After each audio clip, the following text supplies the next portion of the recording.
7. Joe Leach 9 not out. Josh Baker not yet off the mark. A deficit of 78. How's that? Okay. Alright. Cheers. Bye.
front door. Ask me if I stress overcome, what for? Train on the trees, please pardon my sycamore. Touch burning sands, cross lands and stormy shore seasons in the year, yeah. Ain't no challenge for champions and chain no fear. Yup, the champ is here, switch gears. With keeping haters in the rear. After blood, sweat and tears and my goal so near. I see my victory so clear. I see my victory so clear.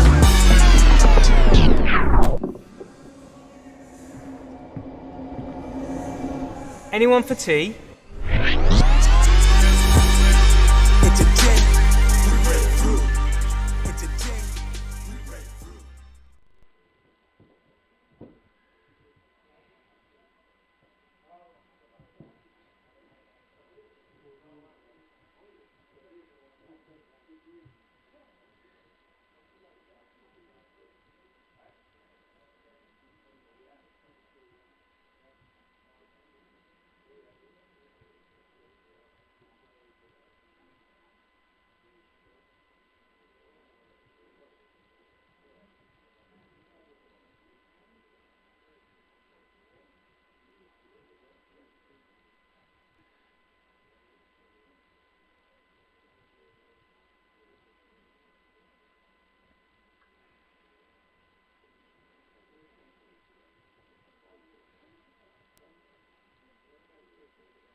Of the LV Insurance County Championship Division 3 game between Worcestershire and Sussex. A truncated day 2 yesterday ended with bad light stopping play for about the third time Worcestershire on 186 for 7 overnight.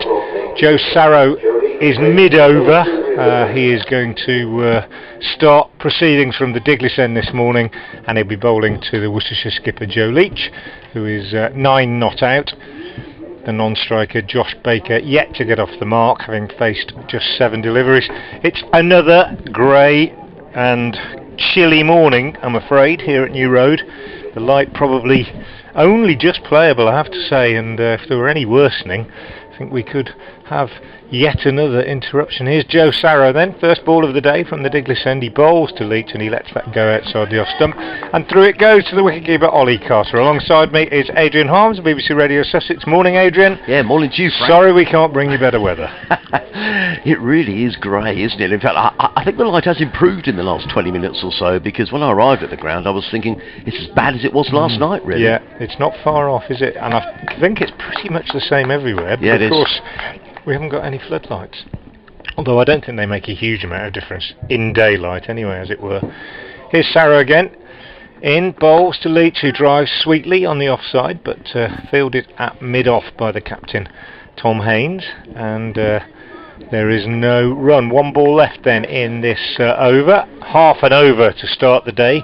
Joe Sarrow, who, well, you know, bit of a mixed day for him yesterday. He bowled some good deliveries, picked up 2 wickets, 2 for 43, but he was also troubled in terms of his run-up, kept bowling no balls.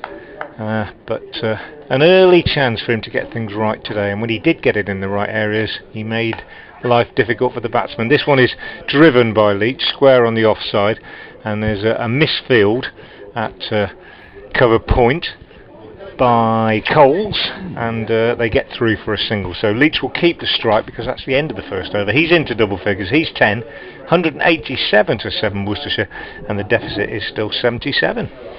Well, not only is it cloudy, Frank, but it's not very warm either. No. I mean, it's ridiculous. I've got a coat on. Yeah. I mean, it isn't actually. That's probably a little bit over the top, really. But it's. Well, you have to wear a coat over the top. Yeah. it's certainly not wrong. But fair play to the spectators. And there's a scattering here. And as I sort of drove into the ground this morning, I was thinking, well, good on them really, because there's no guarantee of that much play. No, and you certainly got to wrap up. That's for sure. Yeah.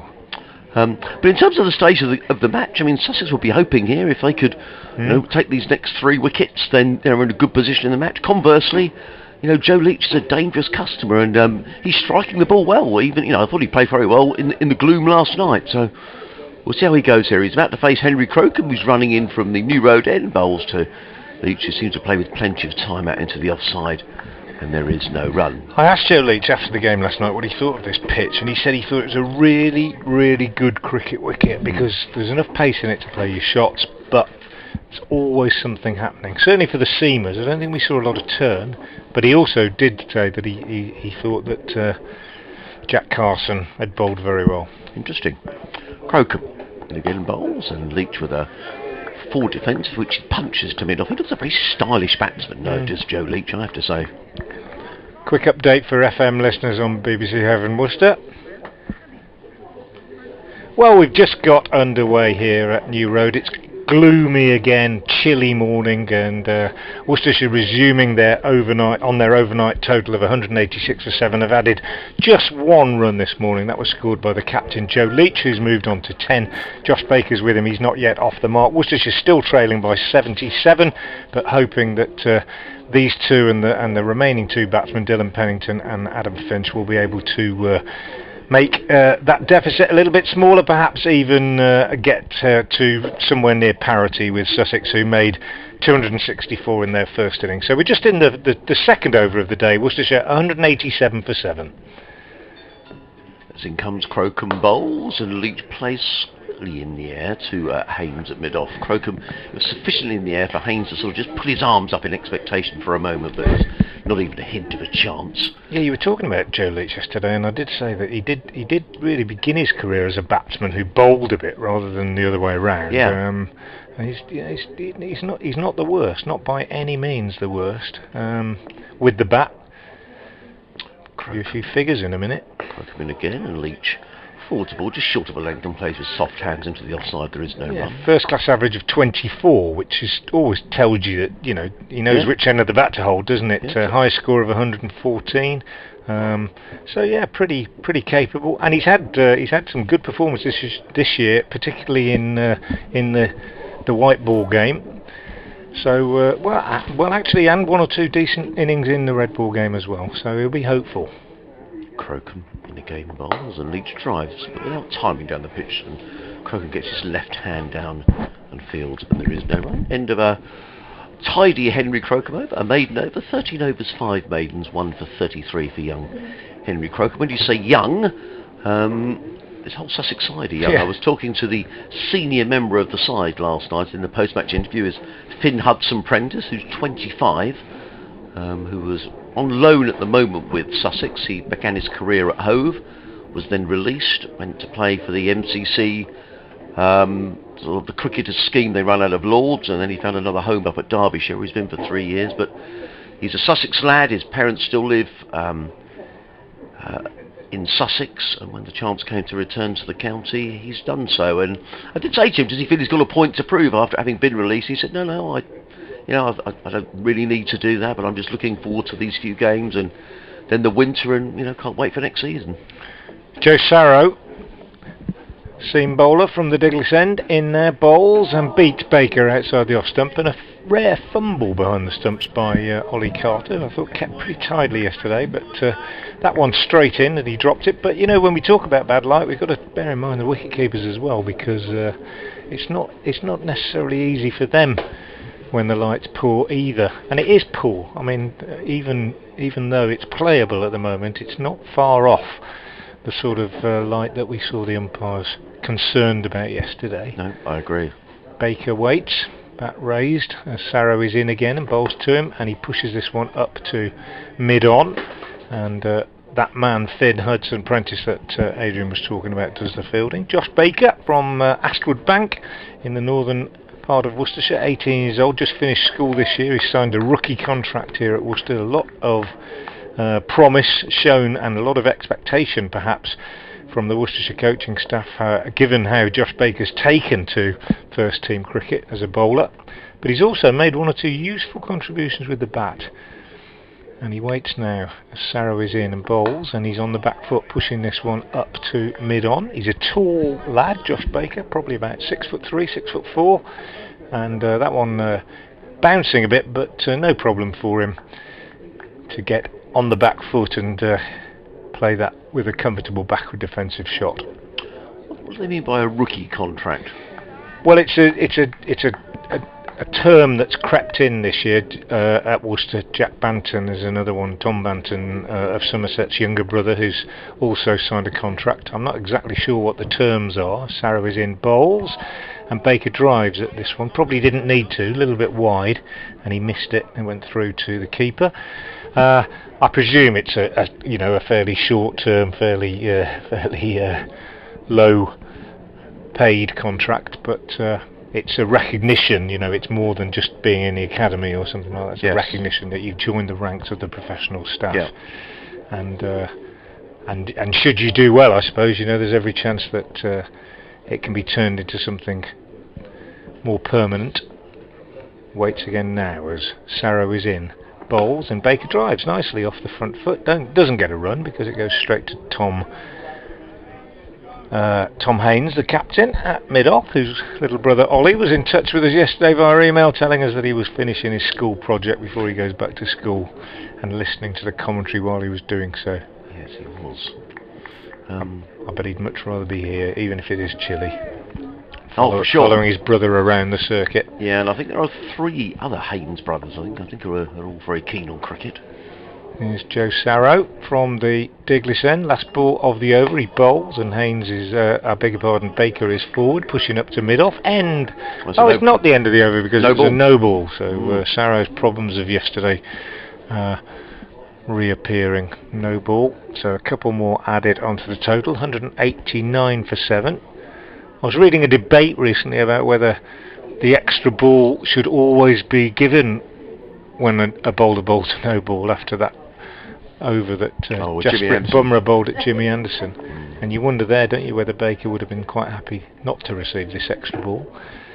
Sarrow is in, bowls. Well, he's happy he received it now because it's drifted into his pads and he's clipped it very nicely away to fine leg for 4, and he gets off the mark, his first boundary, his first runs, and it's 193 for 7 at the end of the over. Nice shot, wasn't it? Just erring down the leg side there. Joe Sarrow, I think he's summed it up perfectly. He's bowled some good stuff and some not such good stuff. Joe Sarrow, but he's got 2 for 50 off of his 10 overs. Yeah, in terms of Sussex, I mean, I'm sort of having a bit of trouble keeping up with who's doing what, but in terms of the younger players, my understanding is that both Daniel Ibrahim and Archie Lenham have signed full contracts, so that means they are full-time professional cricketers. So, you know, presumably they finished school and education for the time being, as Crocombe is in over the wicket bowls, and Leach shapes if he's going to smash that down the ground, but doesn't time it and plays it out into the covers, and there is no run. I'm not sure what the situation is with James Coles. If the guys are listening down in the office at Sussex, it'd be quite nice just to bring myself completely up to date. So I don't know whether... So, for example, Joe Sarrow signed a contract last year, but he was on his way to university and then took this, I think, a year contract. So I need to sort of catch up and see who's doing what, and you know, whether they're rookie contracts or full time or quite what.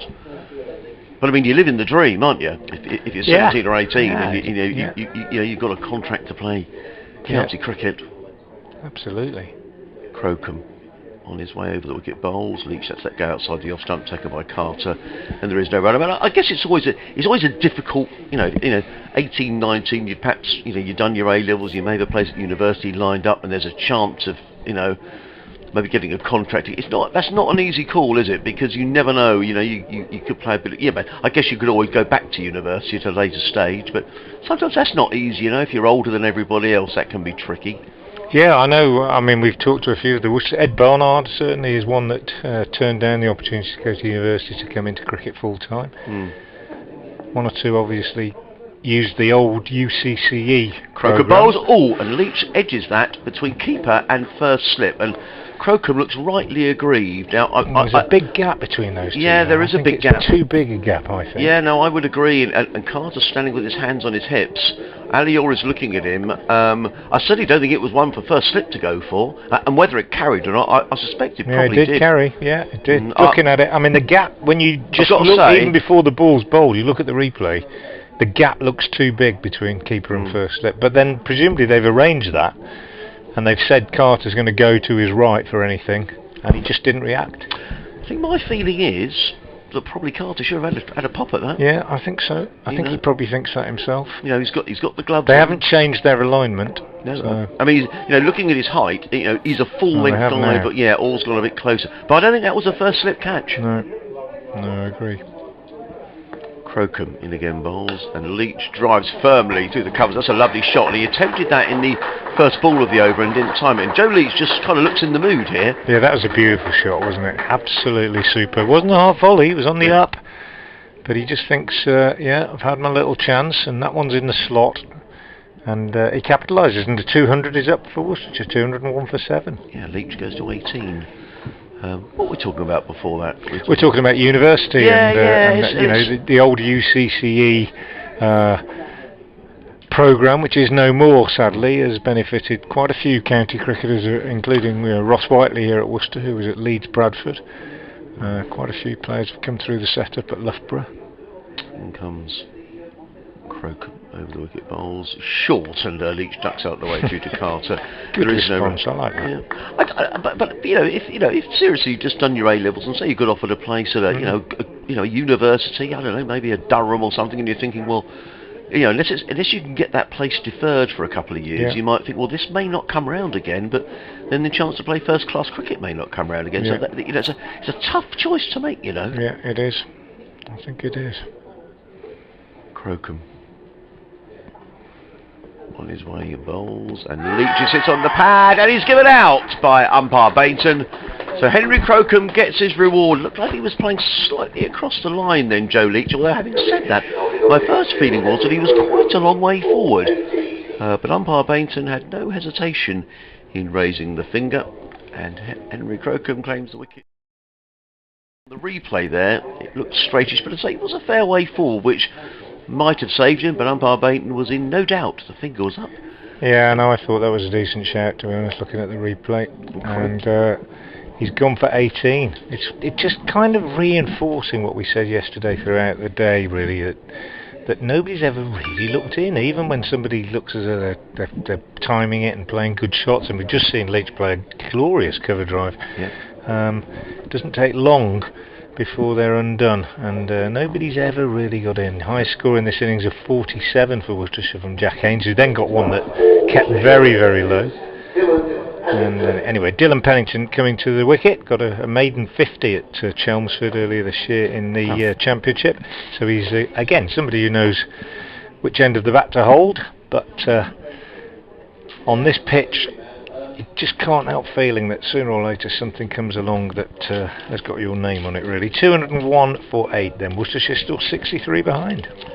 Now, very kindly, the Sussex press officer, Sam, good morning to you, Sam. He's an excellent chap, is listening across, and he sent me a couple of notes. So James Coles signed his first contract. Let me just see what this says. That was on the keep up to date, Adrian. That was on the 11th of May 2021. James Cole has signed a contract with the club. We've joined the squad at the end of the school year. So I'm imagining that was until the end of, I don't know if that's the end of this season or whether that's a continuing contract. But thank you for that, Sam. Very kind of you. New over begins with Joe Sarrow from the Diglis end, bowling to Josh Baker, who's dropped at slip. Trying to force off the back foot, high edge, flying to second slip, and put down by Alistair Orr. Got his hands to it, but just couldn't hold on, and Josh Baker escapes. He gets a run, he moves up to the far end, he's on 5 now, and Dylan Pennington will take strike. And I've got some news on the contracts as well. Very, very helpful, very kind of Josh Baker's dad, Paul, to get in touch with me and to explain what a rookie contract is. He says his rookie contract is PCA backed to ensure young cricketers are earning more than the minimum wage for the hours worked. There's a point system based on appearances that you get upgraded to full contract if you play 5 county championship games in a full season. In comes Sarrow again and bowls to Pennington, who plays defensively on the offside. Thank you very much for that, Paul. That's really, really helpful, and something I didn't know. And I don't think a lot of people do know these things unless they're privy to the arrangements that are made by the counties. So also that's if you're on a rookie contract, you play 5 championship games, you get upgraded to a full professional contract, which sounds a great idea to me, and the idea that it's backed by the PCA is really, really good, I think. Joe Sarrow in again to bowl to Pennington, who plays defensively up to mid-off, and there's no run. Now Joe Sarrow, so Sam has also sent me through to the 28th of April, Joe Sarrow, who's bowling now, signed a rookie contract. He's been added to Sussex's men's squad on a month-long rookie contract. Right. Well, he won't play 5 championship games in a month. Although in this month he might play 4. Yeah, so I'm presuming a month-long rookie contract. So I wonder whether there was. Well, is he going back to university though? Well, he was due to go to Loughborough, is my understanding, but then decided. So I think he might have deferred. Anyway, he comes in again now and bowls to Pennington, who pushes out on the offside. And there's no run. Thank you, Sam. Sarrow's got extended for the rest of the season. Right. So that's interesting. It is. And that was from April. I don't think it's anybody's fault that there's not a lot of transparency about these things necessarily as far as members of counties are concerned and understanding what the arrangements are. I don't think any necessarily private contractual arrangements should be disclosed to the public, but it would help to know a little bit more about what types of contract there are available. Anyway, thanks very much to anybody who's got in touch with information about that. Sarrow bowls to Pennington and it's pushed out on the offside. I'll say it again, as I usually do 2 or 3 times during the day. If you do want to get in touch, please do. I'm at Frank Watson 58 on Twitter, and always keen to boost my number of followers. I dream of getting to 1,000. Well, you're one more. I'm 100 away. I'm 100 away. So yeah. But I'm at Frank Watson 58 on Twitter, and Adrian is at Adrian Harms, capital A, capital H, HARMS is the surname. Sarrow in again, bowls. This one's wide, and Pennington tries to sort of steer it down to third man, misses it, keeps a bit low, taken by Carter. End of the over from Sarrow. Bit unlucky not to pick up a wicket in that over. It's 202 for 8, Worcestershire, and they trail by 62. If you want to email us, sussexcricket@bbc.co.uk, and that's not just an exclusive email address for Sussex fans, it's an email address for absolutely anybody, so sussexcricket@bbc.co.uk. Yeah, so just to run through this, so Dan Ibrahim, who's just turned 17, and Archie Lenham have signed full contracts, so they are full professional cricketers who are clearly not returning to education at this stage. Ollie Carter, the wicket-keeper, signed a new contract in August, a multi-year contract. Often these phrases are used as well, so you assume maybe that's some sort of ongoing contract. As Crocombe is on his way from the new road end. Bowls also took him in, another wicket for Henry Crocombe, and Josh Baker is caught behind by Ollie Carter, and Henry Crocombe has bowled really nicely this morning. He's picked up another wicket, and Worcestershire are 202 for 9, and Crocombe 14.1 overs, 5 maidens, and has taken 3 for 41. So Sussex having a good morning here, with Worcestershire resuming on 186 for 7, now 202 for 8. So just finishing off on those contracts, and thank you once again, Sam. So Sarrow on a rookie contract, Lenham on a full contract, Ibrahim on a full contract, Carter signed a new deal. The schoolboys will still carry on their education, but you can only have 1 year of a rookie contract before moving on to a full contract. I've asked PCA for an explainer. Thank you, Sam. Is that really useful stuff? So I tend to read these things out and think, well, I don't know really what that means, but that's been extremely helpful this morning. So thank you one and all. And it's actually, Frank, it's that sort of time of the season when people are interested, isn't it? Because decisions are being made about players for next season, and people very keen to impress, and post-pandemic, you would certainly think that the squads aren't going to get any bigger around the county game as the purse strings get tightened. Yeah, absolutely.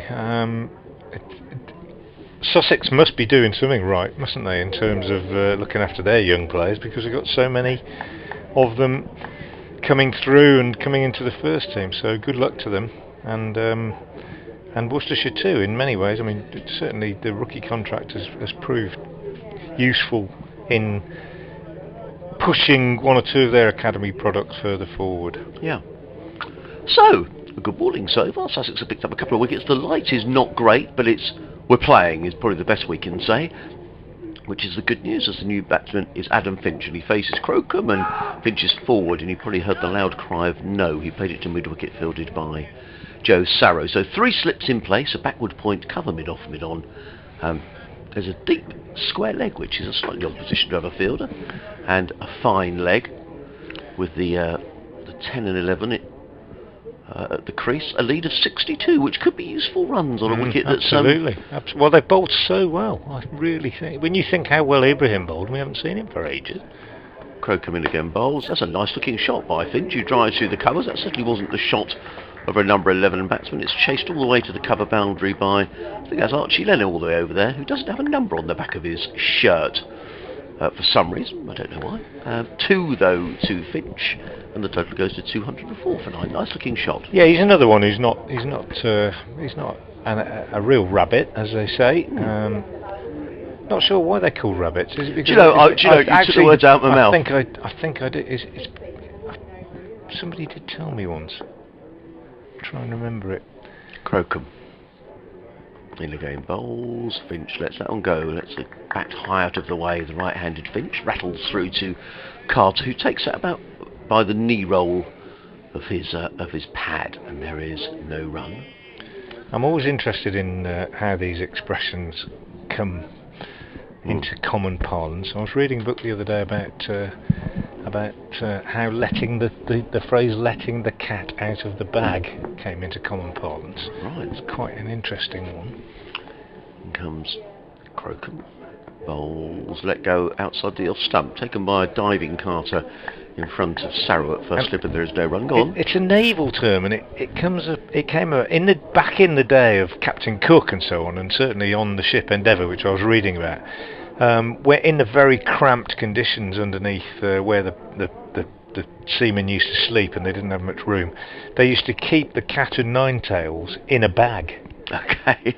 And if somebody misbehaved, the cat was let out of the bag. Crocombe in bowls, and up on his toes is Finch, plays it a short delivery down in front of him. There is no run. It is the end of Henry Crocombe's over. 15 overs, 5 maidens, 3 for 43. Worcestershire 249, 204 for 9. Pennington yet to score. Finch on 2. That's interesting. And forgive me for extending this a little bit. So that's where the expression came, letting the cat out of the bag. And it also is where the expression came, not enough room to swing a cat. Because it's nothing to do with a cat, it's to do with not enough room to swing the cat o' nine tails in the area under deck where the sailors used to sleep. So, well, I imagine quite interesting. Somebody's probably got I've just had a tweet. It might be somebody telling me why they're called rabbits. Well, any possible recipient of the cat o' nine tails probably pleased about that. Yeah, it comes from Johnny Blaine saying, does it come from the term bunny? But I don't know why where that came from. Somebody did tell me once. I'm going to give it a few minutes to try and see if I can remember. Meanwhile, Joe Sarrow continues from the Diglis end, and he bowls to Dylan Pennington, who pushes this out into the covers. And there's no run. So 2 wickets have gone down this morning for Worcestershire. Joe Leach, LBW to Henry Crocombe for 18. And Josh Baker caught behind by Ollie Carter. His 4th catch of the innings. Also off Henry Crocombe for 5. Crocombe's bowled really well. In fact, I think Sussex seamers generally have bowled pretty well, particularly Crocombe and Ibrahim. They've impressed me a lot. 15 overs, 5 maidens, 3 for 43 now, Crocombe.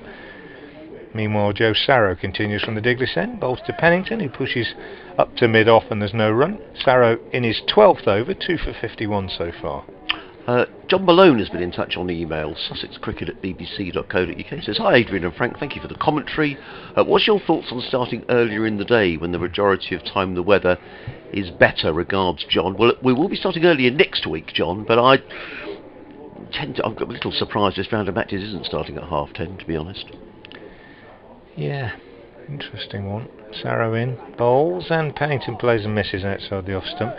And I mean, today we could have started earlier to make up for the lost time yesterday. And I don't think it would have made any difference really. But I think you're right. I mean, why wait till the end of the day to make up time from yesterday when the light is almost certainly going to be worse? I mean, I think it's a very good point, really. I mean, why not start at 10:30 this morning? We've got 104 overs to get through today because we're making up time, and the shorter the days get, the less likely it is to get that amount of overs in.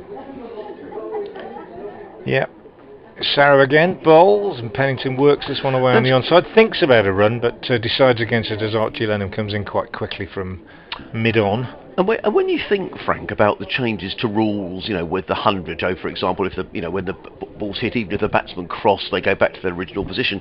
I thought that's a fairly minor tweak to a rule change, isn't it? So we lost overs yesterday.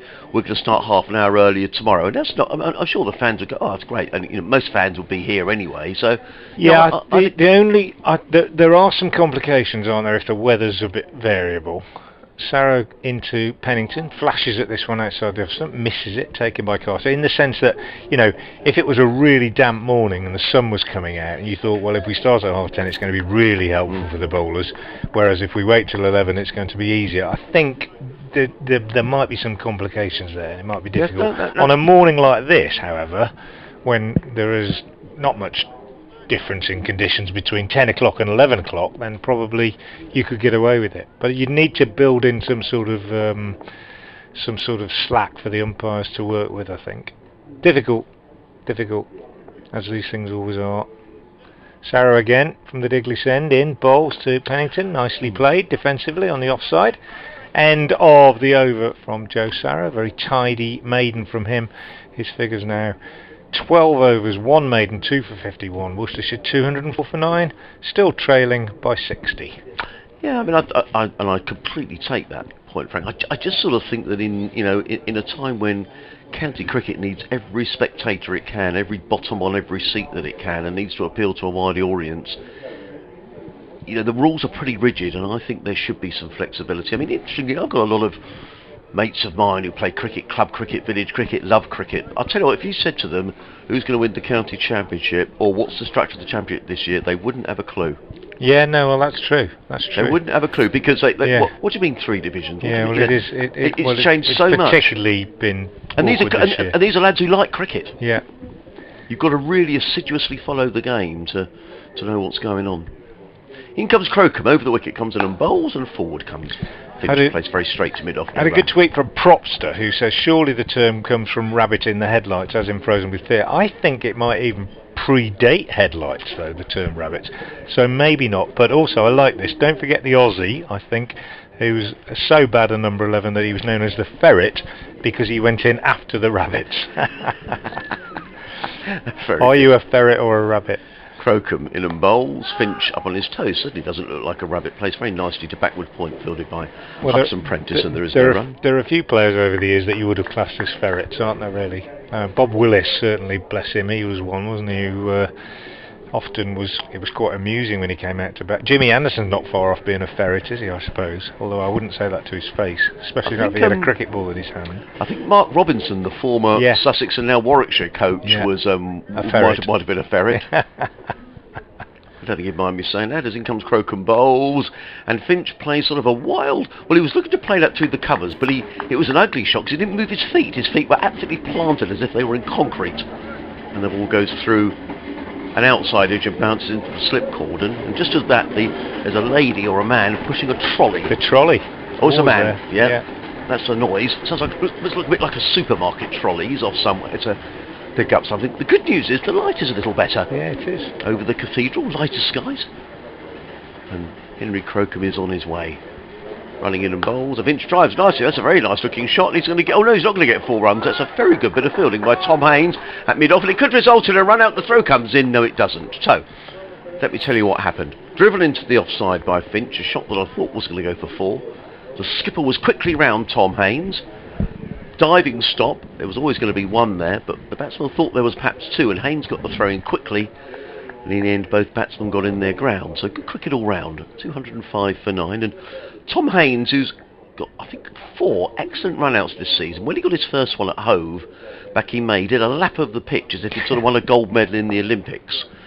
He really did. As in comes Crocombe.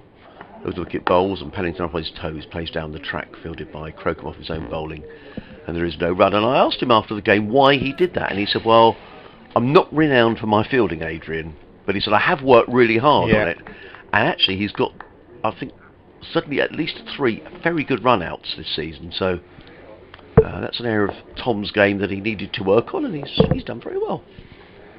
In comes Crocombe again. Bowls, Pennington forward, plays into the offside. There is no run. End of the over. I'm going to have to nip off to do my update with Worcestershire 205 for 9. Pennington yet to score. Finch on 3. Crocombe 16 overs, 5 maidens, 3 for 44.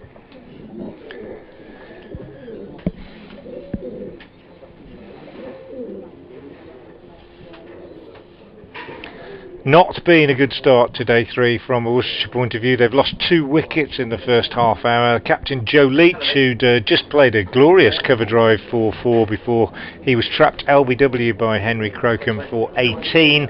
That was 201 for 8. And shortly after that, Josh Baker, also dismissed by Crocombe, caught behind by the wicketkeeper Ollie Carter for 5. That was 202 for 9. So good bowling from Sussex's Henry Crocombe, who's now taken 3 for 44. And Worcestershire are still trailing by 59 runs. They're on 205 for 9. Joe Sarrow bowls the first ball of a new over to Adam Finch, who steers that away on the offside, and it's fielded in the covers by Harrison Ward. 205 for 9. It remains Pennington yet to get off the mark. Finch is on 3, and 59 the deficit for Worcestershire, as Finch waits with his bat raised for Sarrow, who comes in from the Diglis end, and Finch is forward, pushing this on the onside up to mid-on, where it's fielded by Finn Hudson Prentice, and there's no addition to the score. So yeah, we've been. If you've got any ideas on who you think would class as a ferret, we'd love to hear from you. We were talking about ferrets being batsmen that go in after the rabbits. One or two suggestions have been made already. There aren't many around these days. Everybody tends to work so hard on all forms, all aspects of their game. I'm just talking about Tom Haynes' fielding. Sarrow again, bowls, and Finch is forward defensively, and everybody works hard on their fielding these days. If you want to play white ball cricket, certainly you've got to be a good fielder. You've got to be good at 2 of the 3 disciplines to have any chance of playing county cricket these days. And a lot of people becoming, well, not if not all-rounders, very competent tail-enders. But in the old days there were a few ferrets around. And when we say ferrets, we mean people who are going after the rabbits. Here's Crocombe again. He's in, he bowls, and this is played defensively on the offside by Finch into the covers. So if you've got some ideas on who you think might be classed as a ferret, let us know on Twitter. I'm at Frank Watson 58, and Adrian is at Adrian Harms, capital A, capital H, and it's HARMS at the end. And quite an interesting discussion we could have about that, about who could be classed as a ferret. We've got Mark Robinson and Bob Willis so far. There might be a few others. Sarrow in, bowls down the leg side, nicely taken by tumbling Ollie Carter. He's kept wicket pretty well in this game, I think, the young Sussex keeper. He's the right build, isn't he, for a keeper? He's quite slight, he's very agile, moves nicely, moves his feet nicely. He doesn't always dive that much, which I like to see as an ex-keeper myself. And I've been very impressed with his glove work so far, but I have to say that's been mainly standing back. I'd like to see a bit more of him standing up, but he looks a tidy young prospect to me. Joe Sarrow, meanwhile, from the Diglis end, comes in again and bowls to Finch, who drives at this, and it's a no ball, and it scoots through low, and even the agile Carter can't gather it cleanly. It bounced a bit just in front of him, and he got his gloves to it, but it ran through his hands and behind him, but they didn't bother with a bye because it was already a no ball. So 2 more runs added onto the total. 207 for 9, Worcestershire. There's been a lot of no balls. I reckon we're probably getting up towards double figures in no balls, you know, and I reckon that Sarrow may not be far away from double figures. Well, in more no than balls, double figures, I think. That's 22 now, so that's 11 no balls that have been bowled yet. And he comes again now, Sarrow bowls, and this one's not a no ball, it's a legal delivery, and it's pushed up to mid-on by Finch. At the end of the over from Sarrow. His figures now 13 overs, 1 maiden, 253. Worcestershire 207 for 9, still trailing by 57. And that's not insignificant in a relatively low-scoring game so far. 22 extras in no balls. No, Finn Hudson-Prentice coming into the attack to replace Henry Crocombe. I'm still a bit mystified that we haven't seen more of Dan Ibrahim. Look at those figures: 9 overs, 4 maidens, 2 for 9 yesterday. But they're obviously looking after him, and for all we know, he might have a little niggle that we're not party to. Now, John Lovell's been in touch talking about ferrets on Sussex cricket at bbc.co.uk, and he suggests the ex-Sussex bowler Jason Lurie. Now I don't know what Jason's figures were, so in a little break I'll have a look at Crick Info and see. I've got a couple of suggestions from Barriband Geek. He says Phil Tufnell and Devon Malcolm. Yeah, good ferret suggestions. You could have a ferret 11. They wouldn't get many, would they? They'd get a few wickets, but they wouldn't have much to bowl at, I don't think. Yeah.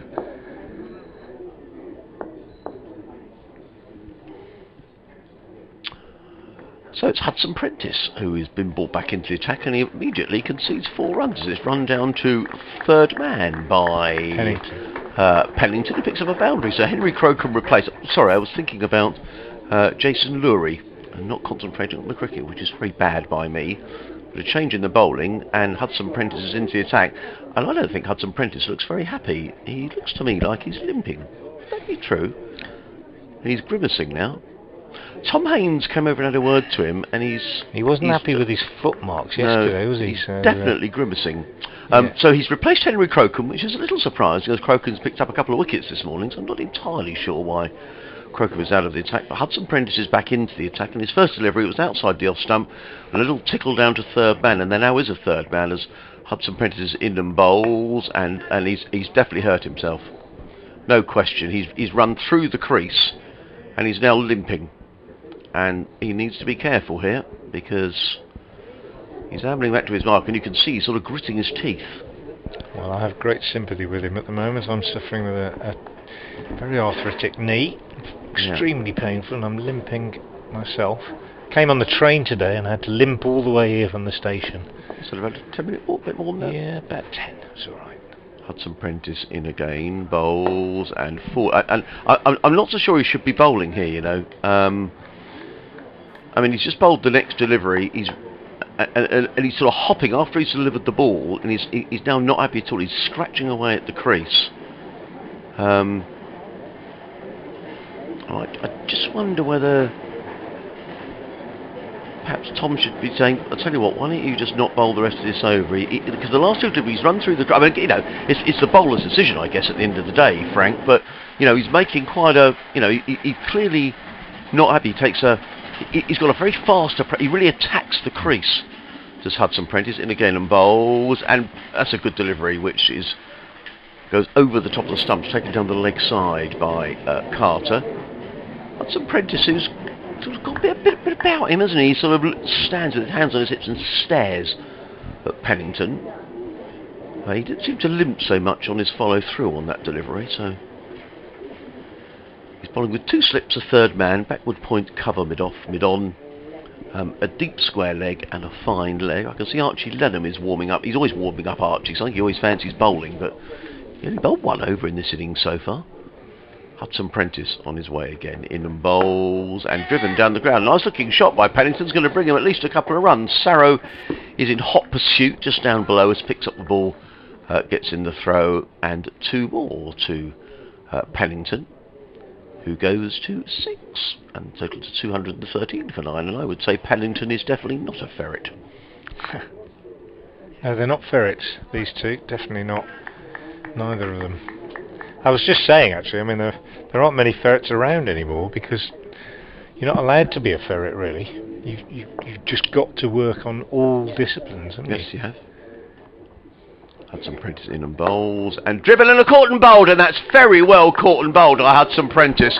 I have to say, that was belted back by Dylan Pennington, and Finn Hudson Prentice caught it on his follow through. A second wicket for Hudson Prentice, who finishes with 2 for 49, and Worcestershire and 13. Pennington on his way for 6. He made that look very easy, he did, Hudson Prentice, but I think that was a very good caught and bowled. Yeah, he juggled it. It was hit hard, and he was in his follow through, and as you say, he didn't look that comfortable either. So all things considered, it was a very good caught and bowled. Adam Finch finishes not out on 3. Dylan Pennington out for 6, and Worcestershire all out for 213. There were 24 extras, 2 leg byes and 22 no balls, which consisted basically of 11 no balls. Bowling figures then: Hudson Prentice finishes with figures of 13 overs, 3 maidens, 2 for 49. Sarrow 13 overs, 1 maiden, 2 for 53. Crocombe, who bowled very well this morning, 16 overs, 5 maidens, 3 for 44. Ibrahim, 9 overs, 4 maidens, 2 for 9, as we were saying, excellent figures.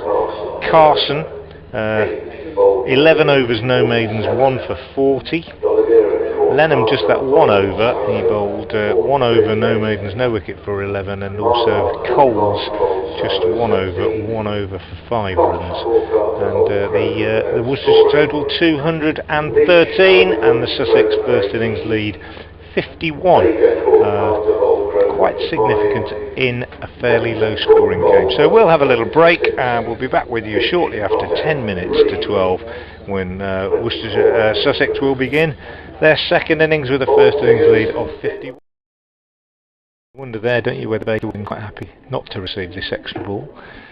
Sarrow is in, bowls. Well, he's happy he received it now, because it's drifted into his pads and he's clipped it very nicely away. Cricket full time. One or two obviously used the old UCCE Crocombe programme. bowls. Oh, and Leach edges that between keeper and first slip. And Crocombe looks rightly... No, I agree. Crocombe in again bowls, and Leach drives firmly through the covers. That's a lovely shot, and he attempted that in the first ball of the over and didn't time it. And Joe Leach just kind of looks in the mood here. Crocombe on his way, he bowls, and Leach sits on the pad, and he's given out by umpire Bainton. So Henry Crocombe gets his reward. Looked like an ongoing contract.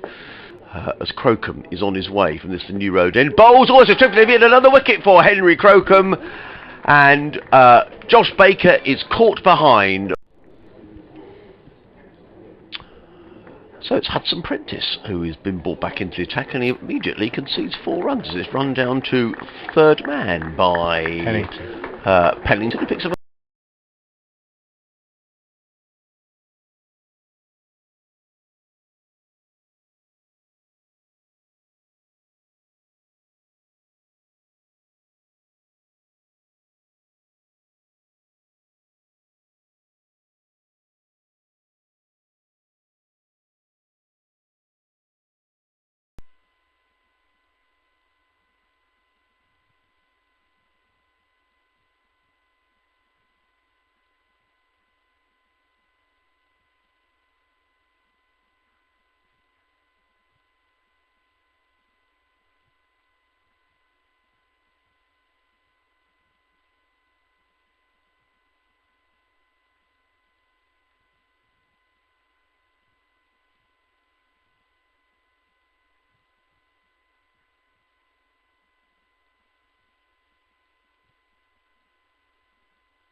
Welcome back to New Road, where play's about to get underway in the Sussex second innings. They have a first innings lead of 51. Joe Leach will open the bowling, and he's going to be bowling from the Diglis end, and he'll be bowling to Ali Orr, the Sussex left-handed opener. Leach will be bowling round the wicket, and he comes in now from the Diglis end and bowls to Orr, and Orr is forward and gets the first run of the second innings, pushing this one out on the offside. Jake Libby is the fielder at mid-off, moving to his right, but he can't prevent the batsman from taking a single. So 3 wickets went down this morning. Joe Leach LBW to Henry Crocombe for 18. Josh Baker caught behind by Ollie Carter off Crocombe for 5, and Dylan Pennington, the last to go, caught and bowled by Finn Hudson Prentice for 6, and Worcestershire with 213 all out, a deficit of 51. Sussex 1 without loss then, and their captain Tom Haynes now on strikers.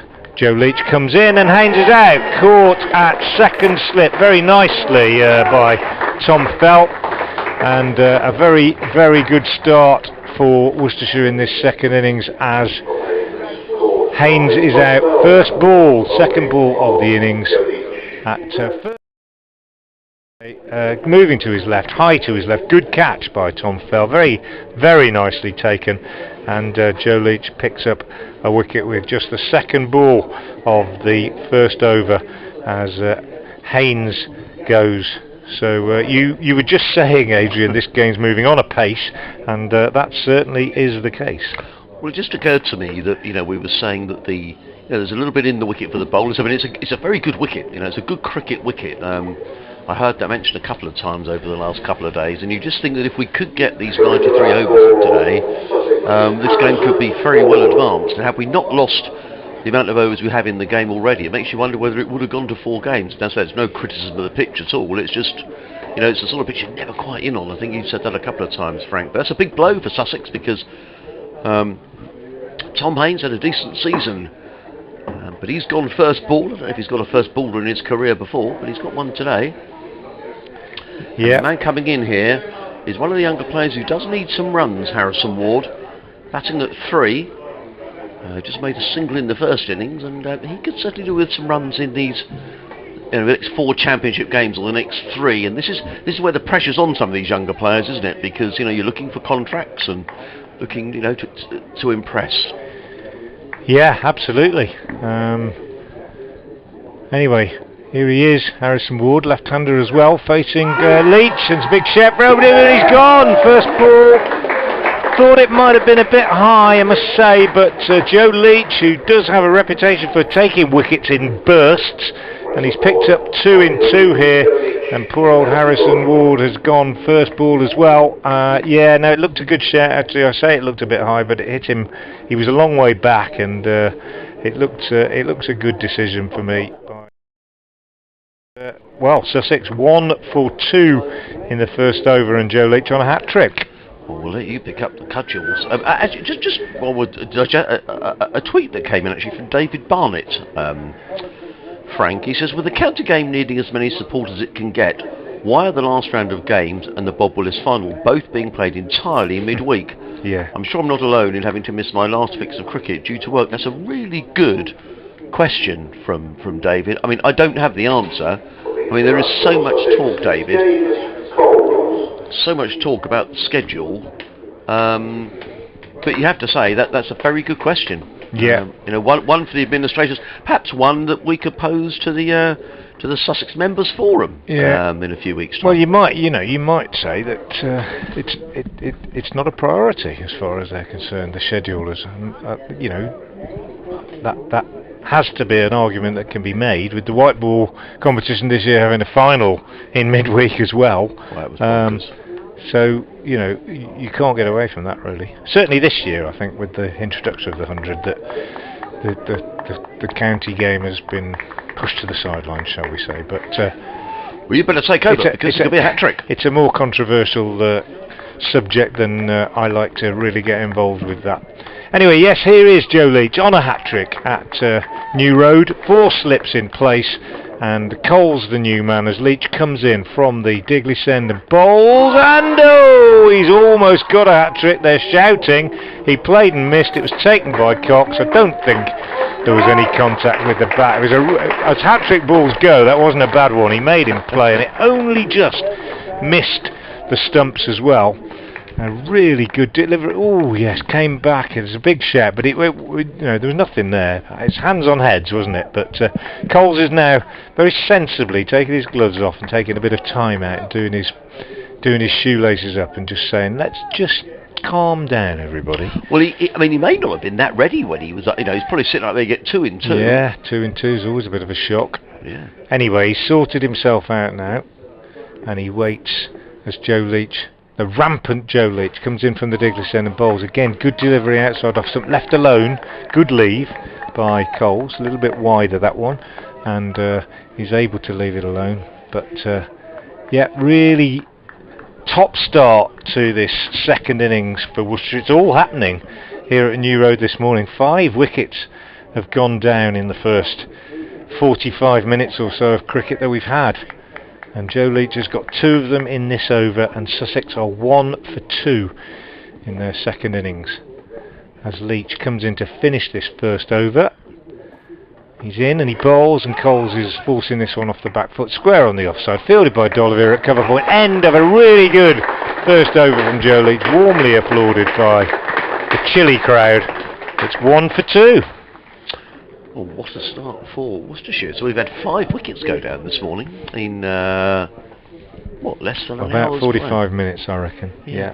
A few emails have come in. sussexcricket@bbc.co.uk. Michael's been in touch. He says, a lovely bonus to hear you at New Road this morning. He's looking forward to the game at Hove next week. Sussex playing Middlesex next week at Hove. Hoverboy's been in touch about starting times. He says, Adrian, you were mentioning the starting time for play. We start at 10:30 in September, so why not at the end of August? Perhaps start the game at 10:30 this late in the season. Good start to the day. Long may it continue. Thank you for the coverage as usual. Talking about ferrets following the rabbits. How about Adrian Jones in the past? Yes, that's a very good one. What a top man he was. Thank you. He really loved his cricket, didn't he, Adrian Jones? Great character. Thank you. I really love watching him play. Thank you, sir. Yeah, I have to say, I think when you're starting a game, when did this game start? On the 30th of August? I don't understand why it wasn't a 10:30 start, but anyway, got a good game now. I'll tell you what, the Sussex 1 for 2. Their lead was 51, so they're effectively 53 for 2.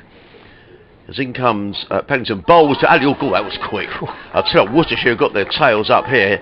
That was probably the quickest delivery I've seen in the last couple of days, and or just sort of fenced at that slightly outside the off stump. The tall man is Dylan Pennington, and that was quick. Yeah, he can get it through, Pennington. Well, late call up to the 100 and didn't do a bad job in the couple of games that he played, 2 or 3 games.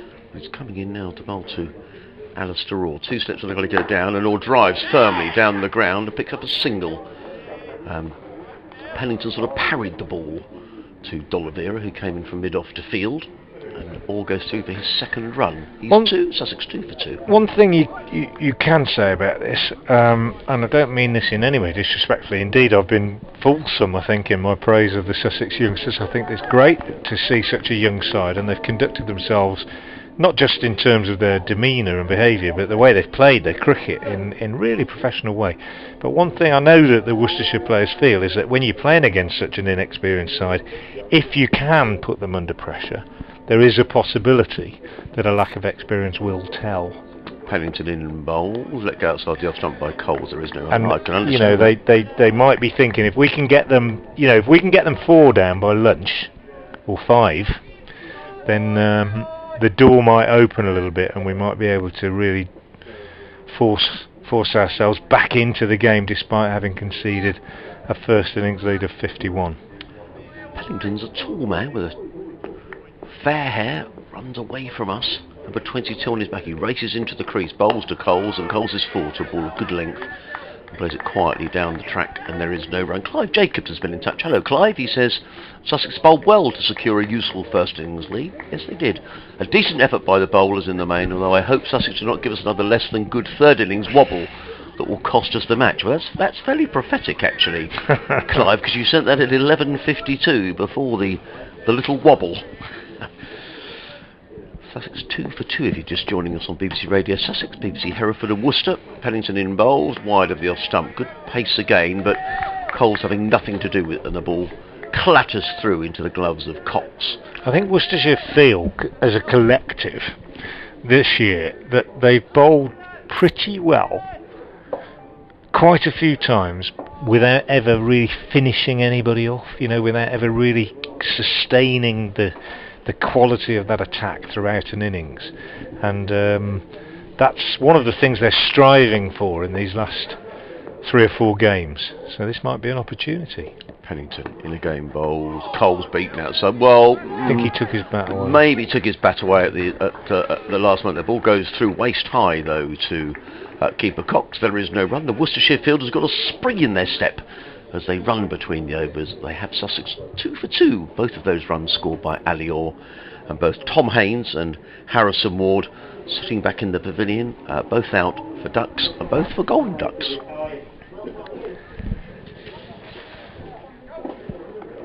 Well, it's been a very, very lively first hour's play here. Worcestershire's first innings wrapped up. They resumed on their overnight 186 for 7, lost their last 3 wickets in taking that total to 213. The men out: Joe Leach for 18, Josh Baker for 5 and Dylan Pennington for 6. Adam Finch was left on 3 not out. So Sussex a first innings lead of 51, but an explosive start to the Sussex second innings from the Worcestershire captain Joe Leach, who picked up 2 wickets in 2 balls, dismissing Tom Haynes, the Sussex captain, without scoring, and then Harrison Ward, first ball, obviously also without scoring. Tom Fell taking 1 catch in the slips, the second LBW.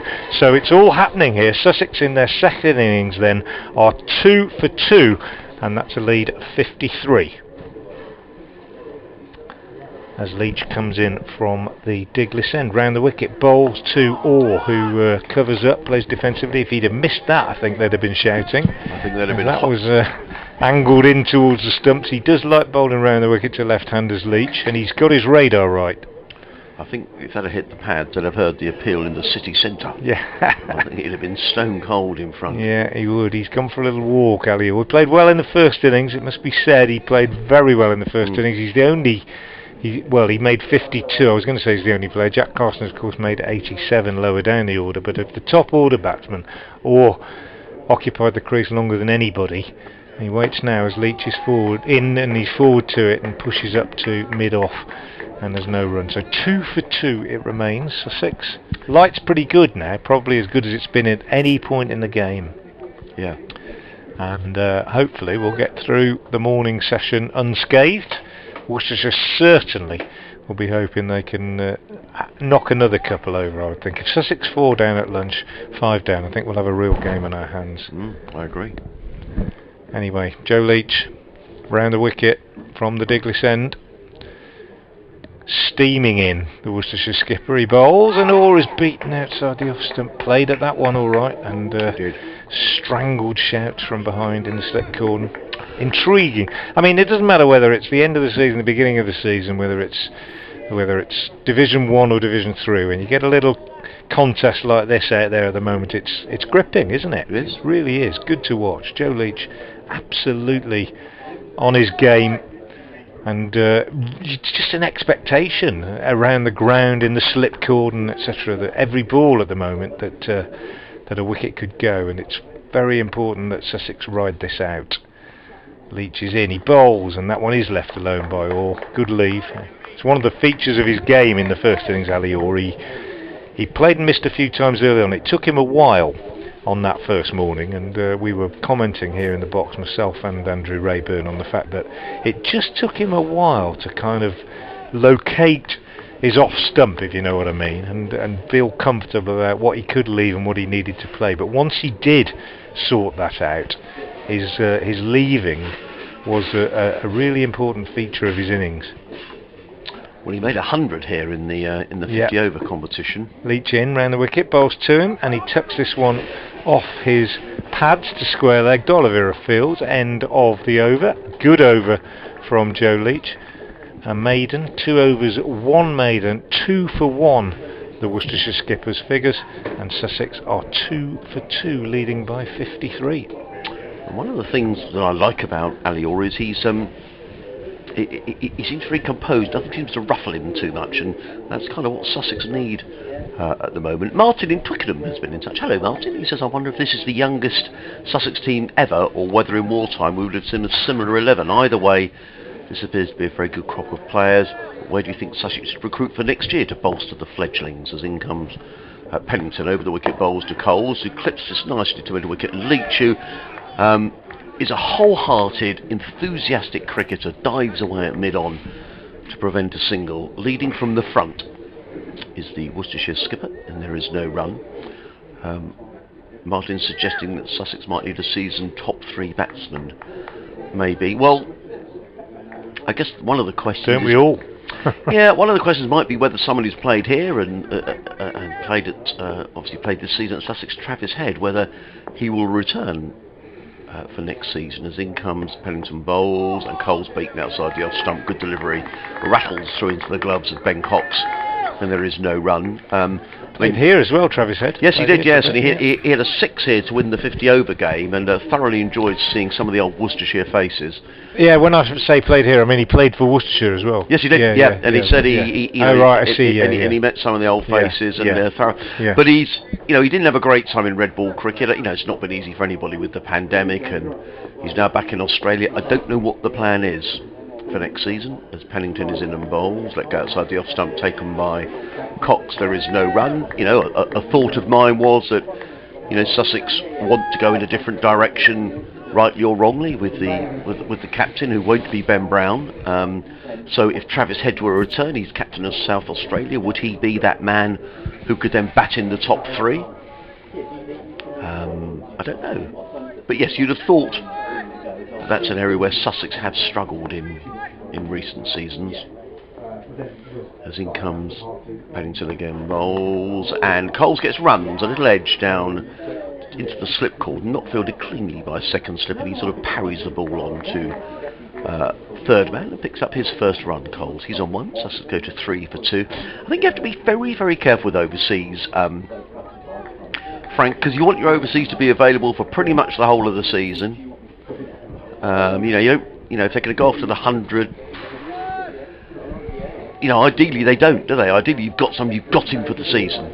Yeah, well, Worcestershire, they've got Matthew Wade next year, and that's the case. He's available for all formats, and I think that's important. Pennington again, in bowls to Orr, and Orr is forward, plays into the covers, fielded by D'Oliveira, no run. But would he be considered, you know, is he coming over expecting to pick up a 100 contract? I don't think so, no. I think he's coming over expecting to play for Worcestershire in all formats. Right. Yeah, that's my understanding. That's my understanding of it. That sounds a pretty good signing to me. Yeah, I think we're quite excited about it. On the quiet, really, a few people. Will he skip at the side, or? Well, that's not been discussed, really, I don't think, but it's not impossible. Pennington in and bowls, and Orr plays to mid-wicket. There is no run. End of the over, which is safely negotiated by Sussex, but these Worcestershire bowlers are asking plenty of questions after 4 overs. Pennington 2 overs, 0 for 2. Leach 2 overs, 1 maidens, 2 for 1. Sussex 3 for 2 here on BBC Radio Sussex, BBC Hereford and Worcester. Myself, Adrian Harms, alongside Frank Watson. You can get in touch. We'd love to have your tweets and emails at Frank Watson 58 or at BBC Sussex Sport, or you can tweet us. Or you can email us, sussexcricket@bbc.co.uk. We've had some good emails and tweets this morning. I like them all, and in particular the one talking about the schedule for these last few rounds of matches, which will all be midweek and not weekends, which, yeah, I mean, you'd have thought that's not going to help attendances. Joe Leach to continue from the Diglis end. He's picked up both the wickets to fall so far in this innings. He's in now. And he bowls to Coles, who plays defensively down in front of him. Ball picked up by Ed Barnard, coming up from 4th slip, and there's no run. So Worcestershire resuming on their overnight 186 for 7, lost their last 3 wickets in taking that total on to 213. Joe Leach was LBW to Henry Crocombe for 18. Josh Baker caught behind by Ollie Carter, also off Crocombe for 5. And Dylan Pennington caught and bowled by Finn Hudson-Prentice for 6 to finish things off. Adam Finch left 3 not out. Worcestershire 213 all out. Here's Leach again in, bowls to Coles, who's LBW to the Worcestershire captain, half forward, good shout, looked out from here. I have to say, he didn't get very far forward and pinned in front really by Joe Leach. That was one of those where, as they shouted, I think they kind of knew a positive response from the umpire, and Sussex are 3 for 3 in the 5th over. So that lead just 54, and Joe Leach is, as I said earlier, he's a bowler who's known for taking wickets in bunches, and he got 5 in the first innings, and he's on a roll here, the Worcestershire captain, and he's picked up his 3rd. Just going back to my earlier resume of the Worcestershire innings, 213 all out, and Hudson Prentice then finishing with 2 for 49, Sarrow 3 for 53, and Crocombe 3 for 44, Ibrahim 2 for 9, and Carson 1 for 40, the other wicket takers. But really it's all about Joe Leach since then. In the very first over of the innings, he had Tom Haynes caught at slip by Tom Fell, a good high catch to his left by Fell at first slip, and since then he's had Harrison Ward LBW first ball without scoring, and just a moment ago has pinned James Coles in the crease as well. He was LBW for 1, and the new batsman is Ollie Carter, the wicket keeper, and Sussex are in a bit of trouble at 33 for 3. Carter was bowled by Leach without scoring in the first innings, so he's on a pair, and he's under a bit of pressure now as Leach, as we said, is steaming in and looking like getting a wicket every ball. He's in and he bowls, and he very nearly does get another one as Carter pushes at that, and it's taken by Cox. He's really on his game this morning, Joe Leach.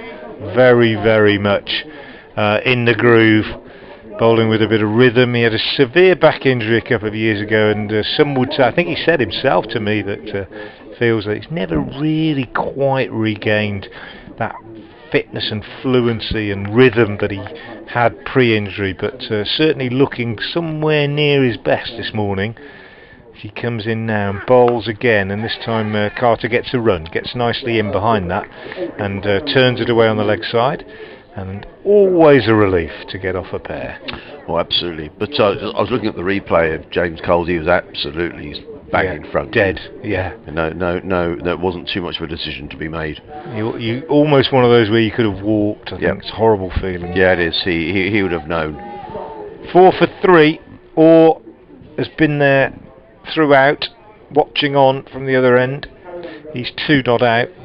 He's faced 11 balls, and he comes back now to face Leach, who interestingly stays over the wicket this time to Ali Orr, and runs in and bowls to him, and Orr is forward, gets a single, pushing this out in the gap between mid-wicket and mid-on, and that takes the total on to 5 for 3, but it's gripping stuff at the moment. As I say, every ball looking as though it might produce a reward for Joe Leach, particularly at the moment. That season when he hurt his back, he hurt it quite early on in the season, wasn't it? Didn't he sort of go... It was a stress fracture. Pretty early season, and he missed out. I seem to remember that. Yeah, and he's done well to come back. A lot of rehab over the winter. Yeah, that's their lonely winter hours, before aren't last. they? Yeah, absolutely. In he comes now from the Diglis end and bowls, and nicely played by Carter. Just gets in behind that, pushes out on the offside. End of another really good, successful over for Joe Leach, and he has the remarkable figures now: 3 overs, 1 maiden, 3 for 3, and it's 5 for 3.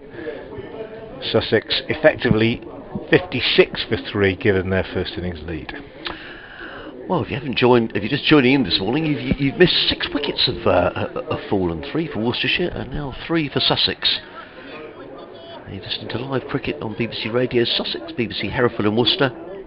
Myself, Adrian Harms, alongside Frank Watson. Every ball of every game of every championship match, T20 and 50 over competition right through the season, right till the end of September, available on the BBC, and also linked to the very good live stream here at Worcester as well. As in comes Pennington, racing in over the wicket, bowls to Orr, and Orr up on his toes, placing the offside. It needs to be quick if the throw hits.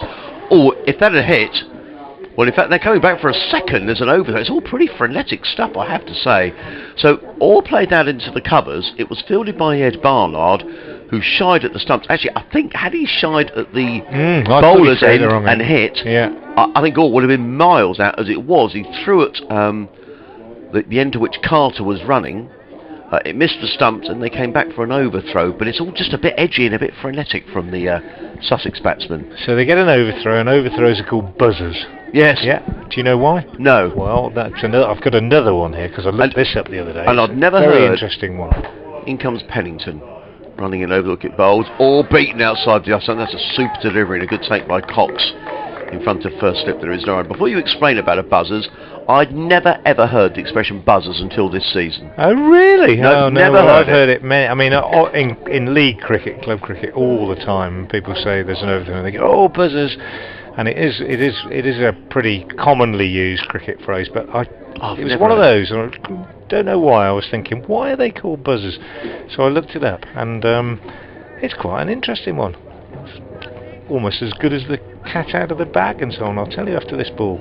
Pennington running in all, bat raised, waits, paces delivery, let go outside the off stump through to Cox, no run. In London in the old days, the street pickpockets were known as buzzers because they would pick your pocket and buzz off, I think, and they got known as buzzers. And when batsmen started stealing overthrows, they became known as buzzers. Right, So okay. there you go. Well, do you know, I played You cricket. live and learn, don't you? When you listen to cricket on the radio. Well, I played cricket for years and years in my village, and I listened to TMS, and I'd never heard them called buzzers. Yeah, no, it's a pretty common, There you go. common phrase. In comes Pennington, bowls and let go by Good all. leave. This is a good leave, and it's a really good contest, this, because these two opening Worcestershire bowlers are absolutely steaming in, and it's going to take Sussex all their resolve. And you were saying earlier about younger players. This is as stern as it gets. It's a lot of people talking about these last four matches. What's on these games, but this is first class cricket being played at a very high level now, quite an intense level. And Worcestershire are right up for this morning, and Sussex will need to show a lot of courage here to get through this. As in comes Pennington, bowls, and all is forward solidly placed to mid off. There is no run. Yeah, Good test though, isn't it? It's good. Yeah, what of it's all course about. it is. Of course it is. And if you're Ian Salisbury or James Kirtley in there looking out at this is what you want for your young players. Yeah. You want them to be tested. You want them Absolutely. to be put under pressure and to see what they're made of. Oh, I couldn't agree more. They're probably sitting there. They won't want to see Sussex 7 for 3, but they're probably thinking, right, let's see what these lads are made of. Yeah. Pennington in again, bowls, or is right forward solidly, plays down the onside of the track. Great contest. 7 for 3, Orr on 5, Carter on 1. Pennington 3 overs, 0 for 4. And as Frank was saying, the Sussex lead was 51. It is now 58, effectively 58 for 3. And if the light holds, that's a big if because the forecast isn't great for the whole day really. We've got another 87 overs to be bowled today, and if we get all those 87 overs in, Could be game over. it could well be game over. We shall see. These two may go and post a They 200 could easily. partnership. Yeah, they it could. happens. Yeah, absolutely.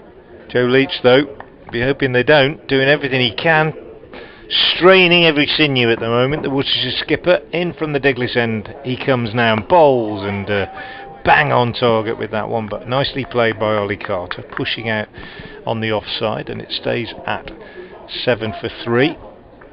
Really good, gripping cricket at the moment out there. I think I've enjoyed this day as much as any cricket I've seen this season so far in the Red Bull game. Been absolutely intense from both teams. Good pitch, as we said, good proper cricket wicket, bit in it for the bowlers. Best pitch I've seen at New Road this year, that's for sure. As Leach bowls again, and it's pushed up to mid on by Carter. And I was wrong in my assessment of the pitch on the first day, because I thought it was pretty much like we've seen here at New Road for most of the year, a bit bland, a bit low at this end, not offering a great deal for the bowlers. But I was wrong, and as the game's gone on, certainly I've been convinced that it is a really good cricket wicket, and the bowlers are getting the ball in the right place. They're getting just enough movement to cause problems. Leach in again now, bowls, and Carter is forward, getting a run, turning this one square on the leg side, fielded by Baker, moving round from mid-wicket. And they take a single, 8 for 3, but every run at the moment is having to be really earned by these two. Ali Orr is on 5, he's faced 18 deliveries. Carter's on 2, and the 3 men out. Haynes without scoring, Ward first ball without scoring, well, both of those two first ball in fact, and Coles for 1. And Joe Leach, the successful bowler on all 3 occasions. Coming in now. Sorry. Over the wicket to the left-handed Orr, angled across the left-hander, played defensively up to mid-off, and he takes a good single, actually, very good run. Only just past the bowler, but very straight, and he calls Carter through. Carter responds, and the total goes on to 9 for 3. Sorry, Adrian. Sorry, has it been a bit flat here this year? No, Frank? flat's the wrong word. Bland, dead is probably the right word. Right. Games where, as the game's gone on, the wickets just got slower and lower, and I mean, not made to follow on. Didn't even lose a wicket on the last day. Batted all day without losing a wicket. As Leach bowls to Carter, taken on the pad. There's a shout for LBW, but that one's slanting down the leg side, and they go through for a leg bye, taking the total to 10 for 3. And similarly, the game here against Warwickshire was very dull because of the pitch, and nobody could really make anything happen on it. Nobody's fault. I mean, the last thing I want anybody to think is that I'm accusing the ground staff of not being able to produce good services. But the floods were late this year. Grass growth on the square was very, very difficult to achieve in the spring. As Leach comes round the wicket to the left-handed Orr and beats him outside the off stump. End of the over, 10 for 3. Leach 3 for 5 off 4 now. And at one stage it looked as though the first 2 championship games might be played at Kidderminster, because they weren't even going to be able to get decent pitches out here at all. They played on the very far side of the square, as it turned out, and the ground staff did brilliantly just to get pitches out at all, but they just weren't offering anything, and it was lack of grass growth, as I understand it. Now they've moved over to this side of the square, and clearly things have got a bit better, and this is the best pitch we've seen for a red ball game here at New Road this year. Well, it's going to be Dylan Pennington who's going to carry on from this New Road end. Sussex 10 for 3, Orr on 6, Carter on 2. The men out, Haynes, Ward and Coles. Pennington races in, he's in and bowls, and Carter's up on his toes and plays defensively off the back foot into the offside. There is no run. I mean, it seems a long time ago now, Frank, but Sussex had to move their first game of the season away from Hove because they had an infestation of a bug in the grass in the outfield, which meant the first game, which should have been at Hove against Lancashire, was moved to Old Trafford. So I think as well during the spring, I mean, it was a cold spring, wasn't it, as well? I think it was a problem, and it was quite wet as well, and wasn't easy for ground staff anywhere. Pennington, tall man, runs in past umpire Pratt and bowls, and Carter with a flick of the wrist plays that to mid-wicket. No run. This ground's always flooded, and there was a time when I, first lived in Worcester, way sort of talking about sort of 40 years ago, when it was, I think there was a feeling that one flood a year was good, and that the silt that was left on the ground was good was fertile and everything else, and it was regarded as a good thing.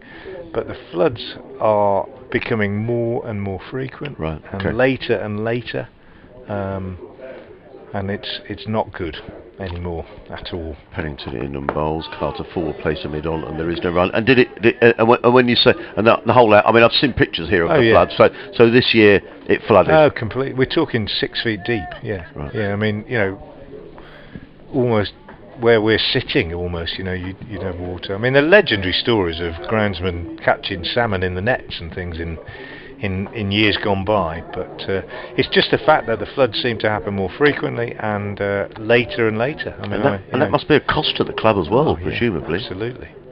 Pennington in and bowls. Carter lets that one go. Pacey's delivery outside of the off stump through into the gloves of Cox. No run. And it's been a problem at New Road since time immemorial, but as I say, you know, is there any way of the floods are becoming more and more frequent in the Severn Valley generally. If you Yeah, go yeah. up the valley towards Bridge North and Bewdley and places like that, the residents there have had an absolute nightmare time in the last 4 or 5 years.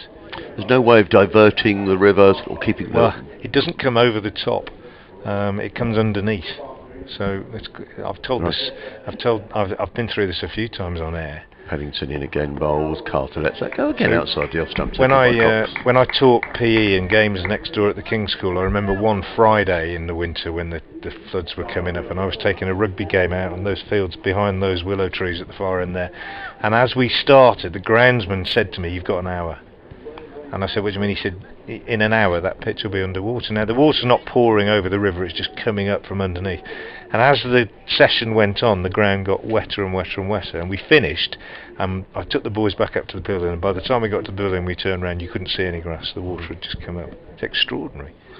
Paddington, 3 slips go down, in and bowls, Carter up on his toes, plays without timing into the offside, and over safely negotiated by Ollie Carter, at the end of which Paddington's figures are 4 overs, 1 maiden, no wicket for 4.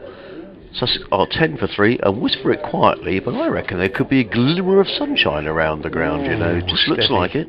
So it's been an exciting morning here. Worcestershire resuming on 186 for 7 loss. Leach, LBW, Crocombe 18. Baker caught Carter bowled Crocombe 5. And Pennington caught and bowled Hudson Prentice for 6. They finished 213 all out, with Finch 3 not out. And Crocombe finished with 3 for 44.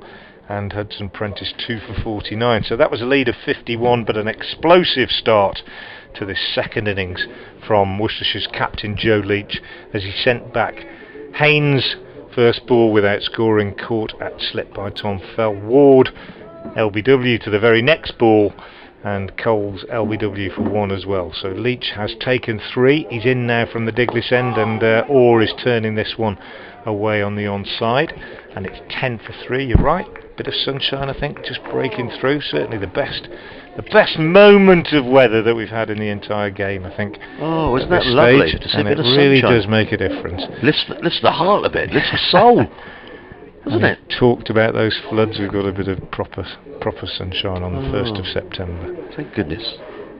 Joe Leach, sun shining on him this morning, turns at the Diglis end now and comes in round the wicket again to the left-handed Ali Orr. He's in, he bowls, and Orr is beaten by a good one outside the off stump. He played at that one all right, and it's taken by Ben Cox. 10 for 3. So yeah, just going back to the floods. So when this ground actually floods, you could sit where we are now and you could watch the ground just sort of basically disappear. Just the water just rising and rising and rising, and you might have a little area that's not flooded, and then that will fill in, and so up it comes. And even the main roads over by the river in the city will flood as well. Leach in, bowls, half volley, and not the best. In fact, well, not the best ball he's bowled, the worst ball he's bowled so far. First one he's got wrong, full half volley, and doesn't miss out. That's a sign of a good batsman when you're struggling and you're working and you're pushing and playing and missing, and then you get the bad ball, that your mind is set and you're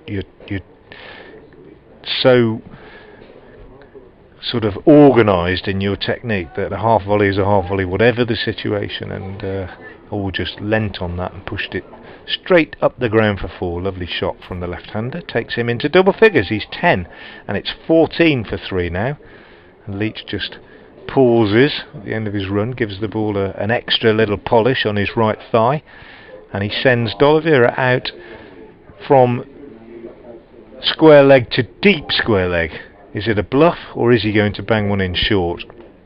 Comes in now and bowls, and he bowls a good length ball on off stump, which all pushes up to Libby at mid off, and there's no run. 14 for 3 then.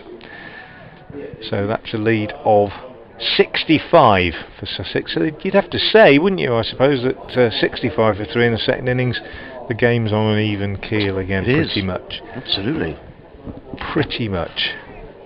As Adrian nips off for his next update, and I prepare to update BBC Heaven Worcester's FM listeners. Exciting hour and a half of cricket we've had so far, as all gets a run at least down to third man from an outside edge as he pushes forward to Leach, fielded by Baker down at third man. Good return from the young spinner, and total goes on to 15 for 3.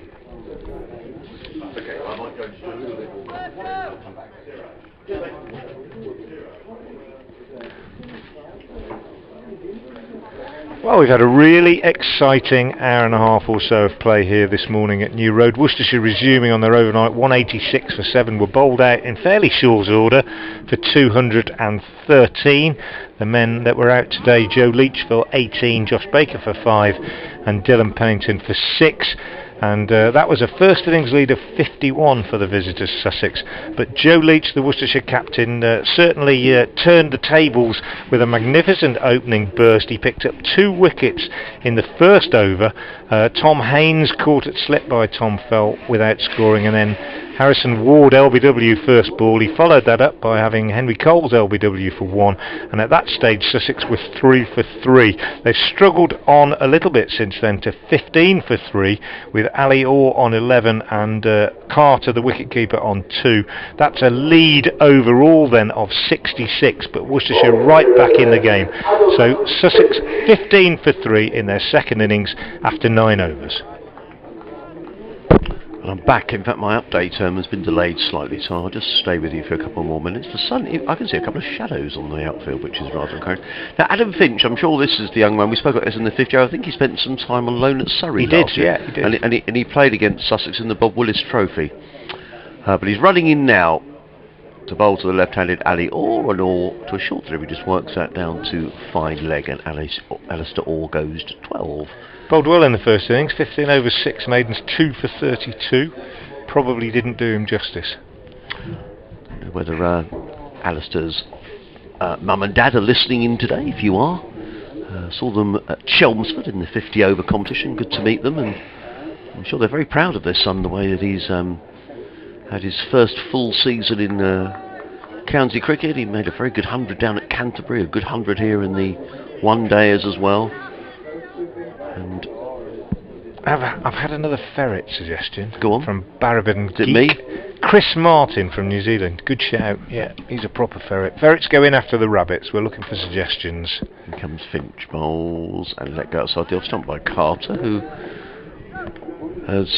came in a difficult situation. Sussex were 3 for 3 and had to face a hat-trick ball. Very nearly was out first ball, but he's battled away, and Sussex are having to battle here. Going back to ferrets, they're going out. You could put a figure on it, couldn't you? Say an average of under 7 or something like that. That might be. At our club every year, you're presented with a bat with a hole in the middle if you get the lowest average in the club. I've won it, Frank. I'm not going to shy away. I've won it. Here comes Finch over the wicket, bowls, let go outside the off stump. And there is no run. I mean, one of the stipulations had to be that you had to qualify for the averages. So and I think we used to have a rule, I don't know if it's still the same now, where you had to have something like 10 completed innings to qualify in the average, or else you'd get someone come in and, and win the batting award when they didn't really deserve to. Yeah. So you could actually play quite a lot of cricket and have a half decent average and end up with the bat in the hole. The bat with the hole, I should say. But there you go. I'll do this delivery and then I'll make my way next door. As Finch, another tall man, runs away from us, comes into bowl to the right-handed Ollie Carter. Lets that go outside the off stump, taken by Cox, and there is no run. 16 for 3 it remains then, or holding things together again like he did in the first innings. He's on 12, and Carter, who has played pretty tidily, as Adrian was just saying, is on 2.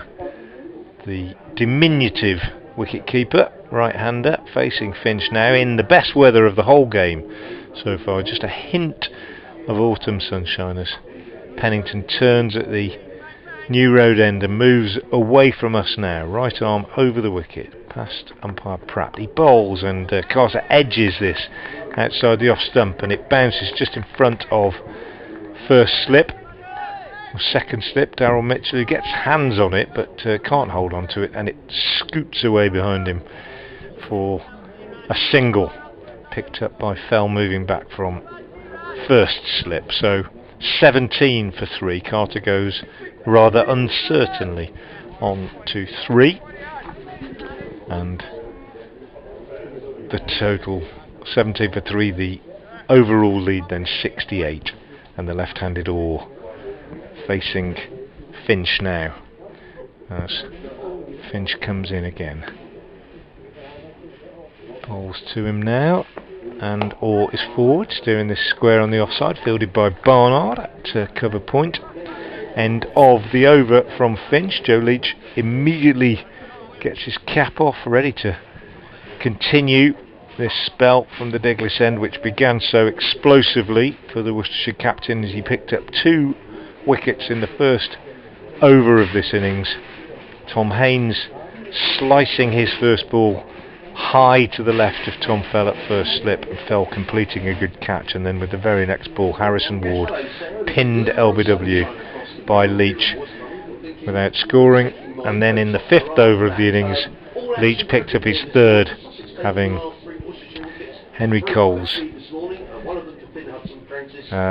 James Coles, I beg your pardon, LBW for 1.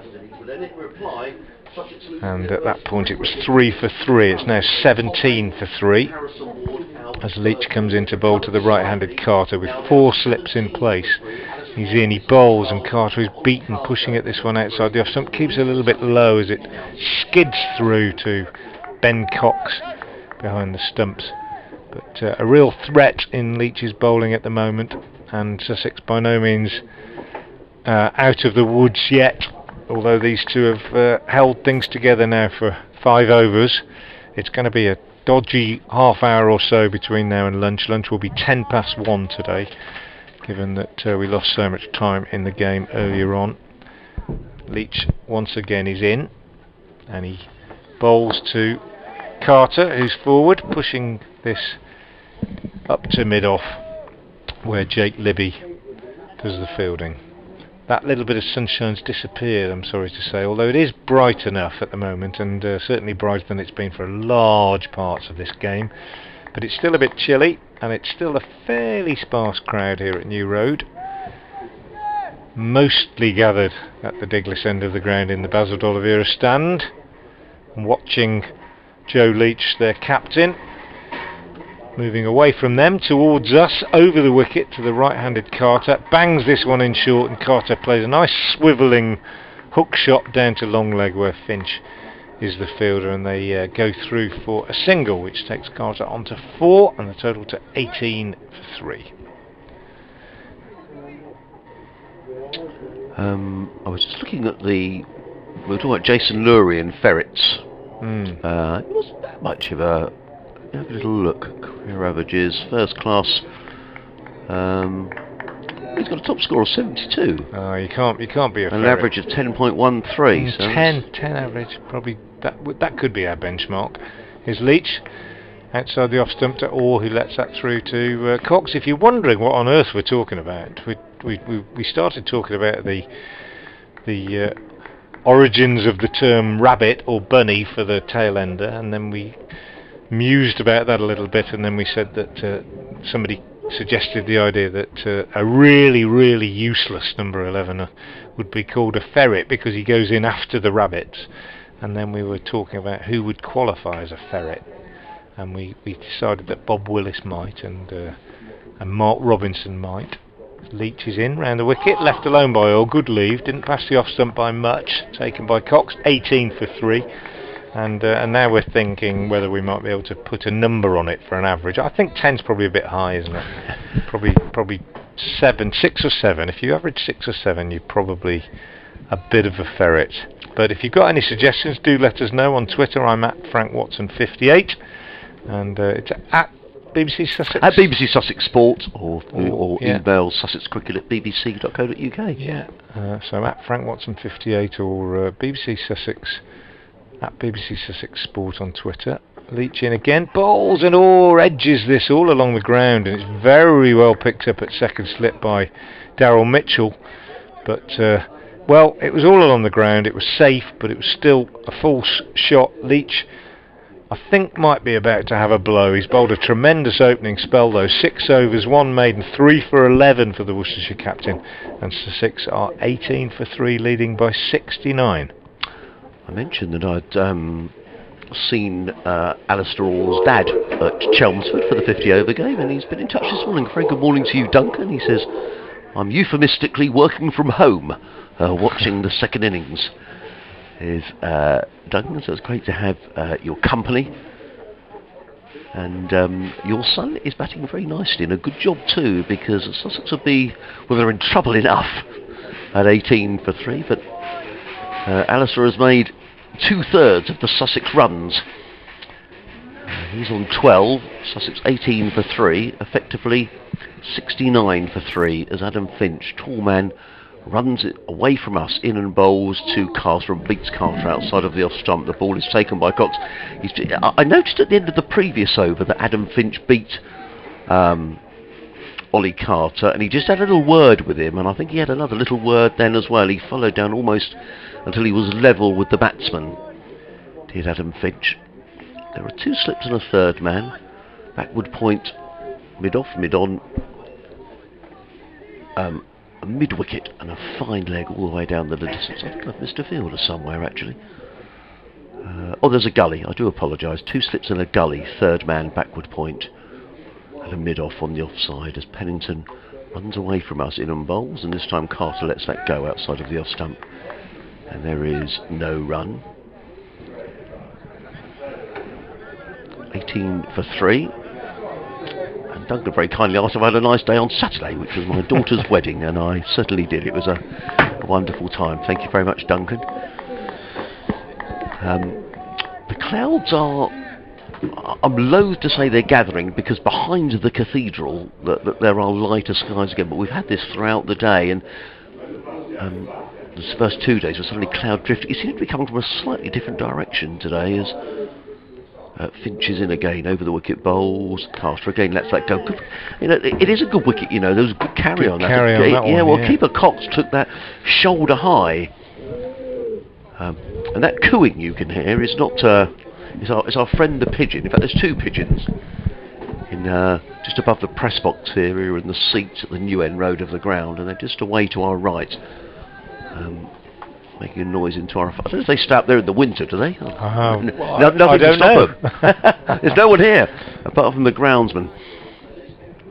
As Finch turns literally down in front of us, number 61 on the back of his shirt, and runs in, bowls to Carter, and the third delivery in the over goes through to Cox, and there is no run. I guess it's not a criticism, it's more of an observation of Adam Finch, who's not really making the batsman play. The 3 deliveries in this over. The first delivery was a play and a miss from Carter, but the next 3 he hasn't needed to play. Sussex will be mighty relieved if they can get to lunch, which is not until 1:10 today, without losing another wicket. If they can get themselves a lead of around about 200, you'd think they're in with a shout.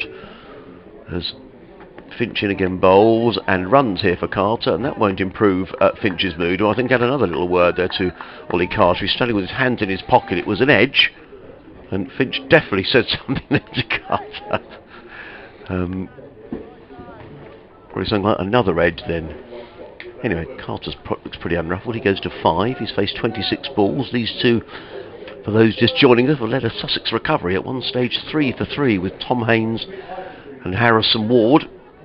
Both out. First ball, Joe Leach was on a hat-trick, which Ollie Carter survived. Sorry, James Cole survived.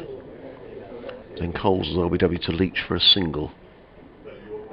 Finch again, in and bowl, short, and Ali Orr, who's a tall man, just ducks underneath it. The ball loops over his head into the gloves of Ben Cox. There is no run. End of another over. Finch 2 overs, no maidens, 0 for 3. Sussex are 19 for 3 with Orr on 12. He's faced 31 deliveries for the record. Carter on 5 of 26. And the Sussex lead is now up to 70. He does remind me a little bit of Alistair Cook, Ali Orr, in 1 or 2 little movements. The way he takes the bat away from the ball when he leaves it, and I don't know, just general sort of demeanour. You're not the first to say that, actually, and I spoke to him after his innings here, actually, and I think Sussex were then going on to play at Chelmsford. And, he spoke about, you're playing against, let's face it, one of the legends of the game, and you'd have to put Alistair Cook in that category, and he was really looking forward to playing against the great man at Chelmsford in the 50 over. Dylan Pennington has replaced Joe Leach at the Diglis end, and he comes in, he starts with an absolute snorter. That's a great ball. To Carter, angled in at the right-hander, pitched just short of a length, climbed over the outside edge, and was taken by Cox. Really good delivery that from Pennington, who hasn't yet picked up any wickets in this second innings. They've all fallen to Joe Leach, who's just given way to Pennington at Diglis end, but bowl a few more like that and it won't be long before he finds himself in the wickets. I would suggest he comes in again now and bowls, and that one's a little bit wider outside the off stump, and Carter is able to leave it alone. He's played well since he came in, Carter. 3 for 3, horrible time to come in, and he's faced 28 balls now for his 5. And he's played and missed a few times, but generally speaking, he's looked in pretty good control out there. The Sussex keeper picked up 4 catches in the Worcestershire first innings. One of them this morning to dismiss Josh Baker. One of 3 Worcestershire batsmen to go this morning. Baker out for 5, Leach out for 18, and Pennington for 6, as Sussex wrapped up the Worcestershire first innings for 213. Here's Pennington again, and Carter plays defensively out on the offside, fielded by Libby. So that was a first innings lead of 51, but 3 quick wickets for Worcestershire, and Sussex now 19 for 3, leading by 70. Again, I'm indebted to the Sussex press officer, Sam Kerr, who's reminded me that Ian Salisbury we were talking about Travis Head a little earlier and whether he's likely to return to Sussex for next season, and Ian did make a comment, Ian Salisbury, in the pre-match press briefing, which I hadn't read closely enough. So I'll just read what he had to say about Travis Head, who's now back in Australia, perhaps at the end of the over. Here's Pennington from the Diglis end, in there, bowls to Carter, forward comes Carter, pushes defensively up towards mid-off, and Pennington comes across and does his own fielding. I followed a couple of Worcestershire supporters into the ground this morning, Frank, and they were nattering away, and a chap said, I'm looking forward to next week. He said, I'm off for 3 days to Canterbury. He said, the first holiday I've had in 18 months. So I might see him there. Well, maybe get some good weather. People do this, don't they? They plan a little break, around the counties. Yeah, lovely little... Well, I'm going to Canterbury, and it's the first time I've been there for a long, long time. Pennington from the Diglis end, down the leg side, this one, flicked at by Carter, taken by the diving Cox, no run.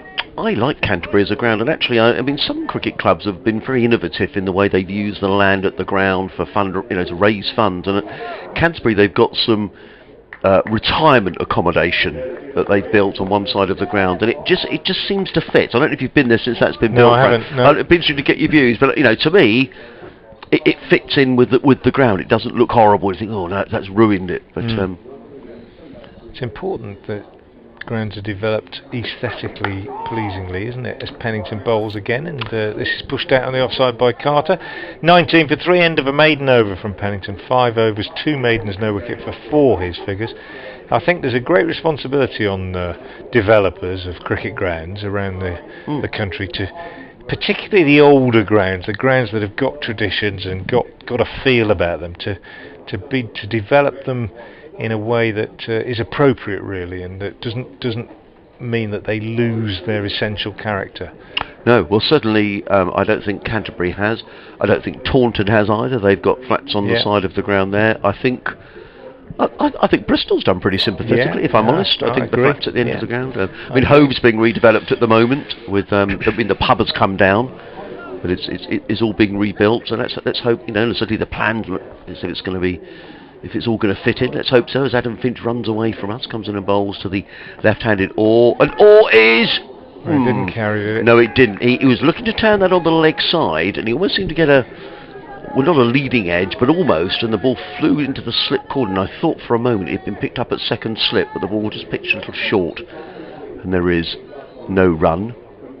What was the feeling here, Frank, with when the I mean, how long has the Premier Inn been here? That's in. Well, it's a good few years now. It's kind of, it's part of the scenery now, really. Looks like it could do with a lick of paint, actually. Yeah, probably due a bit of a refurb, but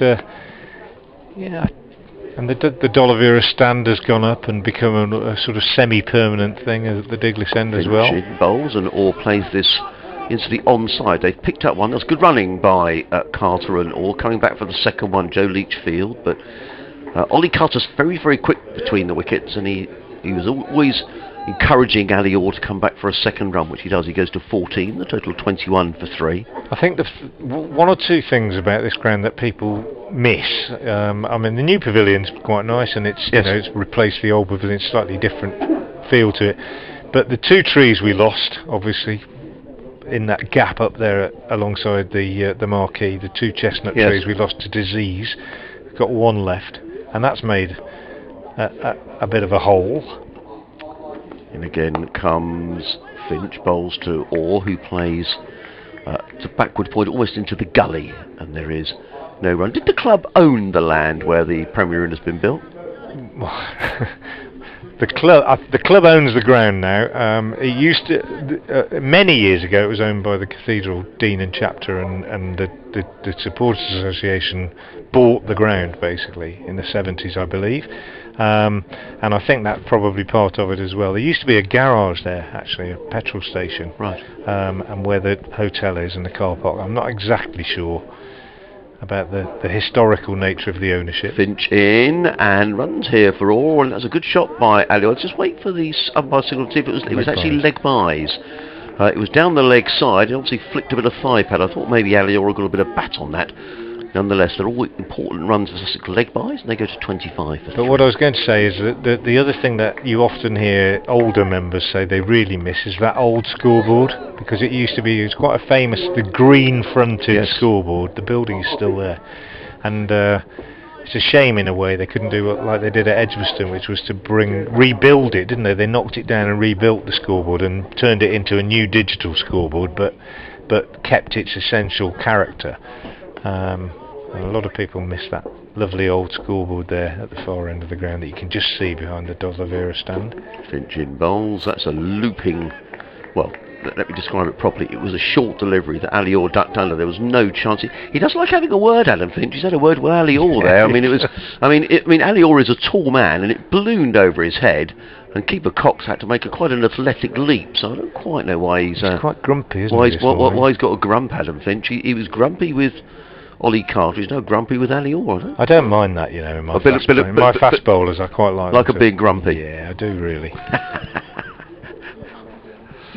Well, he's running away from us. To bowl to Orr, who's on 14. Sussex 25 for 3. He's in and bowls, and Orr is solidly forward. Well, he really has got the grump, hasn't he? Because that was a perfectly respectable full defensive shot by Orr. He played it back down the track to Finch, who picked the ball up and made it he was going to shy at the stumps.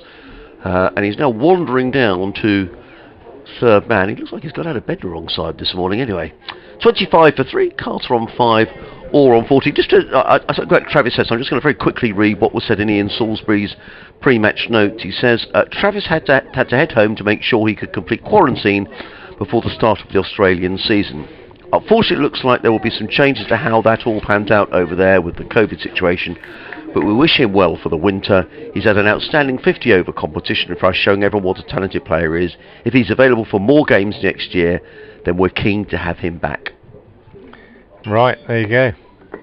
As Pennington bowls to Carter, who turns this on the leg side, and they pick up a single as grumpy Adam Finch comes up from the long leg boundary to do the fielding. I guess what I would say there, interesting words, aren't they? If he's available for more games next year, then we're keen to have him back. Well, he was available, he didn't come over until the middle of May this year, so maybe Ian Salisbury's saying, if you're available for the whole lot, we'll have you back. But we don't want you back halfway through May and then playing in the 100. I don't know. Yeah. I'm just trying to sort of read a little bit into Ian's words there. Yeah, well, all will be revealed. Pennington round the wicket to Orr from the Diglis end, bowls, and that's left alone outside the off stump. Taken by Cox. Got a good suggestion from Rugby Geeks for a ferret. Monty Panesar surely is considered the ultimate ferret. Yeah, I agree. I'd say he's captain, isn't he? Panesar. He could be, or maybe vice captain to Bob Willis. I don't know.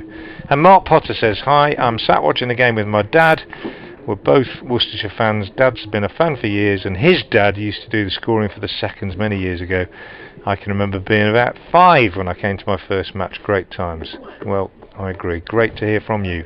As Pennington bowls this one outside the off stump, and it's left alone by Ali Orr and taken by Ben Cox. We were discussing in an earlier game, actually,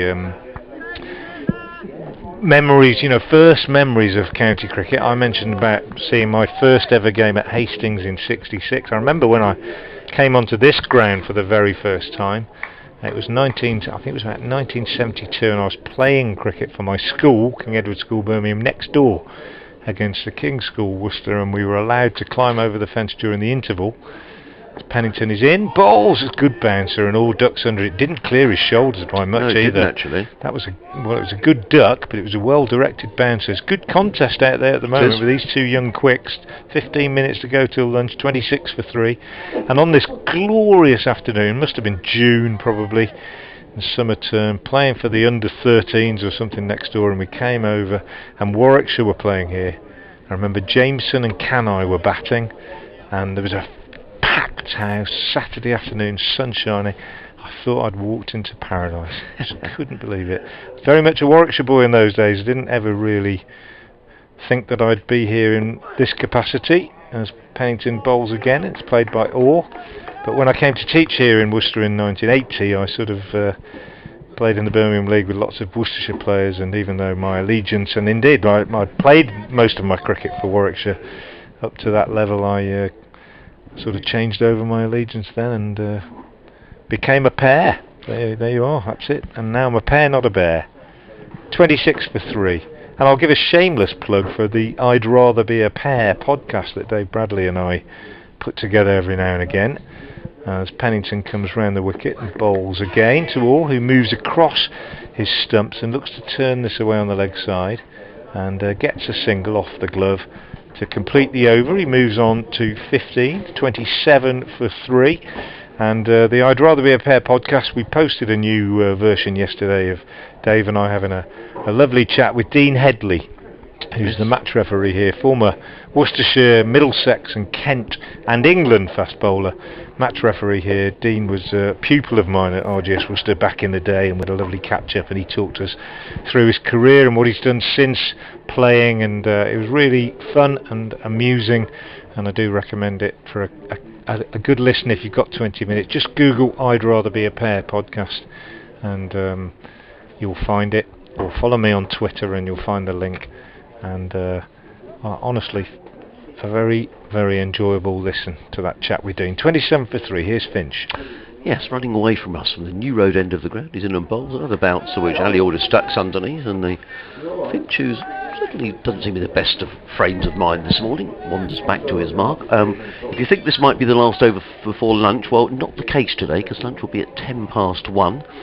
And just a quick update sort of around the counties really. One game has already finished in the county championship with Essex thumping Glamorgan by an innings on 74 runs. That's in Division 2. In this division, Leicestershire look like they're going to get a hammering by Kent as well, as in comes Finch running in over the wicket past umpire Pratton bowls, and Orr meets him forward with a very orthodox forward defensive shot that he plays back to Adam Finch, who picks up the ball and then glares at Ali Orr and makes as if to throw the ball at the stumps. Orr's probably, I don't know what on earth.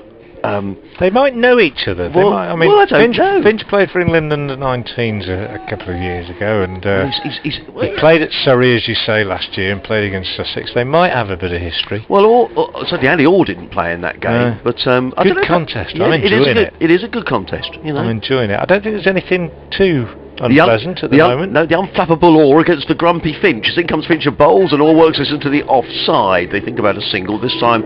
All he gets is a glare. I like this. I mean, I was an opening batsman, and I played against plenty of quicks who like to have a chunter and many of them coming from the same part of the world as Adam Finch up in the Black Country, because I played up for Old Hill and Kidderminster in the Birmingham League, and I think it's great. I think the batsman gets fired up by it and the bowler's fired up, and it brings out the best in players.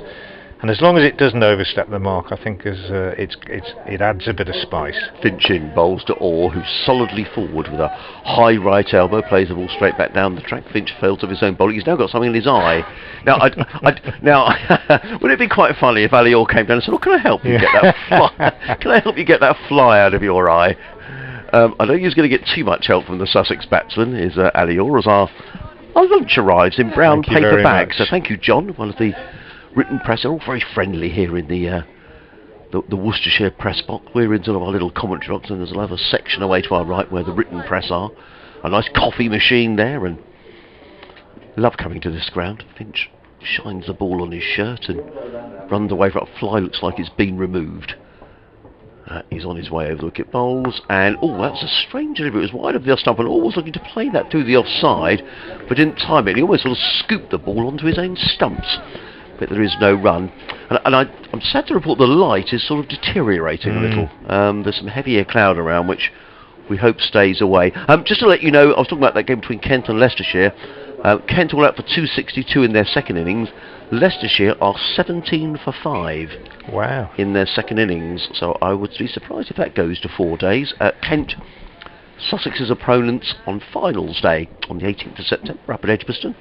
A 2:30 start for that game. But this is the championship, as in comes Finch, bowls to Orr, who just covers up and plays nicely to mid-off. There is no run, an over safely negotiated by Alistair Orr, who's on 15 of 48 deliveries. And Sussex, having been 3 for 3, are 27 for 3, with Orr on 15. Carter is on 6. It means that the lead for Sussex is 78. And Finch, 4 overs, 1 maiden, no wicket for 5. Just to finish off on those other scores, Lords, Middlesex, 109 for 4 in this division.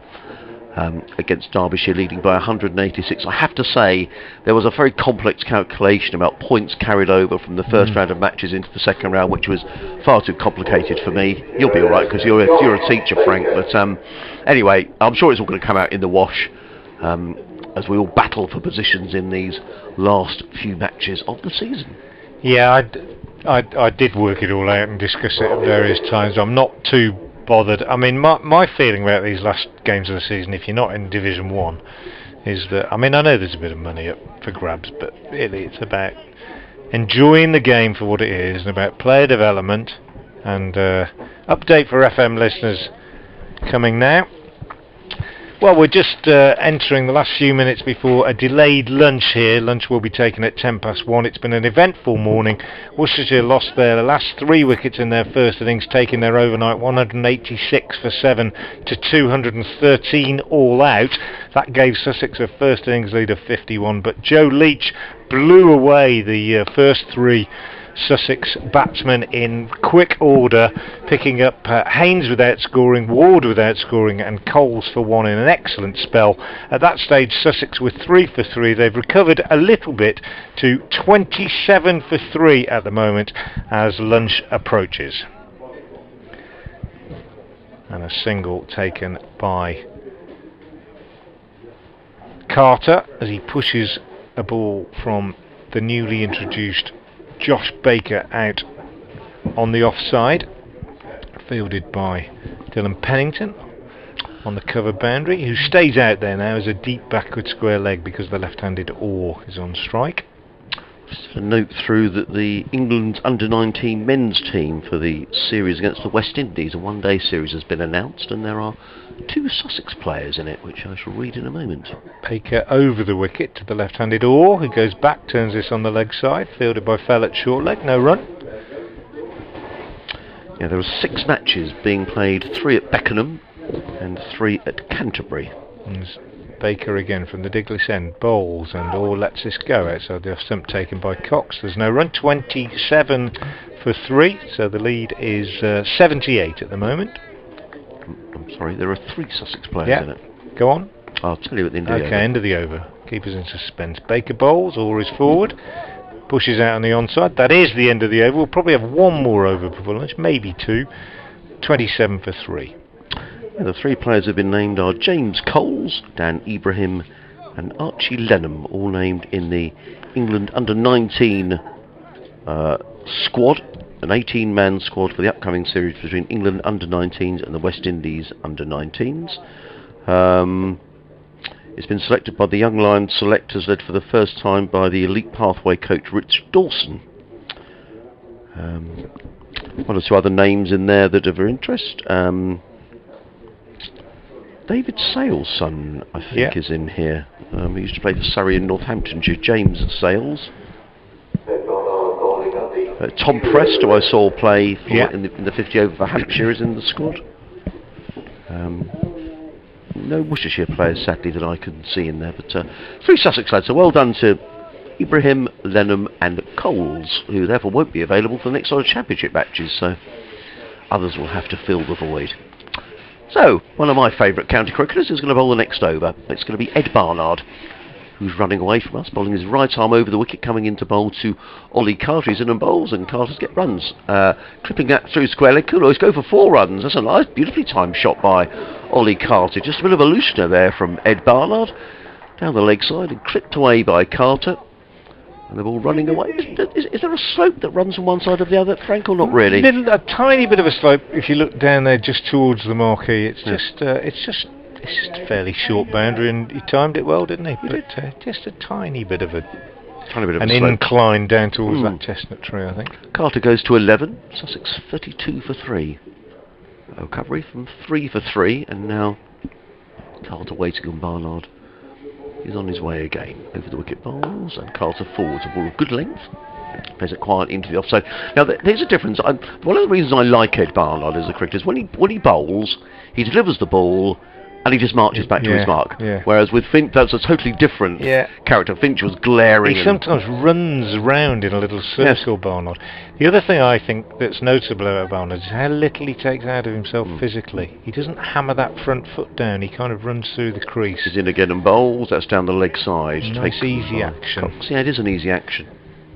And when I say one of my, he's one of these all-rounders who you just see. I mean, he didn't make many. He made 17 in the Worcestershire innings, but he's one of these. He made 200s this year in the Championship. Yeah, he bats in the middle order, bowls overs, good fielder.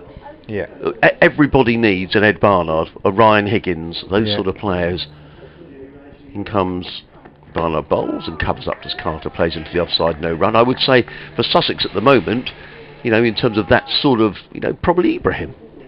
He bowled very nicely, picked up a couple of wickets, made 48. Good cricketer. Yeah. Does what it says. Is an all-rounder. Yeah. Barnard's good in all forms as well. That's the other thing. Runs away from us, comes in and bowls to Carter, slightly short, and Carter, who will have one eye on the lunch break. And these two have actually done very well to see Sussex through, because Leach in particular was absolutely steaming in. His tail was up. They had Sussex 3 for 3, and it was a real example. And I'm sure Ian Salisbury, as we were saying, James Kirtley, are probably thinking, what are these lads made of? Are these guys up to what it really takes at the high level? Barnard in bowls to Carter outside the off stump, taken by Cox. There is no run. They're looking for another over here. It all depends how quickly umpire Bainton strolls in. Which clock do they use? They use the digital clock on the pavilion, I think, which we can't see because of those blinds in the press box. That's what I think they use.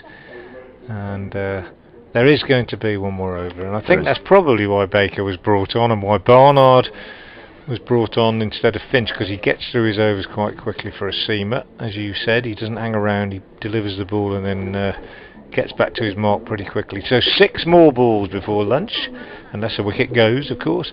And Baker is going to be bowling to the left-handed Ali Orr, who has once again been pretty unflappable. Yes. He was in the first innings, 15 not out off 51 balls, and he waits now as Baker bowls to him, and he's forward to this one and pushing it out on the onside. Bit of a combination of bat and pad, I think. No, it was a bit of mainly bat. Yeah, tucked away on the onside. He gets very low in that forward defensive position. Big bend of the front leg. He waits now, and it drives this one, and it hits Jack Haynes, who's at short extra cover on the heel, I think. Caused him to jump. He's got the helmet on and the box, Haynes, but not up the shin pads, I don't think, as Baker is in and bowls, and this one turns a little bit slowly, but Orr watched it all the way, went on the back foot. Yeah, it did turn, and he played it quite nicely down on the offside. Bit of turn though for Baker. He's in again now and bowls, and Orr is forward to this one, pushing back to the bowler. So 2 balls left before lunch. Been an eventful morning. Not so much in the last half an hour, but prior to that, good stuff. Baker bowls, Orr goes back, cuts, lovely shot.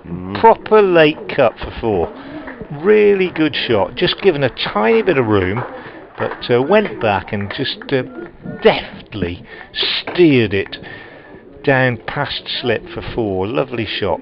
Proper old-fashioned late cut from the left-handed Ali Orr. Good stuff. He's on 19 now, it's 36 for 3, a lead of 87. And the last ball before the lunch interval, bowled by Josh Baker, and Orr goes back and plays that very late. If he'd have missed that, they'd have been shouting, but he managed to get a bat on it and steered it out behind square on the offside, on the leg side, off an inside edge for a single. He keeps the strike, it's lunch, and Sussex in their second innings are 37 for 3 to lead of 88, and Ali Orr is 20 not out, and Ollie Carter is 11 not out. The two came together when the score was 3 for 3, so they've played pretty well, these two. But off 19 overs then in their second innings, Sussex are 37 for 3, leading by 88. And we've had an exciting morning's cricket. Worcestershire overnight 186 for 7, bowled out for 213. Men out today: Leach 18, Baker 5 and Pennington 6. Finch finishing 3 not out. Wicket takers today: Hudson Prentice, who finished with 2 for 49, and Henry Crocombe, who finished with 3 for 44. In reply, Haynes caught fell bowled Leach 0, Ward LBW bowled Leach 0, Coles LBW bowled Leach 1. At that stage, Leach on fire, and Sussex 3 for 3. A good recovery has been put together so far by Ali Orr, who's been in there since the start. He's on 20, and Ollie Carter, who is on 11. It's 37 for 3 at lunch, 19 overs gone, a lead overall of 88, and most enjoyable morning. And after a few words from Adrian Harms, it'll be goodbye from us, and we'll be back with you at around about 1:50. Yeah, it's intriguingly poised, isn't it? 74 overs left in the day. If the light holds, I'm not saying we're going to get a result today. We did wonder that when Sussex were 3 for 3, but I think credit to Orr and Carter, because that's a pretty stern examination from a bowler of the quality of Joe Leach, who was giving it absolutely everything in that spell. And for 3 for 3, Sussex could easily have been 5 or 6 down at the break, but these two have held firm. Clearly a lot more work to do. Into cricket full time. One or two obviously used the old UCCE Crocombe bowls. Oh, and Leach edges that between keeper and first slip, and Crocombe looks rightly. No, I agree. Crocombe in again bowls, and Leach drives firmly through the covers. That's a lovely shot. He attempted that in the first ball of the over and didn't time it. And Joe Leach just kind of looks in the mood here. Crocombe on his way, he bowls, and Leach sits on the pad, and he's given out by umpire Bainton. So Henry Crocombe gets his reward. Looked like he was playing ongoing contract. As Crocombe is on his way from this new road end. Bowls also tripping him in, another wicket for Henry Crocombe, and Josh Baker is caught behind. So it's Hudson Prentice who has been brought back into the attack. He immediately concedes 4 runs. It's run down to third man by Pennington. Disciplines, haven't yes, you have. Hudson Prentice in and bowls, and driven and a caught and bowled, and that's very well caught and bowled by Hudson Prentice. I have to say, that was belted back by their captain, Tom Haynes, now on strikers. Joe Leach comes in, and Haynes is out, caught at second slip very nicely by Tom Felt. And anyway, here he is, Harrison Wood, left-hander as well, facing Leach, and big shot for over him, and he's gone. First ball thought it might have been a bit high, I must say, but Joe... 3 not out. Worcestershire 213 all out. Here's Leach again in bowls to Coles, who's LBW to the Worcestershire captain, half forward, good shout, looked out from here. Over by the river in the city will flood as well. Leach in bowls, half volley, and not the best. In fact, well, not the best ball he's bowled, the worst ball he's bowled so far. First one he's got wrong. He's running away from us, bowling his right arm over the wicket, coming into bowl to Ollie Carter. He's in and bowls, and Carter's get runs. Clipping that through square leg. Cool, he's go for 4 runs. That's a nice, beautifully timed shot by Ollie Carter. Just a bit of a loose note.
Good afternoon and welcome back to New Road in Worcester.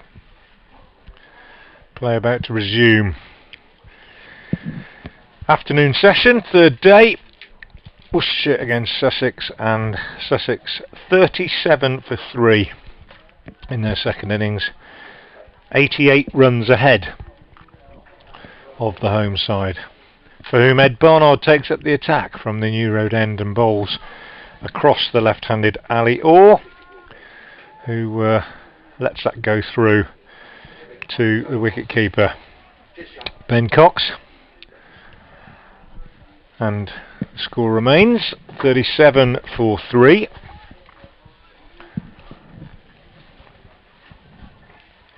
Or 20 not out, holding things together to some extent in this Sussex second innings, and again letting this one from Barnard go through outside the off stump to wicketkeeper Ben Cox, or who made 100 here in the Royal London Cup earlier in the season, and made a very solid contribution in the first innings, 52 off 123 balls before he was dismissed in odd style, just treading on his wicket as he turned the ball down to long leg.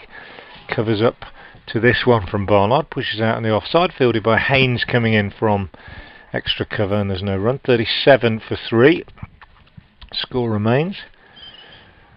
Barnard in just his second over has conceded 4 runs so far. I suspect we'll see Joe Leach again from the Diglis end after this. I'm not sure. Josh Baker had a couple of overs from that end just before lunch, but it could well be that Leach decides to get stuck in again, having started so well, as Barnard bowls again to Orr, who pushes this up to Leach at mid-on. Leach, who began this innings with an explosive burst of bowling from the Diglis end, picking up 3 wickets in the space of just 2 or 3 overs. 6 overs, 1 maiden, 3 wickets for 11, his figures so far.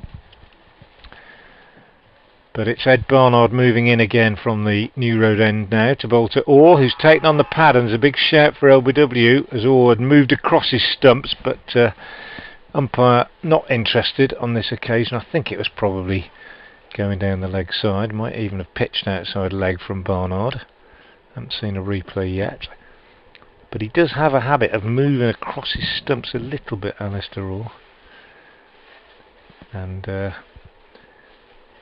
on that occasion, taken on the pad, thought about a leg bye, but was sent back by the non-striker Ollie Carter.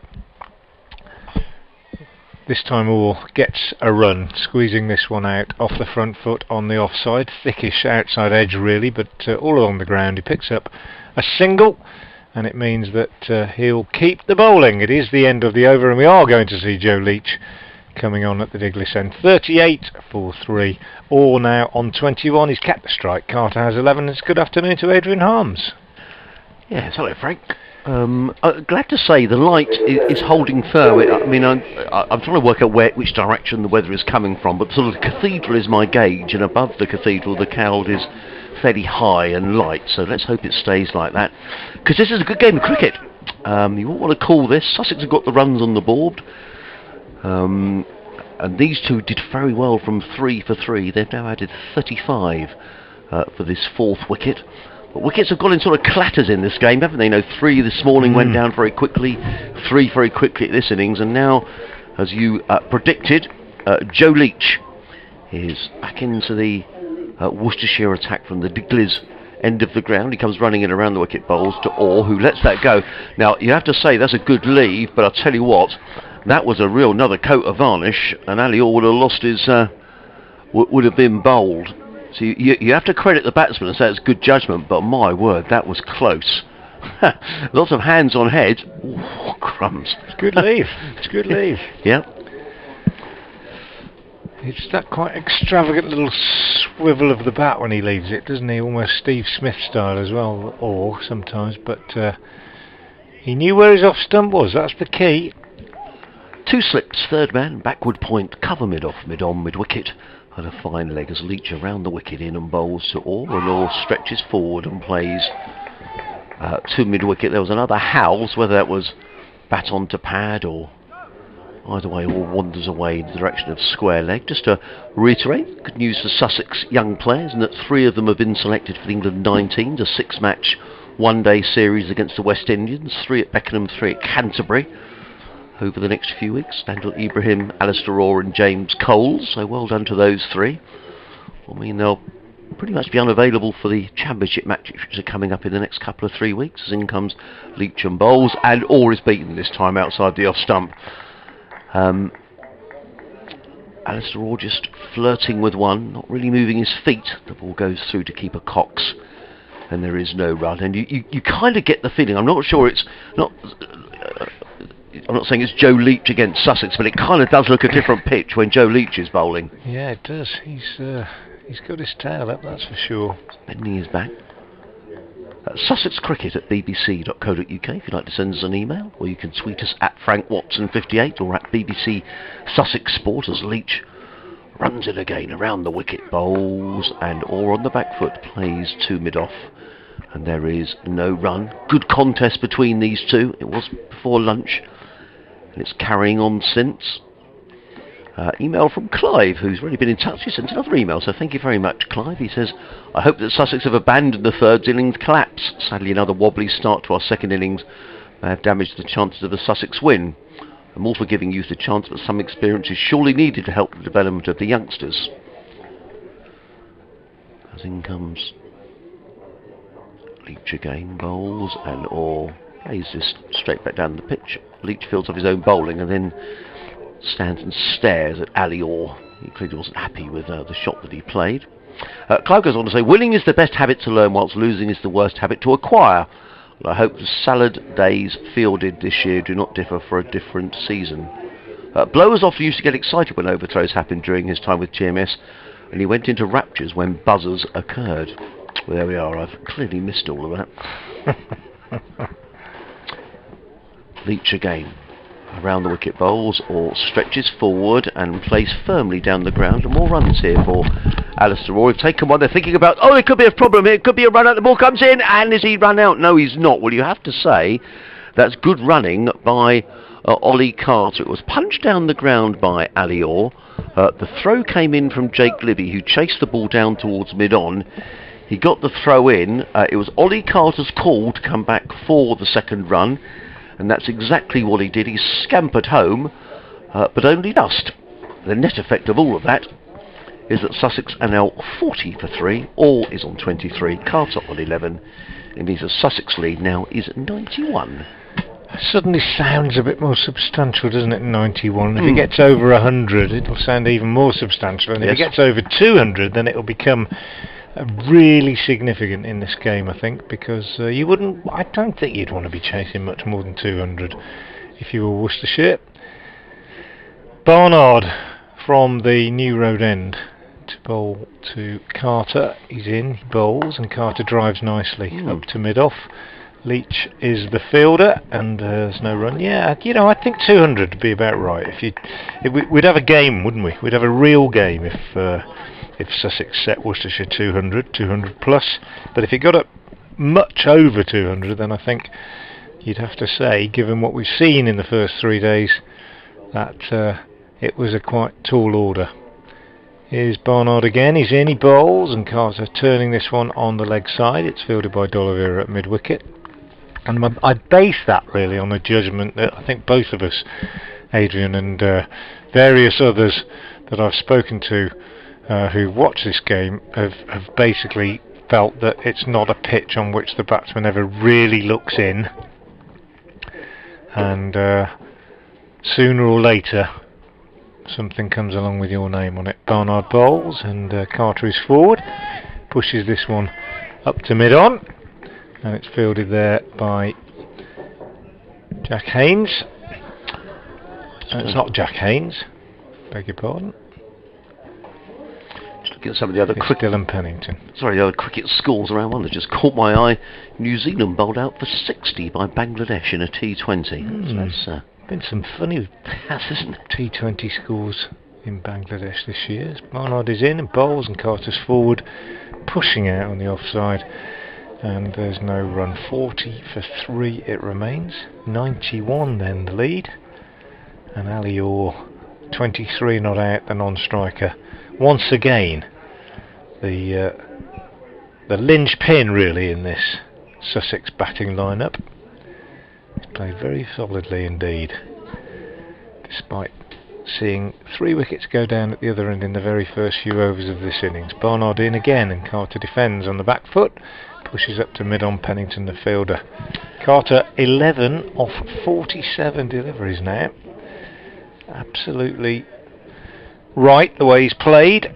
These two came together with basically with the need to just settle things down a little bit, just not give anything away. Rebuild. Barnard in, bowls, and that's a lovely shot from Carter. Over pitch on leg stump and just clipped away. Absolutely beautiful clip through mid wicket, all on the ground, and he goes to 15, and it's 44 for 3 at the end of that over. 22 overs gone in this Sussex second innings. As good a shot as we've seen. Yeah, that was a lovely shot, wasn't it? Just punched through the onside. Didn't hammer the ball. It was all in the timing. And these two have negotiated the best. Well, just about 18 overs since that collapse. So they really have sort of steadied the Sussex ship, which was much needed. But as we say, wickets have gone down in clusters in this game.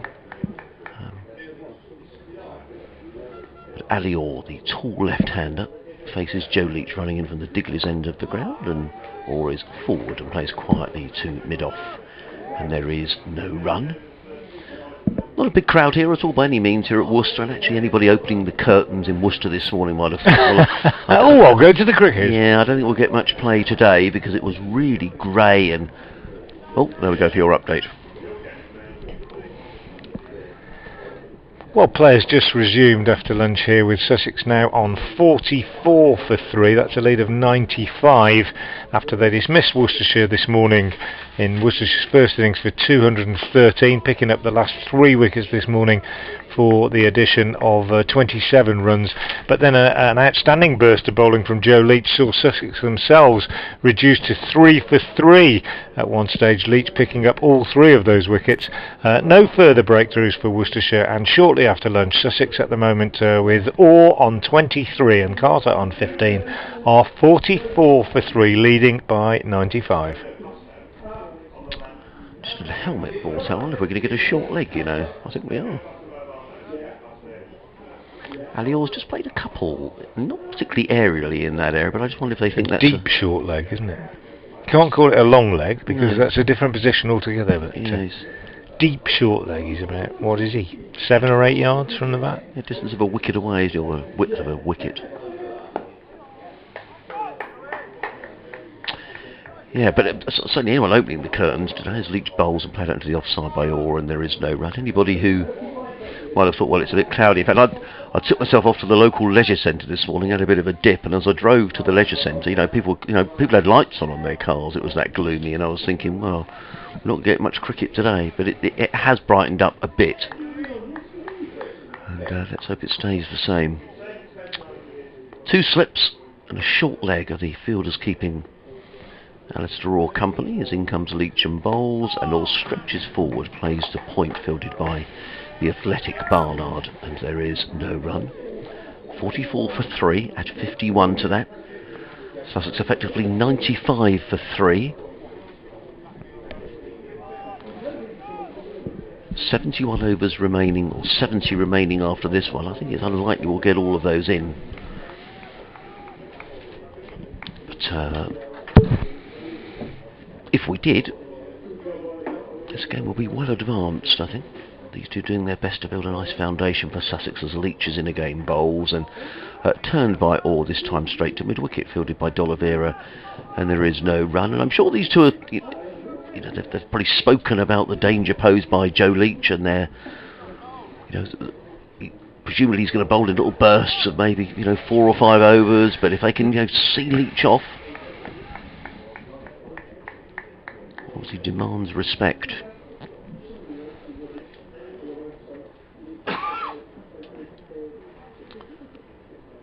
Figures of 3 for 13, one more ball remaining of his 8th over. Leach in, bowls, and all plays defensively into the offside. That's a quickly taken single. It needs to put well. It was Ollie Carter who was running to the danger end. It was a slightly risky single. It was played into the offside, played into the covers, or it was All's call. He called Carter through, and Carter had to get his skates on. The throw came in, I think, from Jake Libby. Had it hit the stumps? I think he'd have been in, wouldn't he? But it was. The reaction was it was close. Yeah. But it was a while, and the two batsmen just having a little natter in the middle of the pitch. Alior picks up a single. He will retain the strike. Sussex 45 for 3, Orr on 24. Carter on 15. Leach 8 overs, 1 maidens, 3 for 14 has been excellent. Yeah, he's kept the strike. Orr 24 off 75 balls. Barnard to him now from the New Road end bowls, and that's a lovely shot by Orr. 4 runs. Successive boundaries off Barnard, because the last ball of his previous over was the one that Carter clipped through mid-wicket for 4, and that one Orr doing the same on the other side, because he's left-handed, past the diving Leach at mid-on, and nice shot from Alistair Orr. 28 not out now, growing in confidence, the left-hander, and he looks a very tidy and well organised player. And well, that's as good a shot as he's played, probably, I would say. Barnard just over pitching slightly. Moves in now to bowl the next one to Orr, which is sliced away. Just over correction from Barnard, a little bit short this time, and cut away by Orr, but good diving stop by Brett D'Oliveira at backward point. And there's no addition. It's pretty overcast again here at New Road today, a bit chilly. Haven't had any real rain, just a little few spots after play on the second day, but not really much. But it's not been balmy by any means. No.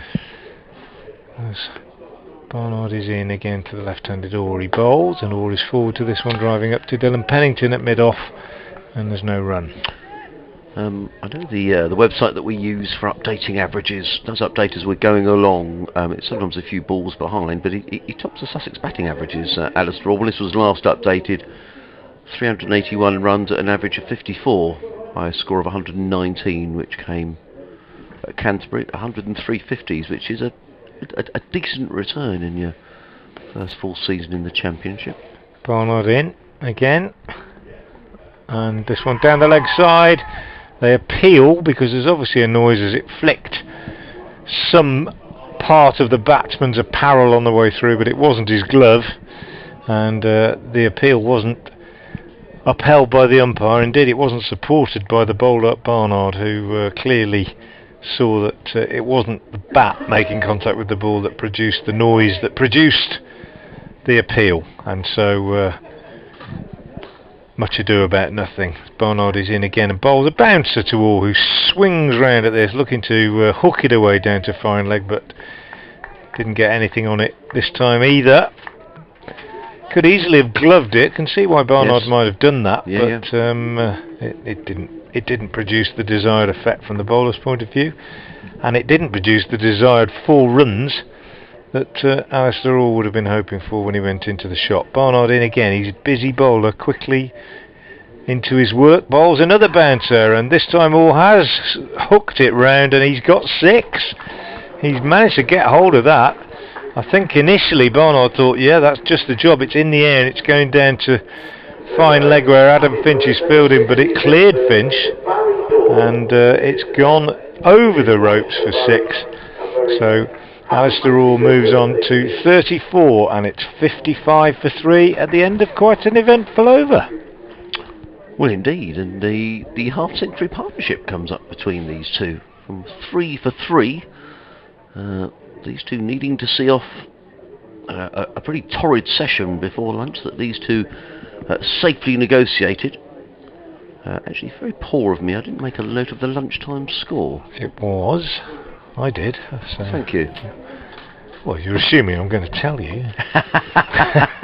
37 for 3 it was. Thank you. I've got my book here, but I didn't write that in. In comes Leach, over the wicket, comes into bowl to Carter. Carter forward to a ball of good length, plays quietly into the covers, and there is no run. 2 slips in a third man. backward point, cover mid-on, mid-wicket, and a fine leg. Brighter skies around. Good news, Barnard. It's a little out of sorts. His 4 overs, of course, 19. But this man, Joe Leach, is the man who's posed the threat. Picking up those 3 wickets. If you missed it, Haynes and Ward both out first ball. James Cole surviving the hat-trick, but not lasting that much longer before he was pinned LBW by Leach for 1. In comes Leach, bowls wide of the off stump, taken by Cox, not cleanly, and there is no run.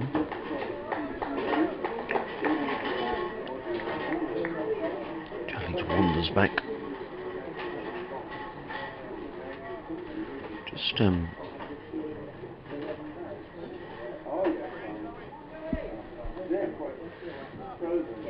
if there's a change in the field here. No, there's a discussion between D'Oliveira and Leach at the far end of the ground, but the field stays as it is.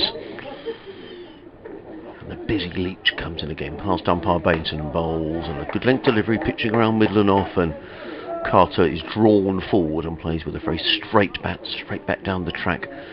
Leach fields off his own bowling, and again there is no run. Sussex, well, both of these sides with 3 games to play in the county championship. Sussex have Middlesex and Derbyshire, who will be visiting Hove over the next few weeks, starting with Middlesex, and a visit to Leicestershire up to Grace Road. Here comes Leach again, bowls, and Carter drives in the air, and he's going to get 4 runs, but it wasn't that far wide of Ed Barnard, who was diving away at backward point, and you probably heard the cry of catch that went up. It wasn't a chance, but it wasn't that far away from Barnard. Carter goes to 19 and Sussex to 59 for 3. Visits to Grace Road, always very welcome. It's pretty much the only place that I know on the circuit where you go and you have a sit-down lunch and you get waiter service at Grace Road. Always very nice. But the last time I was there, we were sat on the table with the umpires, which was a very exalted position to be, having your lunch as Leach in again. Bowls, and that was an effort ball from Joe Leach. You probably heard the grunt, and there's lots of staring at batsmen going on here. He put a lot of effort into that, Joe Leach, and Carter just stood there and just pushed it back down the track. Leach fielded off his own bowling and just gave Ollie Carter the stare. That's trying to unsettle the young batsman. Yeah, can't see what the fuss was about. He played it pretty well, didn't he? Yeah, he did. Leach wheels around in front of the white seats at the far end of the ground. Is in again, bowls, and again an immaculate forward defensive shot by Ollie Carter, which this time draws no response from Joe Leach. The end of another good, accurate over from Leach. Just the 4 runs coming off of it. 9 overs, 1 maiden, 3 for 18. Sussex are 59 for 3, all on 34. Carter on 19. These two have added 56 from the depths of 3 for 3 to 59 for 3. And Adam Finch is coming into the attack at the New Road end. As you say, Ed Barnard looking a bit out of sorts, really. Hasn't been at his best with the ball this year, really. There have been flashes of his old form, but hasn't been at his very best. Just not quite sure why. Can't put my finger on it. Don't know whether he can either, but he hasn't quite found the rhythm and the consistency that he's shown in previous seasons this year, Ed Barnard. With the ball, that is. Adam Finch into bowl to the left-handed Orr, down the leg side, and that'll be 4 runs on Orr's hips. He's just tucked it away, so the last 2 balls that Ali Orr's faced brought him 10. 6 hooked over fine leg off Barnard, and that one just tickled off his hip, off the bowling of Adam Finch. Bit of a loosener, 63 for 3, but not 1, not 2, not 3 coaches and bowlers of my association have said that they can't stand the term loosener. No, you should be ready. It shouldn't exist. Yeah. Here's Finch into bowl to Orr. Bowls, and more runs for Orr on the leg side, tucked away behind square, and really good running. Comes back for 2 despite the fact that the ball, well, it only went about 35 yards. In fact, his leg buys, he didn't even get a bat on it, but Josh Baker had a long way to come in from long leg, and they got back for 2, so good running, and 65 for 3 now the score, and the lead up to 116 as Finch comes in and all leaves this one alone outside the off stump, taken by Cox. Good partnership. 3 for 3 when they came together. Carter, the junior member of the partnership, but he's played very solidly, I think. Been impressed with Ollie Carter behind the stumps.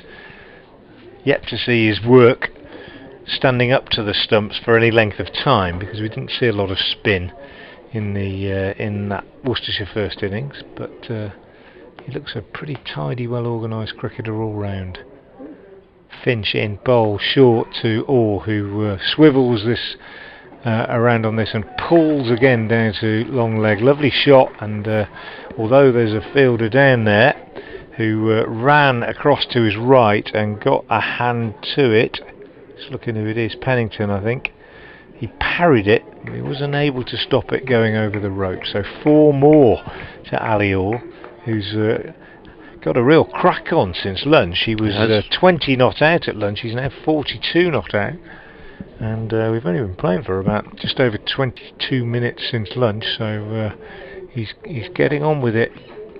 Young Alistair Orr, and he looks like a good man in form at the moment, and he gets another short one from Finch, which he swivels on and pulls down to fine leg for a single. Controlled shot, got on top of it, played it well. He goes to 43, it's 70 for 3, and the lead passes 120, 121. Healthy advantage for Sussex.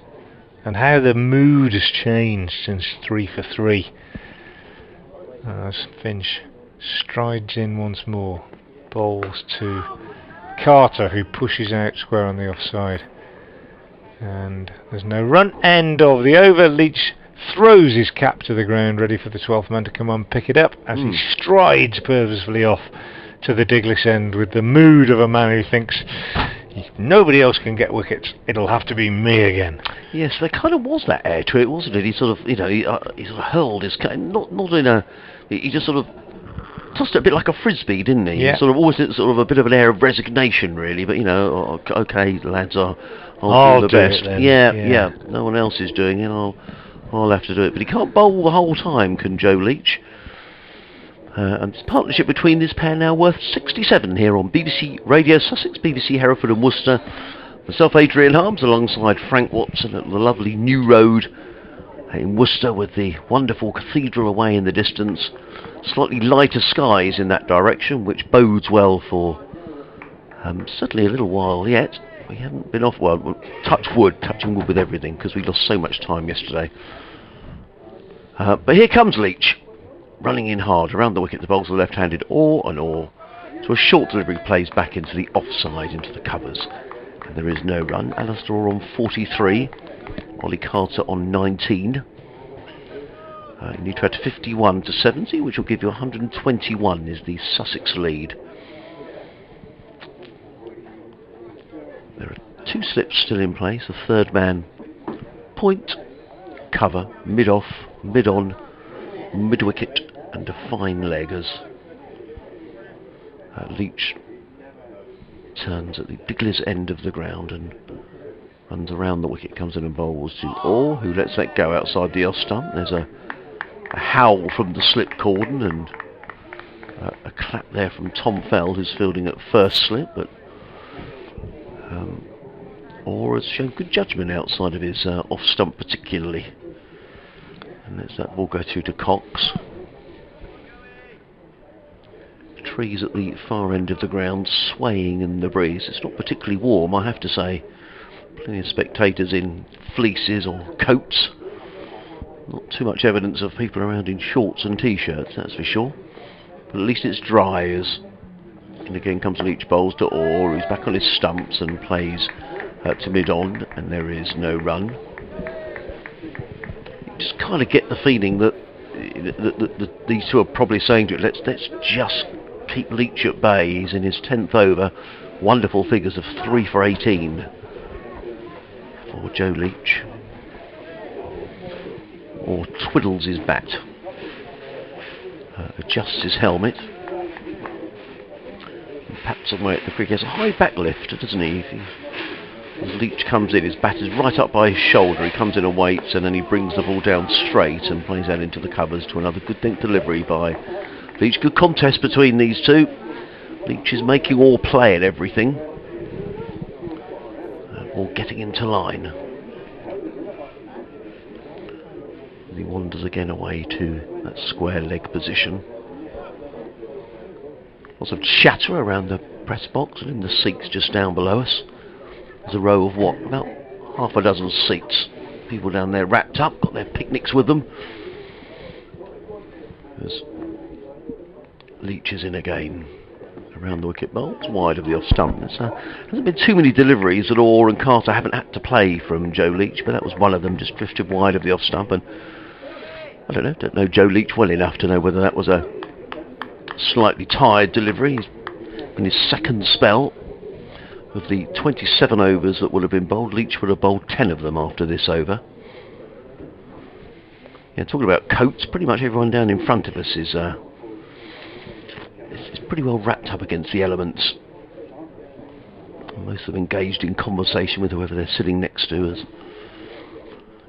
Leach in again, bowls, and again, Orr doesn't have to play. Lets that one go outside of the off stump. Leach looks a little frustrated. End of a good, an over which he didn't concede any runs. 10 overs, 2 maidens, 3 for 18. All quite content to play out the maiden over. A bit of a natter going on between Joe Leach and Ben Cox, the Worcestershire wicketkeeper. I wonder whether that's a bit of a chat about, right, what do you reckon now, Ben? Do I bowl another one? Do we change the bowling around? Do we bring the spinner on? Josh Baker. Plenty for Leach to ponder. The Sussex having been in all sorts of trouble and now just getting themselves into a decent position. They're 70 for 3. The lead for Sussex is 121. And it's Adam Finch from the New Road End, bowling to Ollie Carter, who pushes that one out on the offside. And there's no run. I think that's exactly what they would have been saying, Cox and Leach there. What's the way forward? What do you think? Shall I have another one? Shall we bring the spinner on? Maybe shall we bowl Brett D'Oliveira, who was underused really in the first innings, only bowled 1 over, did get a wicket. How best to go forward? Seems a long time now since that 3rd wicket fell. Adam Finch bowls outside the off stump to Carter. Good pace from Finch, good carry through to the keeper, but just wide enough of the off stump for the batsman to be able to leave it alone. Yeah, it was in the 5th over. 5th over, yeah. 4.3 overs when he was out. Yeah, so 22 overs ago. 23 overs ago almost. And Worcestershire need another one now, just to give them a bit of momentum again. As Finch is in and bowls and Carter drives, full ball up to mid-off, D'Oliveira fields, and there's no run. Crucial little period in the match, I would call this, not just in the innings, but in the match, because if they extend this partnership by another 30 or 40, then I think Sussex very much on top again. Whereas if Worcestershire can knock over another 2 or 3 wickets this afternoon, you know, if you could have Sussex 6-7 down at tea, then I think things could tilt in the home side's favour. So crucial little hour or two coming up as Finch bowls to Carter, who plays defensively off the back foot this time, square on the offside. Barnard is the fielder at cover. And there's no addition to the score, 70 for 3. The light's quite good again, isn't it? It's really quite bright towards the cathedral. Let's hope it continues. 65 overs remaining in the day after this one. Here's Finch again. In and bowls, and Carter again is really studious in defence, allowing the ball to come right under his eyes. Back foot defensive, very nicely played indeed. Quite a correct player, Carter. Good shape on that backward defensive, good sideways on position. His right foot hasn't turned round too far towards mid-off, and that allows the bat to come down very straight on the back foot. As Finch is in again, and he's forward to this one, pushing nicely out on the offside. Good over from Finch, but well played by Carter. Finch 6 overs, 2 maidens, no wicket for 14, 70 for 3. You listen to live cricket on the BBC, BBC Radio Sussex, BBC Hereford and Worcester. Myself, Adrian Harms, alongside Frank Watson. Ball-by-ball coverage of every game, of every count, in every competition, right through until the end of September, including Sussex's big day at Edgbaston coming up in 3 weeks' time at Edgbaston. In fact, 2 weeks' time, it's coming Saturday, isn't it? When the T20 finals day, a packed Edgbaston. It's always an exciting day. As in comes Joe Leach running around the wicket to bowl to Alistair Orr, who drives, and he's going to get 4 runs here. I think he wasn't quite where he intended it to go, but Alistair Orr won't mind too much about that. He was looking to punch that one away, I think, through extra cover. And he rather sliced that away through cover point. It was all along the ground, and it's gone for 4 runs, so we shouldn't worry too much about it, but it wasn't quite where he intended. Nonetheless, he goes to 47, within sight of his 4th half-century of the season. Alistair Orr made 52 in the first innings. He likes this ground. Yeah, he does, doesn't he? Made 100 in the 50 over competition. And within 3 of a half century, Sussex just 74 for 3. Partnership between these two now worth 71. As Orr waits. Leach is on his way, bowls, and Orr covers up to a ball that's well pitched up to Ali Orr. Joe Leach gives him a bit of a stare, but Orr averts his gaze by, and he's definitely saying something to him there, Joe Leach, isn't he? Well, I think to be fair, Ali Orr is saying, well, I don't know what you're talking about. I think that's always exactly what he said, because Leach sort of followed him, and Orr is retaking his guard. I think that's probably sensible, to be fair, because there's just a little bit of niggle out there. Frank? Yeah. I don't know quite why. No, I don't either. It seems most of it seems to be aimed at Orr. Leach in again, bowls, Orr right forward, foot right to the pitch of the ball, plays to mid-off. Again, Joe Leach says something to Ali Orr. He's carrying it on, isn't he? Yeah, Orr's giving a bit back as well. Yeah, well, umpires don't seem too bothered. No, they don't. I mean, and I think if it was really nasty, they'd be stepping in saying, "Come on, there's enough of that nonsense." I don't know. Perhaps they're just trying to unsettle Orr. 74 for 3. Orr on 47. Leach is on his way again. In and bowls. Short, pulled away. And that's gone for 4 runs, and that's a half-century for Alistair Orr. His 2nd half-century of the match, his 4th 50 of the season in county championship cricket, and it's been some debut season for Alistair Orr. It was short from Joe Leach, pulled away over mid-wicket. Orr goes to 51 in 96 deliveries, and he's led this recovery. Sussex in all sorts of trouble on 3 for 3, now 78 for 3. About 7 fours and 1 6 the statistics of the innings.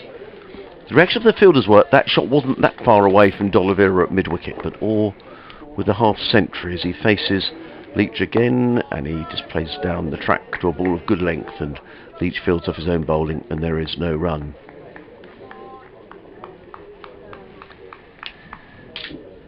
Well, you know, we had that conversation about what were Cox and Leach talking about, and I suspect it was, well, I'll have one more, you know, and it's one of my pet things. Regular Worcestershire listeners will have heard me say it many, many times. Often, captains, bowlers, throughout club cricket, county cricket, test cricket. Leach in bowls, kept a bit low, and All did well to sort of dig that one out. Played in mid-wicket. There is no run. End of the over. 78 for 3, all 51. Carter 19. Leach 11 overs, 2 maidens, 3 for 26. They say, have one more. We'll just give you one more. And that one goes for 10 or 12. Like, Leach went for 2 boundaries in that over. And he's now coming off. And he's bringing Baker on at that Diglis end. I've just seen him give the nod to Baker. And I always think, you know, that's the worst thing in cricket. Have one more.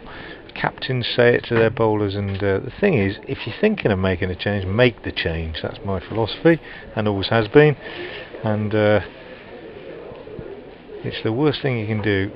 So rare that one more brings success, in my experience anyway. Here's Finch from the new red end, bangs this one in short to Carter, and he gets lucky here, Carter, swinging this one round on the leg side, and goes over the slips for 4 leg byes. I'm not quite sure what part of Carter's anatomy it came off, probably his shoulder, I think. Yeah, it was back of his right shoulder, I think, and it was his helmet, because he's going to have a new helmet brought out, or they're going to come out and do a check on the helmet, because that one clunked him on the helmet, maybe via the shoulder, and it's gone down to 3rd man for 4 leg byes. And indeed, a little check is going to take place of the helmet. Carter grinning as he shows it to a member of the backroom staff who's come out, just pointing out where on the helmet it actually made contact. And a drink being brought out for Alistair Orr at the same time. And I think, well, just checking that Carter's alright. Everybody else is having a sanitisation break. 82 for 3 is the total, so that means that the lead has now gone up to a fairly healthy 133. The first innings lead having been 51, and these two have done a really good job for Sussex, having come together when the score was just 3 for 3. And mainly it's been Alistair Orr who's completed his second 50 of the game. He's 51 not out, 7 fours and a 6 in this second innings for him, and he's been pretty unflappable, despite the fact that one or two of the Worcestershire bowlers have peppered him with a bit of short stuff, and also, well, they've tried to make life as uncomfortable as possible for him. Had a little bit of a run-in with Adam Finch before lunch, and Joe Leach has exchanged words a few times, but he looks pretty unflappable out there, does Alistair Orr. 2 50s in this game and 100 here in the Royal London Cup game earlier this year. A, he likes this ground, and B, he looks like a player in pretty good form at the moment. Non-striker at the moment, and Ollie Carter prepared to continue, having had his helmet checked. Various players have had a drink, they've sanitised their hands, and we're all set to go. One ball has gone in this 30th over, and it's Adam Finch in again from the new red end, short to Carter, who plays at this down the leg side. Cox takes and appeals for a catch really confidently. Finch less confident, and umpire Pratt completely unmoved, and I think that's pretty obviously gone off the thigh pad, I think, looking at the replay. Finch joined in the appeal really. It wasn't a very convincing one from the bowler. 82 for 3 as Finch turns again at the new road end, and starts in to bowl to Carter, and this one is short and wide outside the off stump and cut by Carter down to 3rd man, where Dylan Pennington runs in. He can't make the catch, but he does actually make a very good stop, diving forward, and saves the boundary. And well, he was interested, it was in the air and he thought he might get there, but it dropped in front of him and he was only able just to parry it really and return it to the keeper. So they get a single. Carter moves on to 20, and Orr is on strike now on 51, 83 for 3, and Finch still wicketless, turns once again at the New Road end, pounds his way in and bowls, full of length this time to Orr, who was beaten, drawn into a pretty extravagant drive on that occasion. Alistair Orr, unusually extravagant drive really for him, and this ball sliding past the outside edge and taken by Ben Cox. So still no success for Finch. The only wicket taker in the innings, Leach, 11 overs, 2 maidens, 3 for 26, and Finch in his 7th over so far has conceded just 15 runs. He's been quite tidy, but waiting for success. He's in now and he bowls, and Orr is pushing this one up to D'Oliveira at mid-on, and again there is no addition to the score. 3 men out, all in a burst at the start of this innings. Haynes and Ward both out first ball, and Coles all out for 1, all of them falling to Joe Leach, as I said. But a good recovery since then. These two have added 80 so far for this 4th wicket. Update coming now for FM listeners.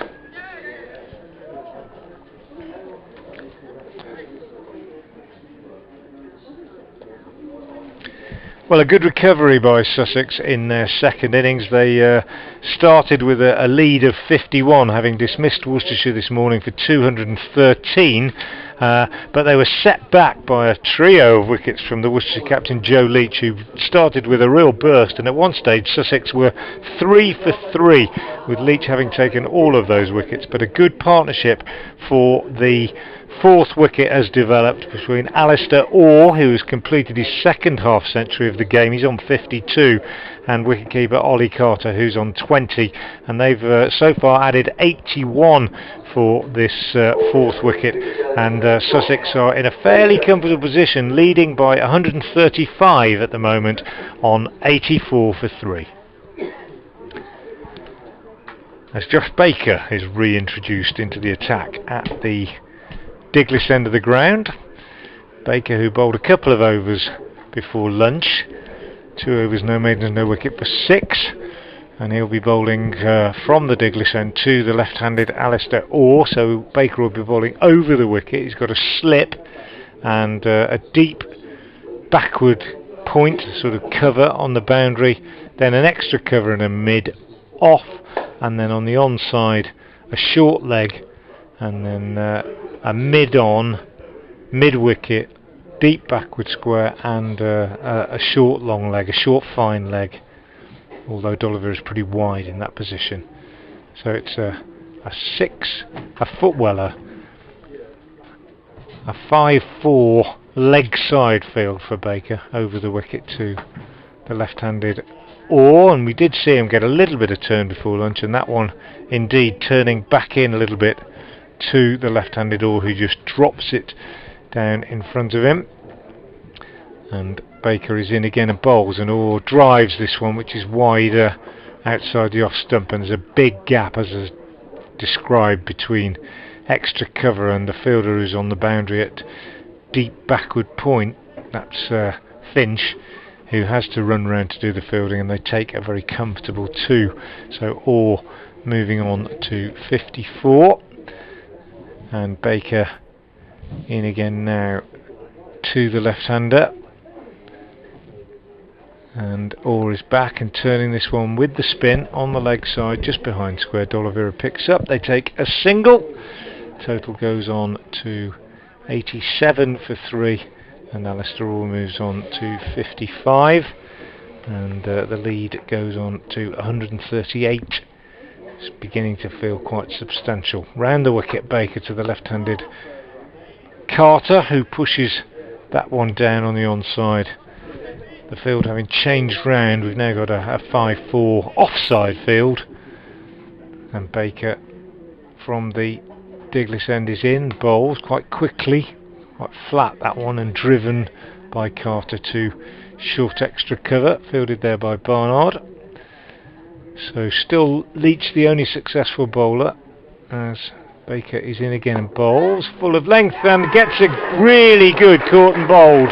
Josh Baker, brilliant piece of work actually, diving away to his right, not his strong side, slightly mistimed drive by Carter, and Baker diving to his right, kind of parried the ball with his right hand, but held on to it, and a really good piece of fielding off his own bowling by Baker.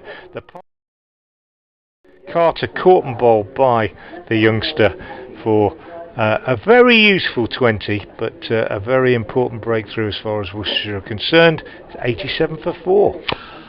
Well, it was, and I think Ollie Carter will be really disappointed. It was a brilliant bit of fielding. That's the first thing to say. So well done to young Josh Baker. That's an excellent caught and bowl. But I think Ollie Carter will just feel that he'd done all the hard work. You know, it's seen Joe Leach off, and he just got the feeling that Worcestershire were just kind of thinking, well, where are we going to get another wicket from?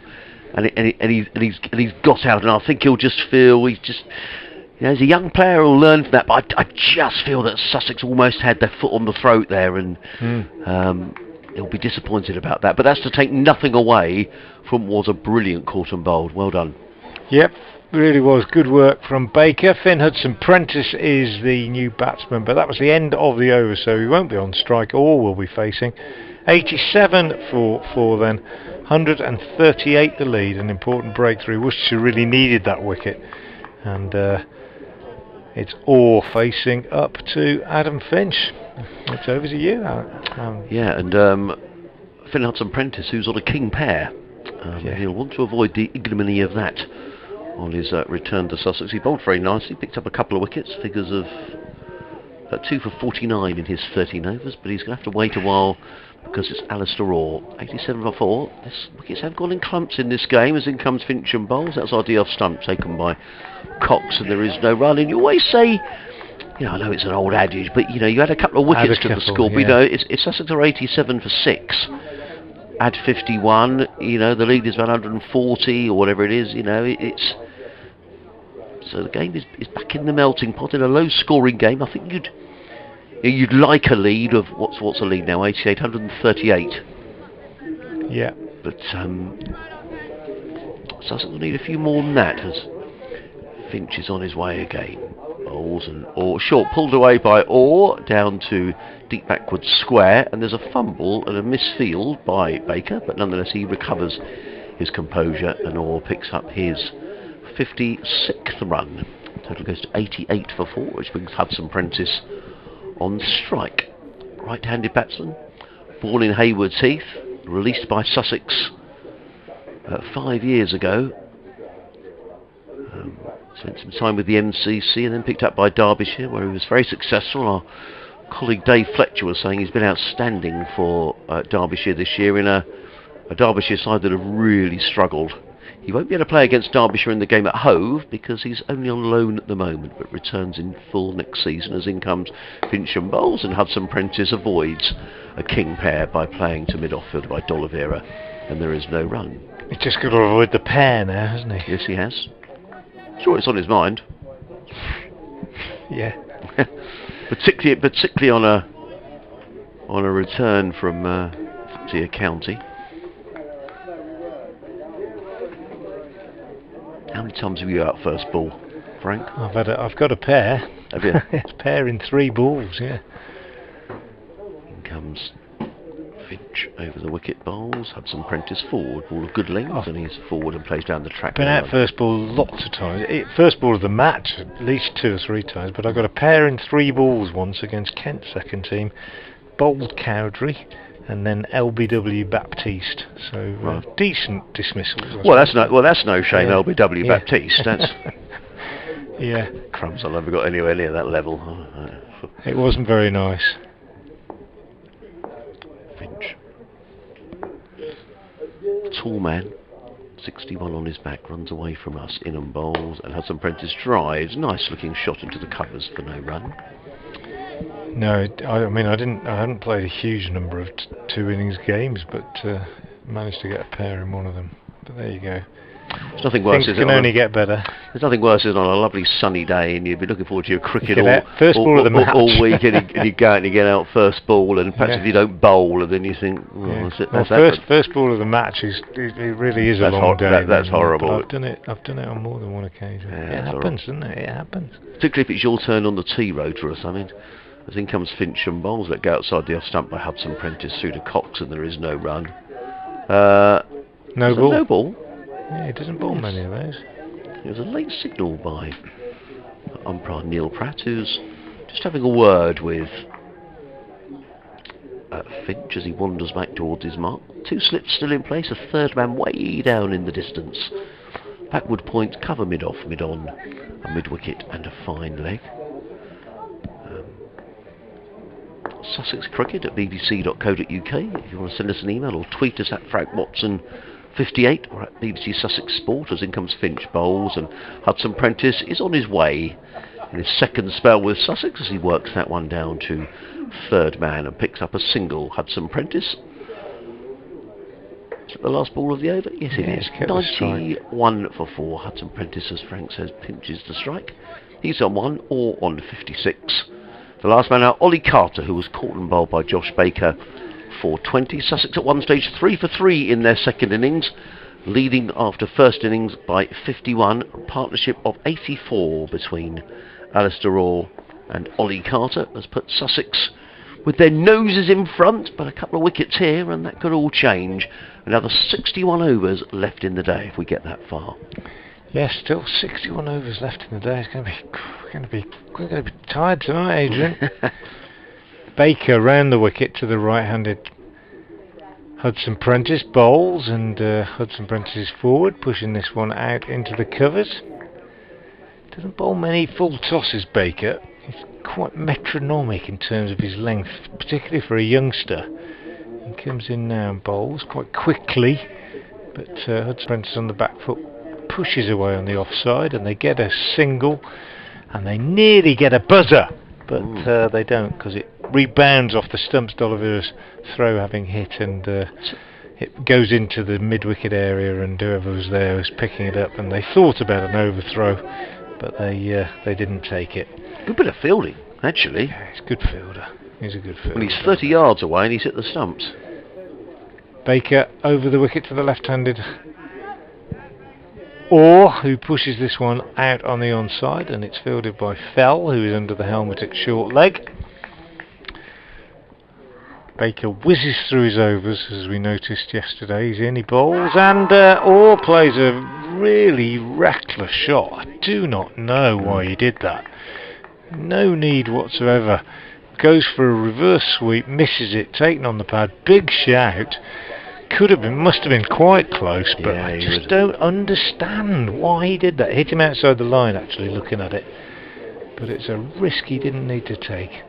And he plays this one more conventionally from Baker up to mid-on. I really don't understand why players do that. I know they've got these shots in their locker, these clubs in their bag, as it were. Baker bowls, and Orr is forward, pushing defensively out on the onside, and there's no run. End of the over, 92 for 4. I know they can do it, but that doesn't mean you have to play it's a risky shot. Didn't need to. It's not like they've got to score at 6 and over or anything like that. No. Just keep playing, wait for the bad ball, and you risk everything by playing an unconventional, shall we say, white ball shot like that. The reward wouldn't have been massive, and it could have brought about his downfall. If I were Hudson Prentice, I'd be having a word with Orr now and saying, look mate, you've played really well, you've got your second 50, do not now throw it away. You don't need to do that. No, I agree, and I certainly think had Ali Orr been given out LBW, and he can't have been far away, I think he'd have been averting the gaze of the coach as he walked over. There's a time and a place, but he's a young batsman. I'm sure he'll learn, and he's probably standing at the non-striker's end now, just reflecting and thinking. Yeah, I mean, I guess the other side of the coin says that goes for 4, and we all say always it's an innovative shot. But I completely agree with you. I think a shot full of risk. Even if it had gone for 4, I would have thought that was still a bad shot to play in these circumstances. Yeah. Well, Sussex need him to stay there, because he's batted really well, as you say. Changing the bowling, and it's going to be Pennington who's rushing in bowls. Hudson Prentice, who slices that one away down to third man, fielded by Finch, way down in the distance at the Diglis end, who's got a good arm, Adam Finch, and he throws it over the head of keeper Cox, and it's backed up by Jack Haynes, which prevents a buzzer. I can't call it a buzzer. Now. Buzzers. Yes, you can, especially now you know what it means. Stealing a run, it's a good one. Named after the pickpockets of Victorian England, I think. 93 for 4. Pennington in bowls to Orr, down the leg side. Good tumbling take by Cox. And there is no run. Yeah, Jack, what was the lads? It was the pickpocket in Oliver. Ah, yes. Played by Jack Wilde in the film, The Artful Dodger. Yes. Yeah. Wonderful. Yeah. Stole the stage show actually up in London. It was absolutely fantastic. I played Bill Sykes in a school production of it. A long time ago. Comes Pennington over the wicket bowls, or drives, slices that down to third man, picks up a single. He goes to 57. Sussex to 94 for 4. In fact, there was a school production a couple of years above me at school, and the Artful Dodger was Ben Elton. Oh right, okay. Yeah. Who went on? Well, he'd be perfect, wouldn't he? Who went on to great things. Yeah. And in fact, when we saw the stage show in the West End, I remember who played Fagin. As in comes Pennington again, bowls, lovely shot by Hudson Prentice. That was good cricket all round. And Hudson Prentice wandering away to square there, thinking, how on earth did that not go for 4 runs? It was drilled back to the bowler. A good bit of fielding by Pennington off his own bowling, and there is no run. Yeah, Fagin was played by Rowan Atkinson. Oh right, okay. Who was quite brilliant. Brilliant. Ron Moody in the great Ron Moody, yeah. And Oliver Reed played Bill Sykes, didn't he? That's right, yeah. Comes Pennington bowls and plays to mid-wicket, and there is no run. 94 for 4. Tom's dad, Ron Moody. Tom's dad. I doubt it. Yeah, I doubt it. You'd have seen some knocks from Tom Moody down here over the years. Yeah. Great player for a short time down here. Gone on to great things in the coaching world. Pennington turns. Good tight cricket. He's in bowls, and Hudson Prentice leans and plays a nice classy shot through. He's going to run away for 4 runs.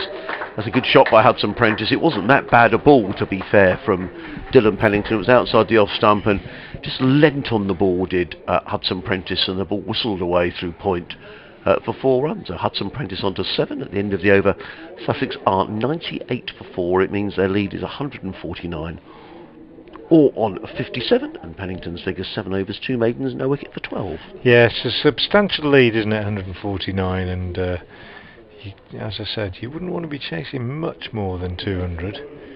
And if it gets up to 250 or so, I'd say that puts Sussex firmly in the driving seat as favourites. But as this game's already shown in the last 3 days, things can change quite quickly. Josh Baker from the Diglis end bowls and gets another one, caught and bowled as Ali Orr just chips a catch back to the bowler. Really misjudged that. I think he probably just held that one back a little bit, Baker, possibly just a little bit slower. That one, just got it up above the Orr, undone by that, just chips a catch back to Baker. So he's doing it all by himself at the moment, Josh Baker. 2 caught and bowls on the trot. He's taken out the big 2, really.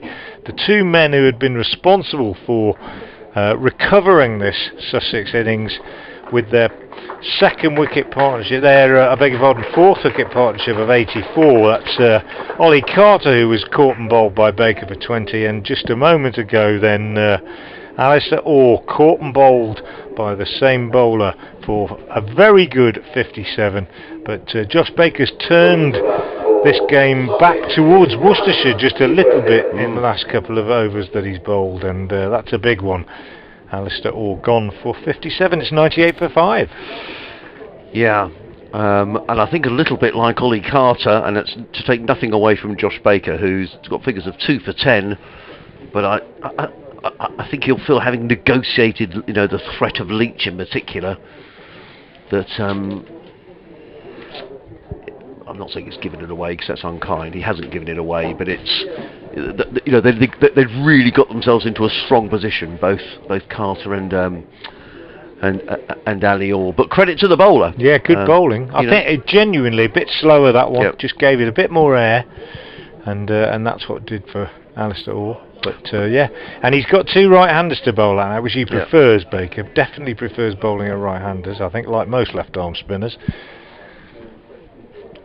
Comes in now and bowls the first ball to Dan Ibrahim, who pushes out on the offside. Ibrahim, who's been, for me, as impressive as any individual player in this match, both with bat and ball. I thought he played really well in the first innings for his 48. As he goes back and gets off the mark, cutting this one away off the back foot for a single. And he also bowled extremely well, and he's also been named today in the England under-19 squad for the forthcoming set of matches against the West Indies. So he's a man somewhere near the top of his game at the moment, Dan Ibrahim, even though he's only 17 years old, as Finn Hudson-Prentice gets a run off the back foot, driving this one from Baker through the offside field, and Hudson-Prentice moves on to 8. And the total goes on to 100, or does it? Has the board already moved? It's already moved. It's ahead of me. It's gone to 7, and it's 99 for 5. And Baker will bowl now to Ibrahim, who's forward and plays us defensively out on the offside. And there's no run. So Josh Baker has picked up 2 wickets in fairly quick succession, both caught and bowled. And he's removed the 2 men who were responsible for recovering this Sussex innings. This next one is pushed through by Baker, dropped down on the onside by Ibrahim, end of the over, 99 for 5. Wonderful intervention by Josh Baker. 150 is the lead. It is 100 for 5. I knew it was. The scoreboard wasn't quick, it was slow. So it's 151 the lead. Ibrahim has 1, Hudson-Prentice has 8, and Baker has 5 overs, no maidens, 2 for 12. Well, we thought Sussex were inching their way in front when Orr and Carter were going along so nicely. That very good partnership of 84 between the pair, but both now back in the pavilion. The Sussex lead 151, which is not insignificant in a predominantly lowish scoring game. But Worcestershire will certainly think here, if they can whip a couple of out here, they're right back in the game. If they're not already. At one stage, you have to remember, Sussex were 97 for 6 in their first innings and went on to score 264, but in comes Pennington, bowls to Hudson-Prentice, who works that to backward point, and there is no run. So Alistair Orr, 57 he made. I'll give you the stats of that innings in a couple of moments' time. His second half century of the match, and his runs average in second innings batting, I think is pretty good. I'll check those stats out a little later.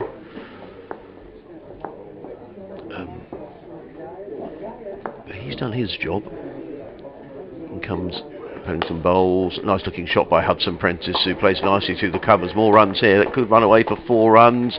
Libby in hot pursuit, and that's a really good bit of fielding. Tumbling stop, just pulls the ball back inside the rope, is what I've been trying to say. But not before Hudson-Prentice goes through for 3 more runs. He moves on to 11, so it's to 103 for 5. And that innings from Ali Orr I shall give you in a second.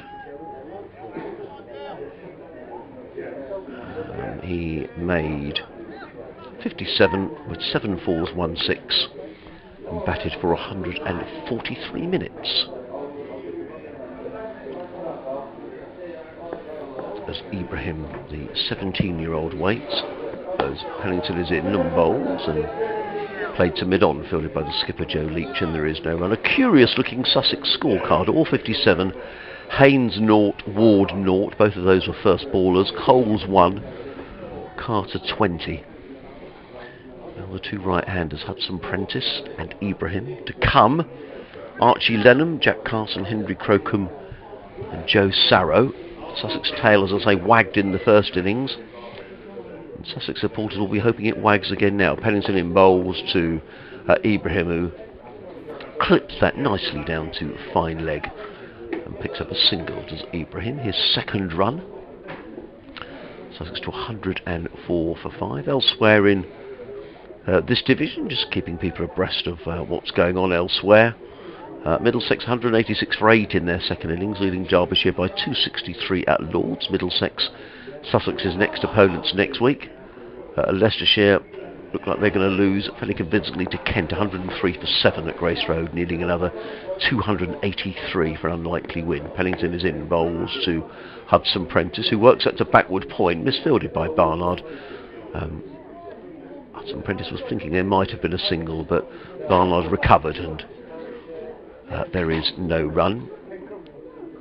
In the top division, Somerset in all sorts of trouble against Nottinghamshire. I quite fancied Somerset for the title this year, but looks like they're going to lose to Notts. They're 93 for 4 in their second innings, still trailing by 278.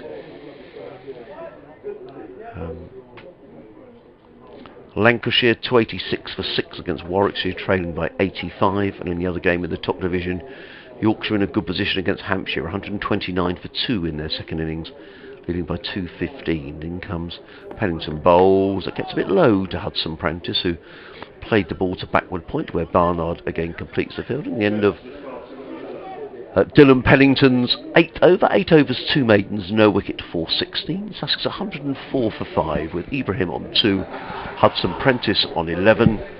To that 104, you need to add a 51 and you'll get the Sussex lead, which is 155, and still 57 overs in the day. And at the moment, fingers crossed, touch wood, the light is holding. Yeah, it's not great, but it's perfectly playable.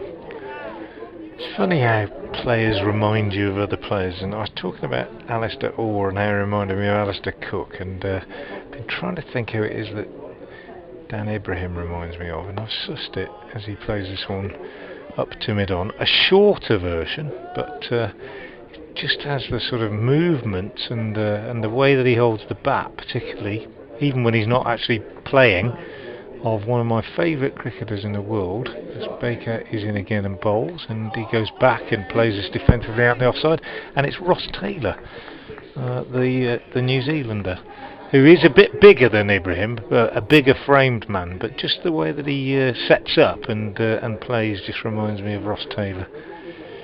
Baker bowls, plays this defensively. Well, there's been quite a significant intervention in this afternoon's session by the young 18-year-old left-arm spinner Josh Baker for Worcestershire. He's picked up 2 quick wickets, both caught and bowled, and both important wickets. First of all, he got the wicketkeeper Ollie Carter for 20, and shortly, a while ago, Ali Orr, the left-handed Sussex opener who'd been there since the start, for 57. So really good introduction from Baker, and Sussex currently 104 for 5, leading by 155 with Ibrahim on 2 and Hudson Prentice on 11, and we're entering a really crucial stage in this game. As Baker bowls again to Ibrahim, who pushes out defensively on the offside, and now forward and pushes out defensively on the onside, and that's the end of an over from Baker that I reckon took about 2 minutes. And at the end of it, Sussex 104 for 5, leading, as I said, by 155. And you just think whatever happens in the next, I suppose even the next hour now, could really shape the course of this game one way or the other. I think if these two are still there in another hour and the lead's up around about 180, 200, and I think Sussex very much on top, but if another couple of wickets went down in the next half an hour or so, it would be very, very much back in the balance. And the only way to find out is to stay with Frank Watson and myself, Adrian Harm, because it's great cricket. And there's not a big crowd here, but those that are here are totally engaged in the game. I agree. I think Completely they're quite engaged. enthralling, isn't it? Yeah. Dylan Pennington runs away from us. Comes into bowl to Hudson Prentice. Short delivery, and Hudson Prentice just watched that sail through to keeper Cox. And there is no run. And you know, the great thing about cricket, there's all sorts of forms of the game. You know, the 100, the 20 over, the 50 over. But good game of Championship cricket is, well, we've all got our little favourites, haven't we? You know, can't be. It's a game of twists and turns, and from here, you know, you certainly want to choose a winner. It's very tight. Pennington on his way over the wicket bowls, and Hudson Prentice clips that one nicely to deep mid wicket, picks up a single. Haven't seen an awful lot of Finn Hudson Prentice because he really got very few opportunities at Sussex during his first time, but just my initial observations are that he looks a very competent and confident batsman. Likes to get on the front foot, punches the ball nicely. He's come back to Sussex. I think he certainly looks capable of batting in that sort of mid-order position to me. You know, 6 looks about right. Looks a good cricketer. Yeah, I think I always feel he gives the bowler a chance when he's batting. He likes to play his shots. Ooh. But yeah, probably right. About 6 or 7. Pennington in bowls, and that's going to be 4 runs. Just erring down the leg side was Dylan Pennington, and Daniel Ibrahim just tucked inside the line and helped the ball down towards fine leg. Very fine. There is a fine leg, but he's fairly wide, and Josh Baker had absolutely no chance of cutting that off. So that was a Ross Taylor shot as well. a bit of a gimme of a delivery from Pennington, but Ibrahim still had to tuck it away and did so nicely. He goes to 6. Sussex to 109 for 5. Yeah, just moved inside the line, didn't he, and just deflected it. You don't need to do too much. Use the pace on the ball. Pennington again over the wicket bowls. Oh, that's a good delivery. Now that wrapped Ibrahim around about the thigh pad and fielded at second slip by Mitchell. And there is no run, so good response from Pennington. We could have a very long, if the light holds, a very, very long post-tea session. We could. Well, in fact, well, actually, no, they won't. This could be. Will they go to 32 overs, whatever, before they have tea? I'm not too sure. We'll have to see when tea is meant to be today. Pennington is in bowls, and Ibrahim forward and plays a classy-looking off drive into the covers. Well, it's meant to be at 4 o'clock. Right. Okay. Well, in that case, yeah. I mean, we're only 10 past 2, aren't we? Coming up to 10 past 3. 10 past 3. No, well, they will. Yeah, they will go until 32 overs, won't they? I think probably. I might be able to find out from the scorers. Pennington wipes the ball on his shirt and comes in again past umpire Neil Pratt to bowl to Ibrahim, and Ibrahim is right in behind this, plays it to backward point. There is no run, fielded there by Barnard. End of another Pennington over, who's now bowled 9 overs, 2 maidens, no wicket for 21. Sussex are 109 for 5. Hudson Prentice on 12. Ibrahim is on 6. The Sussex lead is 160. And if you're just joining us and wondering what's happened today, well, Worcestershire lost their last 3 wickets this morning for the addition of 27 runs, 2 of those wickets being taken by Henry Crocombe. In reply, Sussex were in a mess at 3 for 3 with Haynes and Ward out first ball, Coles following shortly after for a single. Then a very good partnership of 84 between Alistair Orr, eventually out for 57, his second half century of the match for 57, and Ollie Carter for 20. Here's Josh Baker from the Diglis end, bowling the first ball of a new over to Finn Hudson Prentice, who pushes this to mid-wicket, fielded by Haynes, and there's no run. I've put the timer on this one. I'm going to actually time the Baker over, see how long he takes to get through it. Gets through them pretty quickly, I reckon. He bowls this one, and Hudson Prentice is hit on the pads. Big shout for LBW. Looked a decent one, but umpire suggesting, I think, that it was just running on with the arm and going past the leg stump. But a good delivery nonetheless from Baker. Hudson Prentice takes guard again now as Baker comes in, bowls to him, and he's forward, pushing defensively out into the covers, fielded by Barnard. Slight change in the field. Well, Leach and Libby just changing over from mid-on and mid-off, changing their respective positions. Baker in again to the right-handed Hudson Prentice. He's in, he bowls, and Hudson Prentice goes back and plays this out into the covers, fielded by Barnard. And return to the bowler. 109 for 5. Baker from the Diglis end is in once more, bowls. Hudson Prentice forward again, pushing defensively out on the offside. Barnard is the fielder again. So 1 ball left in the over.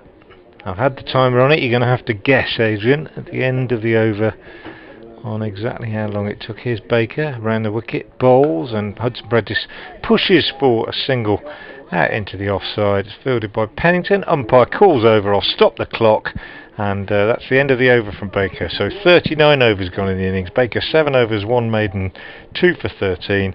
Sussex 110 for 5, leading by 161. How long? 2 minutes 11. Wow.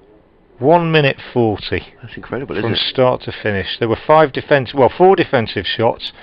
He was struck on the pad, and they took a single off the last ball. 1 minute 40. That's good going, isn't it? Very good going. I mean, I thought the single there that he conceded. I mean, had it not been for that, then it would have been, might have been 90 seconds. Yeah. So well done. And he's the overs remaining is coming down very quickly, down to 54. In comes Dylan Pennington, running in from the New Road End bowls to Hudson Prentice, who's played into the onside. Now they've taken 1. They're going to think about 2, but there won't be 2 there. He realised that Jack Haynes had a good way to come in from in front of the Graham Hick Pavilion, but not so far as to allow the batsman back for 2 runs. So Hudson Prentice goes to 14, Sussex to 111 for 5, the lead of 162. Now this is interesting because Ben Cox is... I thought he was going to stand up for a moment. I'd say, crumbs, that'd be brave to a bowler of the pace of Pennington.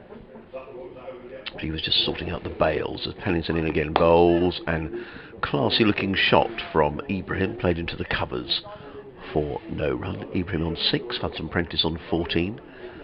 Pennington in his 10th over, figures of 0 for 22, including 2 maidens. It's getting a little more gloomy just to the left of the cathedral as we look at it. There's some rather heavier cloud drifting around. But so far, we've been uninterrupted today. As in comes Pennywell short. Ibrahim takes it on, and it's way down the leg side, and one of those ones that you can attempting to hook and easily get a bit of glove on. Cox takes down the leg side, and there is no run. Umpire Bainton is just sort of shifting a little uneasily from foot to foot at square leg, and I just sort of glance up at the skies, which are probably as dark now as they've been for much of the day. I mean, I still think we're perfectly playable. Let's hope the weather doesn't intervene, because this is really well set up, this game.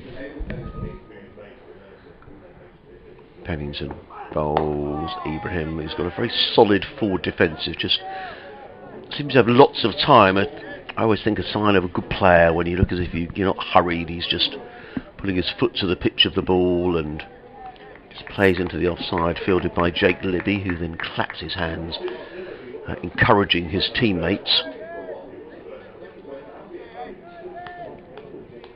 So Pennington back to his mark, still got the 2 slips in place and a 3rd man. A backward point. Cover, who's fairly short in, fairly close in. Jake Libby, mid off, mid on, mid wicket, and a fine leg. Pennington in bowls. Oh, that's a lovely shot. That really is a classy looking shot by Daniel Ibrahim. It was over pitched by Dylan Pennington, and Ibrahim just leant into that ball, and the ball sped away between mid wicket and mid on. That's a shot of a good player, and Frank was extolling the virtues of Daniel Ibrahim in the first innings here, where he made 48. Made a very good half century as well up at Headingley in his first match, the youngest ever player in county championship cricket to make a half century, and that was a lovely shot.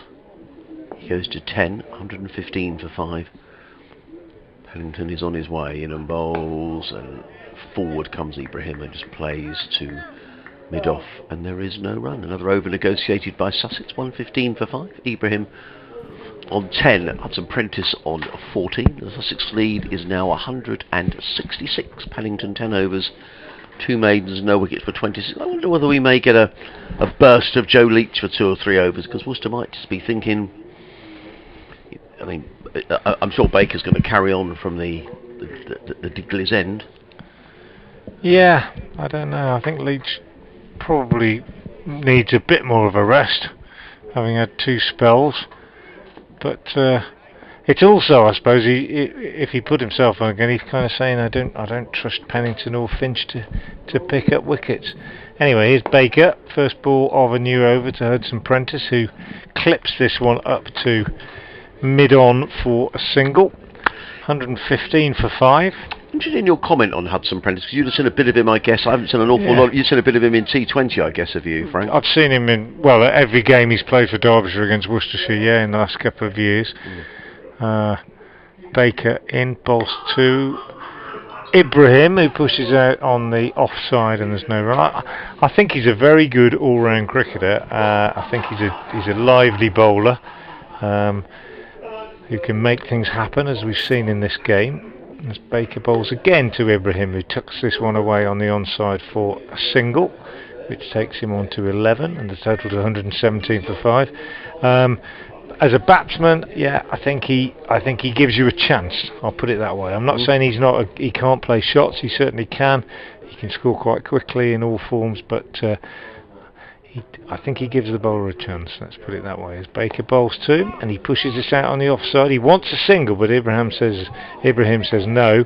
The throw comes in from D'Oliveira, really well backed up by Tom Fell at short leg, because it evaded the wicketkeeper, and Fell made sure there were no overthrows. 117 for 5. Baker from the Diglis end is in again. He bowls, and this is driven by Hudson Prentice up to mid-off, where Joe Leach is the fielder, and again there is no run. Last ball of the over coming up, and it's Baker round the wicket, bowling to Hudson Prentice, who's down the pitch looking to drive, but a bit loose, and it goes up to mid-on, and it's fielded by Jake Libby. End of another very quick Baker over, this time 1 minute 50 seconds, and that was with 2 singles, so he really does get through his overs quickly, Josh Baker. Sanitisation break. Give me a chance, if you're just joining us, to run through the entire day very quickly. Worcestershire 186 for 7 overnight. Lost Leach 18, Baker 5 and Pennington 6 this morning. 2 wickets for Henry Crocombe, 1 for Hudson Prentice. Finch left 3 not out. So 2-1-3 all out. A lead of 51 for Sussex. Joe Leach began in a hurry, knocking over the first 3 Sussex batsmen in the space of the first 5 overs. Haynes and Ward both out without scoring. Coles for 1. 3 for 3 at that stage. Partnership of 84 for the 4th wicket between Carter and Orr, before both those two were removed, both by Josh Baker, both caught and bowled. Carter for 20, Orr for 57. That brought together these two, Dan Ibrahim and Finn Hudson Prentice. Ibrahim is 11, Hudson Prentice 15, and it's 117 for 5, which is a lead of 168. And tea is at 4 o'clock as in comes Pennington, bowls to Ibrahim, who glances that down towards fine leg and picks up one. They're going to come back for a second. That's good running by Ibrahim, running back to the striker's end. He picks up 2 more. He goes to 13, and Sussex to 119 for 5. I'm visited to Graham Irwin, the Sussex scorer. Thank you, Graham. So tea at 4. And I was just saying that I thought it was getting a little more gloomy. It seems to have got a little brighter now, so who knows. The cloud is sort of swirling around New Road. Some heavy cloud over the cathedral. If you're watching the live stream, you can probably see that. The Sussex lead extends to 170. Pennington again into Ibrahim, who is forward. That very languid, easy, controlled forward defensive shot with the foot right to the pitch of the ball.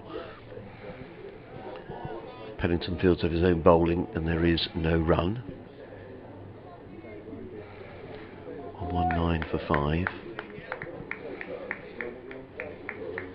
2 slips and a third man. Backward point, a shortish cover, almost extra cover. Mid-off, mid-on, mid-wicket and a fine leg.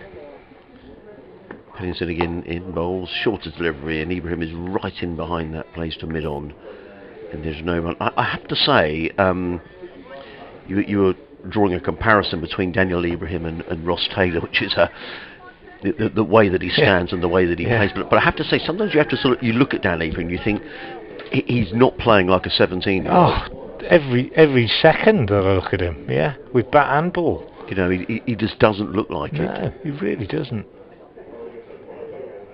Pennington again. In and bowled. Short, pulled away by Ibrahim, 4 runs. Fantastic player. Just short, and Ibrahim almost contemptuously just pulls the ball back to the square of the leg side for 4 runs. A lovely shot. And the more I get the Ross Taylor thing in my mind now, the less I can get rid of it, if you know what I mean.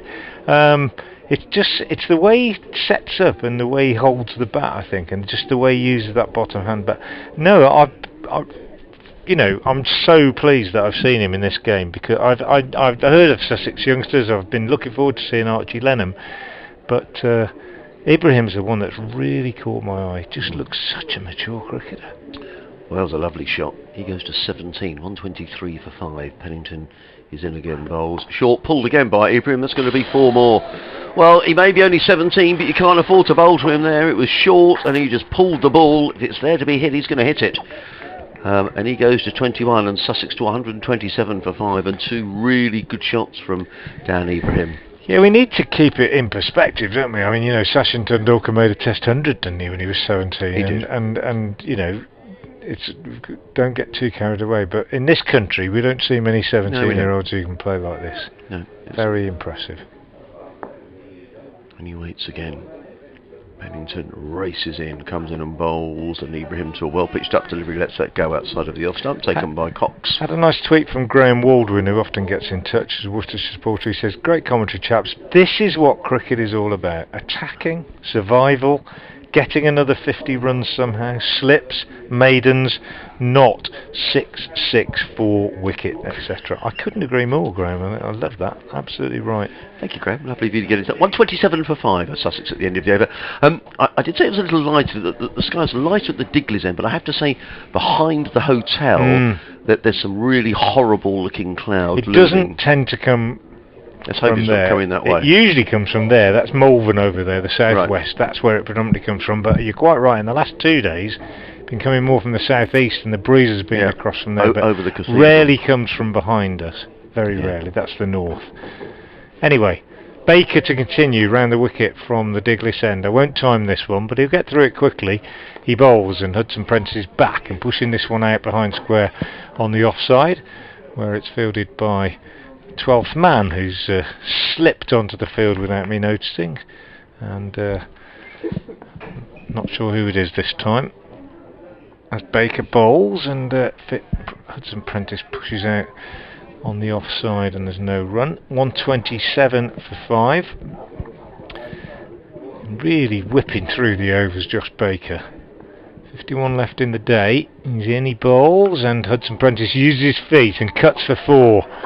It's a good shot, cut away past the substitute fielder at backward point and away to the boundary for 4. Good shot by Hudson Prentice. Just relieves a bit of pressure, because pressure was just building a little bit. Baker again is in and bowls, and Hudson Prentice back into defensive mode, pushing this one back up the pitch to the bowler. 19 to Hudson Prentice. Ibrahim 21, 131 for 5, and Baker again is in, and he bowls, and Hudson Prentice is forward, pushes out on the offside, thinks about a single but decides against it as Ed Barnard does the fielding in the covers. So 1 ball left in the over from Baker, who's regularly getting through his overs in 2 minutes and less. Here he bowls, and back goes Hudson Prentice and gets a single, forcing this one off the back foot through the covers, fielded on the boundary by Dylan Pennington. Hudson Prentice keeps the strike. He's on 20. 132 for 5 is the total. The lead is 183. And you're listening to live cricket on BBC Radio Sussex, BBC Hereford and Worcester. Myself, Adrian Harms, with Frank Watson. Always a pleasure to come to the beautiful cricket ground, which is New Road, and a game that's a bit of laughter going on in the press box away to our right hand. I don't know what they found to laugh about, but anyway, the Sussex lead creeping up, 183. Tea at 4 o'clock, and we have got a change of bowling, having been hit for those 2 boundaries by Daniel Ibrahim in the last over. Dylan Pennington has been withdrawn from the attack, having bowled. I'll give you an update on his figures in a moment. He has bowled 11 overs, 2 maidens, no wicket for 36. Ed Barnard coming back into the attack, 4 overs, 0 for 19. I think it's, I'm a big fan of Ed Barnard. I think he's a fine cricketer, but I don't think he bowled at his best in his opening spell today. No, he's as I say, he hasn't really bowled his best many times this season for whatever reason. I'm not sure. But he's coming in now to bowl to the right-handed Hudson Prentice. Outside the off-stump, Hudson Prentice lets it go through to keeper Cox, and there is no run. So these two rebuilding. Sussex were 98 for 5 when they came together, so a partnership so far of 34. Sussex, for those just joining us, at one stage 3 for 3 in their second innings. Haynes and Ward out first ball, Coles for a single, but Alistair Orr with his second half century of the match steadied the ship for Sussex as in comes Barnard. Bowls all wide outside the off stump. And interesting, you were speaking earlier about Hudson Prentice giving the bowlers a chance, and he would have been absolutely fuming had he gone out. Then it was wide outside the off stump, a ball he really should have had nothing to do with. And he was stretching to play it and could so easily have got a little nick to that. And I think he knew he'd played a poor shot. It's just the way he stayed there, as if to say, that wasn't the shot to play. But he gets another chance as Barnard sprints in again, bowls, and again Hudson Prentice works that one down to third man. Momentarily second slip was interested, but the ball was well wide of him and fielded all the way down on the boundary by Adam Finch at third man. Hudson Prentice goes to 21, where he joins Daniel Ibrahim. The total to 133 for 5. Barnard turns.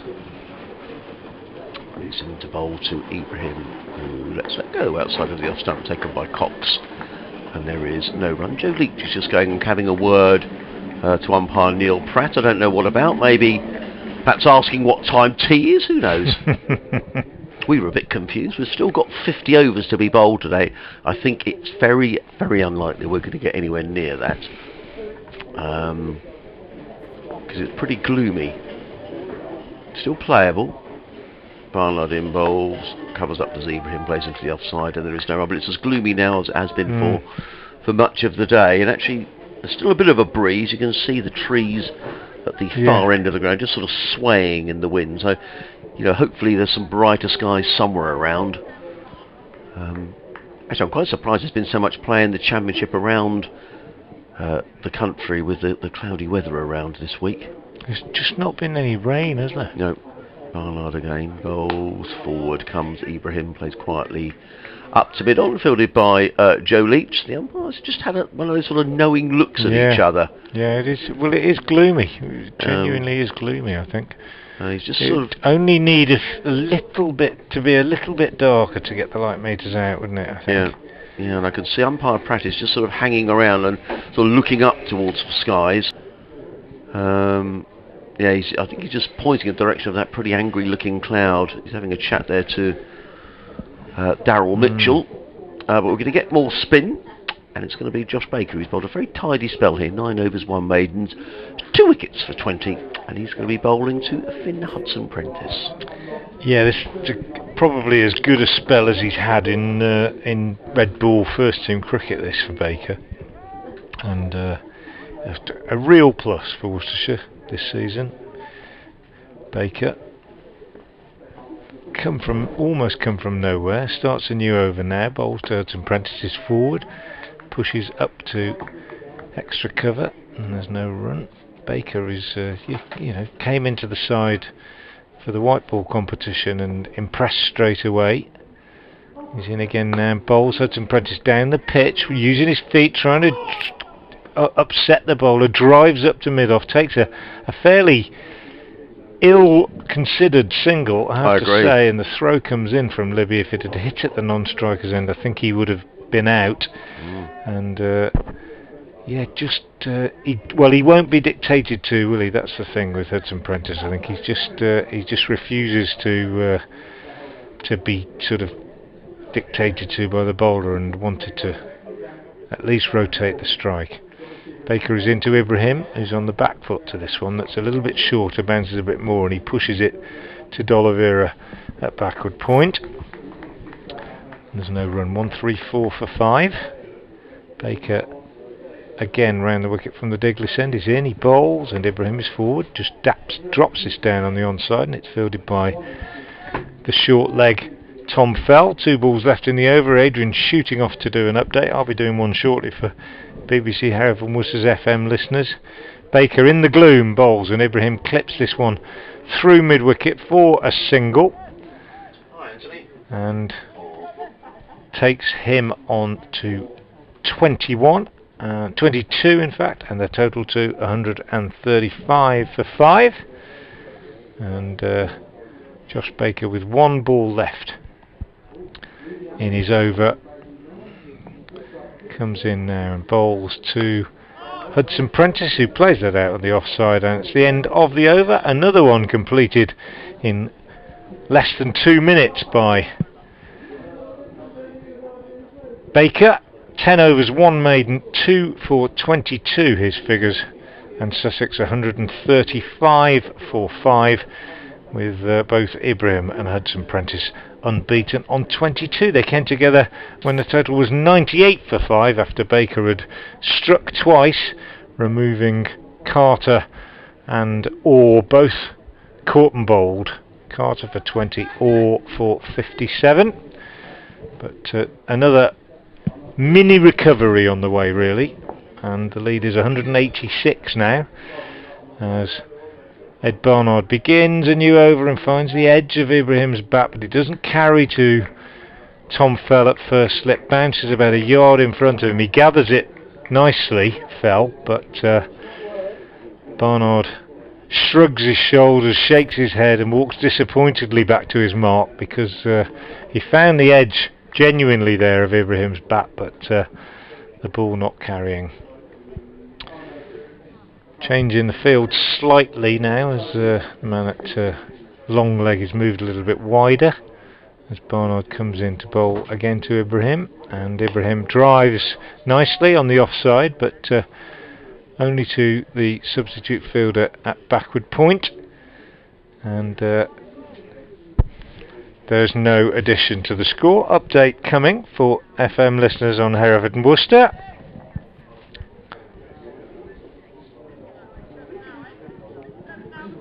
Well, under gloomy skies here at New Road, an intriguing battle is being fought out. It goes one way and then the other. At the moment, Sussex are leading by 186 runs. They're 135 for 5 in their second innings. Something of a second kind of recovery in this innings. They were 3 for 3 at one stage, but then a good partnership for the fourth wicket of 84, but then a double strike from left arm spinner Josh Baker, who sent back Carter for 20 and Orr for 57, both with caught and bowls. Put Worcestershire right back into it. A bit of more of a recovery now for Sussex. Ibrahim is on 22, Hudson Prentice also on 22, and in their second innings, Sussex then leading overall by 186 are 135 for 5. As Ed Barnard bowls outside the off stump to Ibrahim, who lets that go through to the keeper Ben Cox. Barnard 5.4 overs, no maidens, no wicket for 20 so far, and he comes in again now and bowls to Ibrahim, who lets that go outside the off stump and through it goes to Ben Cox once again. So Josh Baker 10 overs, 1 maiden, 2 for 22, and Joe Leach 11 overs, 2 maidens, 3 for 26, the 2 wicket takers in this innings. And well, I don't want, as I say, Worcestershire, they don't want to be chasing much more than 200. They need a wicket or two now, as Barnard bowls, and Ibrahim drives imperiously through the covers. Absolutely glorious shot. Didn't quite time it perfectly, and he only gets 2 as it's pursued by Jake Libby, but the beautifully shaped cover drive from Dan Ibrahim, who is a really impressive young prospect. The 17-year-old, both with bat and ball. Earlier in the game he bowled beautifully in the Worcestershire first innings. 9 overs, 4 maidens, 2 for 9 his figures, He's a medium pacer, broad-shouldered, and hits the deck quite hard. And he made 48 in the first innings and an impressive 24 so far, unbeaten in this second innings. So outstanding talent on display here on both sides in terms of their young cricketers. Josh Baker about to bowl for Worcestershire from the Diglis end again. He's only 18 years old and comes in now and bowls, and Hudson Prentice turns this on the leg side, wants a single, but is quickly sent back as Jack Haynes comes round to do the fielding from mid-wicket. And there's no run. 137 for 5 the score remains. Baker round the wicket in, bowls, and Hudson Prentice gets a run this time, just turning this one behind square on the leg side, and Adam Finch comes in to do the fielding. 138 for 5. Hudson Prentice joins, well no, he doesn't join Ibrahim on 24, he goes to 23. Ibrahim is 24. They're both faced almost the same number of deliveries. Ibrahim just lets this one hit him on the pole, just pushes it down on the onside. Ibrahim faced 42 deliveries, Hudson Prentice 43. It's been a very even-handed partnership so far. Baker in again, bowls, and forward comes Ibrahim. Pushes out on the offside, fielded by D'Oliveira in the covers. And there's no run. 138 for 5 it remains. Grey skies, pretty chilly. Small crowd here at New Road, but it's intriguing stuff as Baker is in and bowls, and Ibrahim is again forward, pushing back up the pitch to the bowler. And there's no run. Good competitive county cricket. Baker in again, bowls, and again Ibrahim is forward, just allowing this one to run off the face of the bat with the spin behind square on the offside. Another over completed in sub 2 minutes by Josh Baker. 138 for 5 at the end of that over. Ibrahim on 24, Hudson Prentice on 23, and a very useful partnership developing between these two, which is tilting the game back towards Sussex. Yeah, I'm just watching the umpires here. We've got a sanitised break. Umpires Bainton and Practice sort of looking towards the cathedral direction, which is where the skies are a lot darker, away to the ladies' pavilion and the oh, so the ladies' pavilion's open. Is that people going in there for cake and things? Maybe they are. But the skies were a lot lighter and a lot brighter over there. But we're staying on for the time being, and that's good news. But I agree with you. I think Sussex just getting their noses in front here with a lead of 189 on a wicket that's giving a bit of encouragement to the bowlers. You just thought, anything above 250 might be a toughish chase. Yeah, definitely. But it's going to be Barnard who's going to carry on from the New Road end. He's right in front of us. Well, it would be the highest, well, close to the highest score in the game, wasn't it? Sussex got 264, didn't they? Here's Barnard. It's yours, I think. Yep. In and bowls to Hudson Prentice, who gets 4 runs. Not really intended to go. He sliced that away past the outstretched hand of Mitchell at second slip. It wasn't a chance. If it had been a third slip, I think that Hudson Prentice would have been on his way. And it's interesting, you've seen more of Hudson Prentice than I. And you say he gives the bowlers a chance, and again, that was perhaps he didn't perhaps need to play. He's definitely bearing out my judgment, I think. Yes, he certainly doesn't need to be dominated, and that's true. It was wide of the off. Somebody probably thought, well, that's there for hitting, but anyway, he gets 4, so 142 for 5. Hudson Prentice to 27. And Barnard is on his way again over the wicket, bowls, and forward comes Hudson Prentice, plays it into the offside. He's always on the move, he's always on the lookout for something. He was looking for a single there, it wasn't there. Now I mentioned about Joe Leach and whether we might see a little spurt from the skipper before tea, and he's just warming up down in front of us, so I just wonder whether we're going to get 2 or 3 overs. We've got 20 minutes to go until the tea break. As Barnard is already back to his mark and already running in to bowl the next delivery to Hudson Prentice. He's in and bowls, and Hudson Prentice to a ball of good length just plays that into the covers, and there is no run. Hudson Prentice on 27, Ibrahim on 24. These two coming together when Sussex were 98 for 5, so a partnership of 44 between these two has steadied the Sussex ship after they lost Alistair Raw for 57 and Ollie Carter for 20.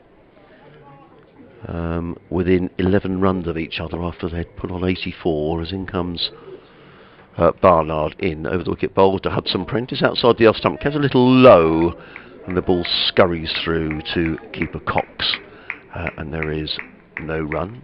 142 for 5.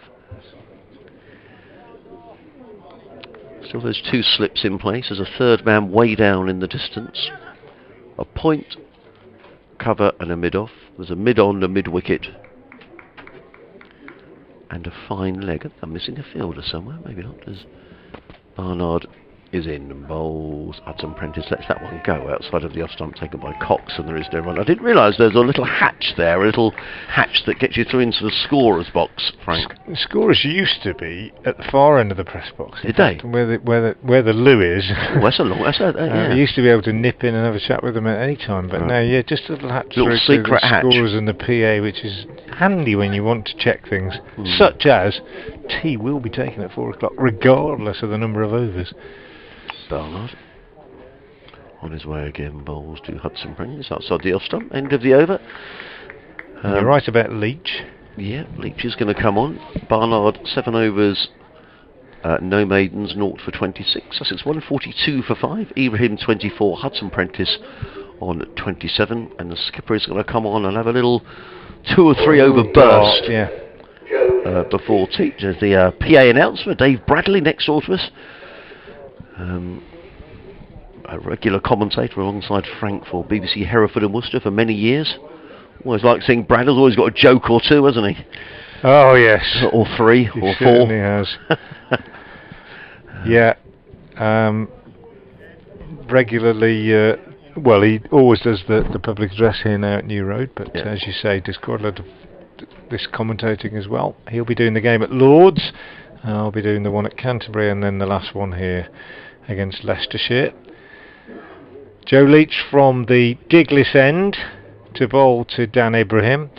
We often put it out there and say get in touch on Twitter when we want ideas from listeners. Leach in bowls, and that's hammered away by Ibrahim for 4 on the offside, despite half a stop by D'Oliveira. Ibrahim goes to 28 and the total of 146 for 5. Such as our one this morning where we said tell us who your favourite ferrets are, ferrets being batsmen that they're so bad that they go in after the rabbits, and we had some good suggestions on Twitter. I've got one now, most outstanding, or let's say, what do they call it, ones to watch out for, players to watch out for that you've seen this season in county cricket. I'm thinking about red ball, but I suppose it could be any form of cricket. Leach in again bowls, and that's left alone outside the off stump by Ibrahim. So ones to look out for, players, really young players, developing players that you've seen that have been really impressive this year. There have been quite a few that have burst onto the scene in the 100 and T20 and things like that. I've got a list of quite a few that I've seen, because obviously I've seen quite a few counties this year, but I'm putting Dan Ibrahim at the top of the list because I've not seen a better 17-year-old in county cricket, I don't think, for quite a few years in terms of an all-rounder. Absolutely tremendous. Leach in bowls, and he's outside the off stump. Ibrahim leaving this alone. I hope I'm not going to put the mockers on him, but bowled really well in Worcestershire's first innings, as I keep saying. 2 for 9 off 9 overs with 4 maidens. Made 48 in the first innings, and is 28 not out here in this innings on a pitch that most batsmen have found fairly difficult. Very, very mature cricketer, and as far as I'm concerned, Dan Ibrahim tops my list of players to look out for. Maybe not in the white ball game, but players to look out for in the red ball game in the future, as he plays and misses at this one from Leach, which hits the seam and goes away. And I'll be following his progress in the England setup, the England under-19 setup in the next few weeks. But if you've got suggestions, let us know who you think are the ones to look out for that you've maybe seen around the circuit. I'm at FrankWatson58 on Twitter, and there's a Twitter feed for at BBC Sussex Sport, Cricket, at BBC Sussex Sport. Or you can email sussexcricket@bbc.co.uk. Yeah, but be interesting to hear what you think. People around the country, people who you've seen, people who've caught your eye. I've probably missed a few. Here's Leach again, bowls, and Ibrahim is forward studiously, playing that right under his eyes, pushing up to Jake Libby at mid-off. I'll throw one into the pot. Yeah. A young left-handed opener for Gloucestershire, Ben Charlesworth. Yeah, seen Ben Charlesworth. Big mates with Jack Haynes, actually. They played together for the England under-19s, and I think direct contemporaries. Yeah. His dad Graham wasn't a bad player. Played a bit with him in the Warwickshire setup in my youth. But yeah, he's a good player. But Ibrahim, 17. Goodness me. Leach again is in, bowls, and he lets that go outside the off stump. Taken by the keeper Cox. End of the over. 146 for 5. Ibrahim 28. Hudson Prentice 27. And these two shaping a nice recovery after that double burst from Josh Baker. And they've so far added 48 so far for this 6th wicket in fairly quick time. Yes, I didn't see a lot of Ben Charlesworth, but Sussex played Gloucestershire in a 50-over game down at Hove a few weeks ago. And Charlesworth made 39. Top of the order, which doesn't sound a great score, but it was just full of beautifully timed strokes all around the wicket, so he would be my one to look out for. As the trolley comes trundling past us down below, and in comes Barnard, bowls to Hudson Prentice, who lets that go outside of the off stump, and there is no run. 146 for 5. Ibrahim 28, Hudson Prentice 27. Ed Barnard in his 8th over. The previous 7 have cost him 26. He hasn't bowled a maiden so far. As the pigeon flies back into the roof of the stand where we are now, there's a nest on one of the rafters away to our left-hand side. And Barnard turns. It really is quite gloomy over the wicket bowls, and Hudson Prentice covers up and just plays with soft hands into the offside, and there is no run. The light probably as bad as it's been for most of the day now. And actually not much breeze. I'm looking at the trees at the far end of the ground that were sort of swaying in the breeze a little earlier, but they're absolutely still, so it doesn't seem like there's a breath of wind to move this sort of rather stubborn cloud away, which for most of the day has been a breeze. It's just sort of kept the cloud on the move, but it seems to sort of be stuck at the moment. This is a good job teased just around the corner as Barnard is in and bowls, and clipped away by Hudson Prentice to square leg, and an easy single fielded there by Baker in front of umpire Bainton. One more to Hudson Prentice. He goes to 28. And Sussex to 148 for 5. That brings the other right-hander, who we were talking about earlier, Ibrahim, on to strike. Still the 2 slips in place. The third man, 3 saving 1 on the offside from cover point via cover to mid-off. Mid-on is skipper Joe Leach. Mid-wicket is the left-arm spinner Josh Baker, and fine leg all the way down in the distance as Barnard in and bowls, and clipped away by Ibrahim down to fine leg, and picks up a single fielded down there by, who's that all the way down there? Is it Tom Fell? No, it's not. Down where? Fine leg. Pennington. Yes, it is. You're quite right. And applause around the ground. I'm not sure why. 50 partnership between these two. Well spotted, people around the ground. 50 partnership between Ibrahim and Hudson Prentice. Sussex were 98 for 5. So a good partnership between these two has just wrestled the initiative back Sussex's way. As in comes Barnard, bowls, and forward is Hudson Prentice, and plays without timing to mid-off. Fielded there by D'Oliveira. Hudson Prentice remains on 28. Yeah, important little stand this, because when Alistair Orr were out, Sussex 98 for 5. The lead was only 149. Now 199. Barnard in bowls, and that's a stylish forward defensive, if there is such a thing, from Hudson Prentice. Foot right to the pitch of the ball, high left elbow for the right-hander, punching the ball to mid-off. There is no run. End of another over. 148 for 5. We've got 43 overs remaining in the day. Ed Barnard, 8 overs, no maidens, no wicket for 28. To be fair, Worcestershire have rattled through their overs here. Helped by Baker bowling his overs extremely quickly. Sub 2 minutes. almost every one that I timed anyway. Yeah, but they'll be really hoping here, Worcestershire, to pick up a wicket before tea with Joe Leach back into the attack. I'm sure that's why he's come back into the attack. He may get a couple of overs, and here's the first of those. And he's in from the Diglis end and bowls to Dan Ibrahim, who drives out on the offside. Barnard is the fielder, and Ibrahim continues his good form. The other thing about Ibrahim that I like is that, you know, I know he's in the England setup and he's obviously highly rated by Sussex, and he was the youngest player ever to make a 50 in the county championship, which is something. But there's nothing flashy, and nobody's getting too excited, just quietly going about his business, doing his job, applying his skills. And he clips this one nicely to mid-wicket. Doesn't pick up a single as Finch fields, but he just looks like he looks a pro. He just looks a real pro to me.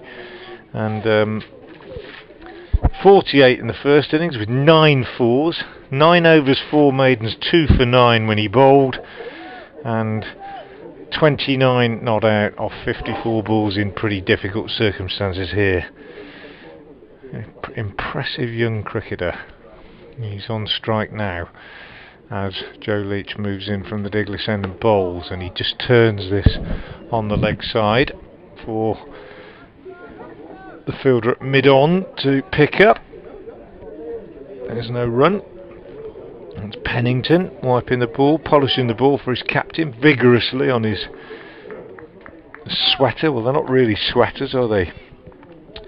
Although sweaters are coming back in, I've noticed. The cable knit woolen sweater of old is finally sort of being reintroduced, isn't it, by some counties? Good to see. I miss them. Leach bowls, good delivery, outside off stump, but good judgment from Ibrahim, left that alone. Outside is off stump, probably about 12 inches outside off stump, and Ibrahim knew that and lifted his bat well clear of it. Yeah, I like your description actually. In not flashy, he's just sort of he seems he sends off a very simple style, doesn't he? Which is, you know, pragmatic, I would call it. Yeah, unfussy, well organised, knows what he can do, knows what he can't do, good technique, everything about him I like. As Leach is into him, and he bowls and he's forward and pushes up to mid-on, and there's no, and that's what I mean. You know, you get people burst onto the scene and everybody gets carried away and they talk about him and they talk, you know, so the big new star on the scene, and I understand all of that. And it's often when somebody comes and plays a really breathtakingly stylish innings, or they bowl particularly quickly, or they are huge spinners of the ball, or there's something extravagant, but there's none of that about Abraham. He's just businesslike. I thought the same when he bowled. He batted really well in both innings, and Leach into him now, and he tucks this one away on the leg side for a single. I'm sorry to say it's going considerably darker. It is. And that's the end of the over. It wouldn't surprise me at all to see a light meter shortly. 149 for 5. Ibrahim's kept the strike. He's 30 not out now. And the lead has reached 200. Quite significant. Yeah, and it's the I mean the key, or the sign that we know the light's getting worse, is when you look at the figures on the scoreboard, which are really quite bright now, the yellows and the whites. I mean, the umpires, in fact Neil Bainton is now looking, I think, at his light meter. He is. He's the senior umpire, I think. He's been the one that's been doing it. We haven't got Orange Bib Man today to help us, have we, at the far end? No. Orange Bib Man, who sat at the top of the stand, and the more he stood out, the darker we knew it was getting. Yeah. The breeze has just got up again, which is perhaps good news, because this cloud was stuck over the ground as Barnard comes in to bowl to Dan Ibrahim, who lets that go outside the off stump, taken by Cox, and there is no run. I just wonder whether the umpires might just be thinking, well, it's only 5 minutes till tea. I see umpire Pratt now just sort of staring over his right shoulder, looking at the clouds. Actually, behind the cathedral, it looks a bit brighter. We've just got a big wedge of dark cloud that's just hanging over the ground. But the light is as bad now as it's been all day, and we are on the verge of coming off, which we will be in 5 minutes for tea. Anyway, it's got chilly again as well. Barnard on his way, bowls. Ibrahim lets that go, taken low down by Cox. Mark Potter's been in touch on Twitter again, and he says, my dad wants to know why Brett isn't bowling, why Brett D'Oliveira isn't bowling, as he thinks he and Baker would work together quite well. Yeah, but I don't know, he only bowled one over in the first innings, and I thought he could have been used a lot sooner, and I said as much on air. I think probably they feel that if the seamers get the ball in the right place on this pitch, they're the ones most likely to make things happen, and they want Baker to bowl because it's all about giving him experience at this stage. Barnard bowls outside the off-stump, full delivery, and Ibrahim's furious with himself for missing out on driving that through the covers for 4. This is probably old news. Moeen Ali, England's vice-captain. Yeah, vice-captain, heard that. That's good news. Saw that this morning, yeah. Well, we haven't seen much of Mo this season at New Road, I'm sorry to say. I think we all hoped we'd see a little bit more of him playing for Worcestershire, but it certainly makes a difference when he led the side in the white ball game. It's almost like having an extra 3 players, let alone 1 player, because of the effect that he has on everybody else. But we wish him well in his new role. Barnard in bowls, let go outside the off stump by Ibrahim. Again, there is no run. I mean, Sussex supporters had a taste of Moeen a couple of years ago down at Hove in the T20 quarter-final when he was actually put down behind and then went on to smash the ball. It was just a wonderful knock. I mean, as a Sussex supporter, clearly we wanted to win the game, but sometimes you just got to say, well played. And Moeen Ali was magnificent that night, 100 odd, and saw Worcestershire over the line. His brother's here, Kadir. He's on the coaching staff here at New Road now. Barnard in bowls, and Ibrahim takes a pace down the wicket and drives into the offside, fielded by Barnard. Second team coach, Kadir, who has moved across from Warwickshire, where he was in the coaching setup, and he's had a little bit to do with the first team this year in the white ball competition.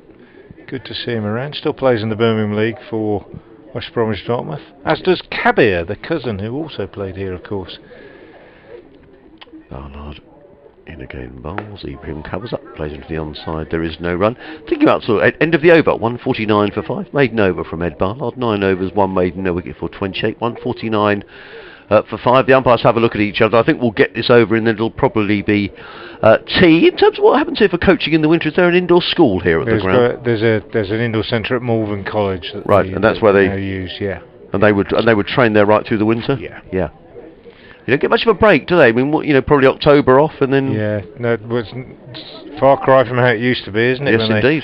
All had to go off and find other jobs and find other things to do in the winter, and they all used to do all sorts of things. But no, pretty much full time throughout the winter. It was difficult last winter, I think, because they were in little bubbles. Yes. So they just operated in small groups and missed the sort of team ethic, I think, in the winter work.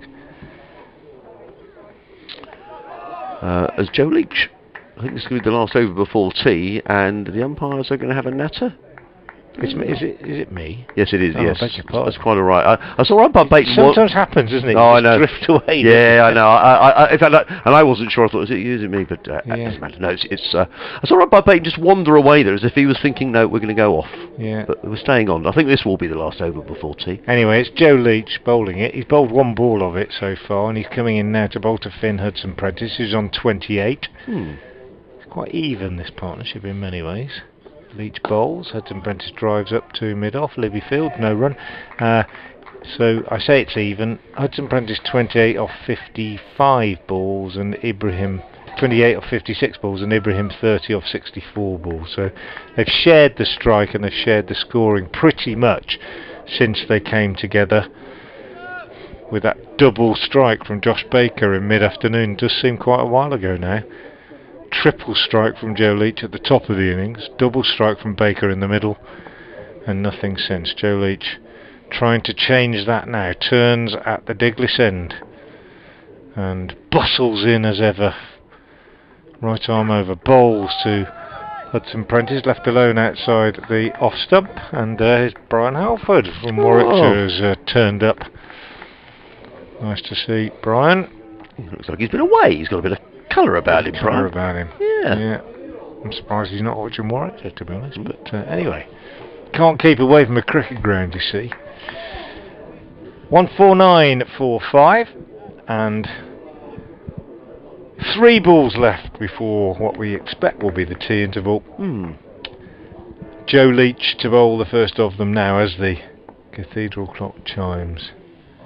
He's in, he bowls, and Hudson Prentice pushes this one up to mid-on, and it's fielded there by Dylan Pennington. I'll be updating BBC Open Worcester's FM listeners very shortly, so I'll probably keep talking at the end of the over. Just run through what's happened in the day so far. 149 for 5. Tea imminent, 2 balls away, and the lead exactly 200 at the moment. As Leach bowls again outside the off stump, and again it's left alone by Hudson Prentice. So it's been a really interesting day's play. I've enjoyed it very much, despite the fact that possibly it's beginning to turn back in favour of the visitors now.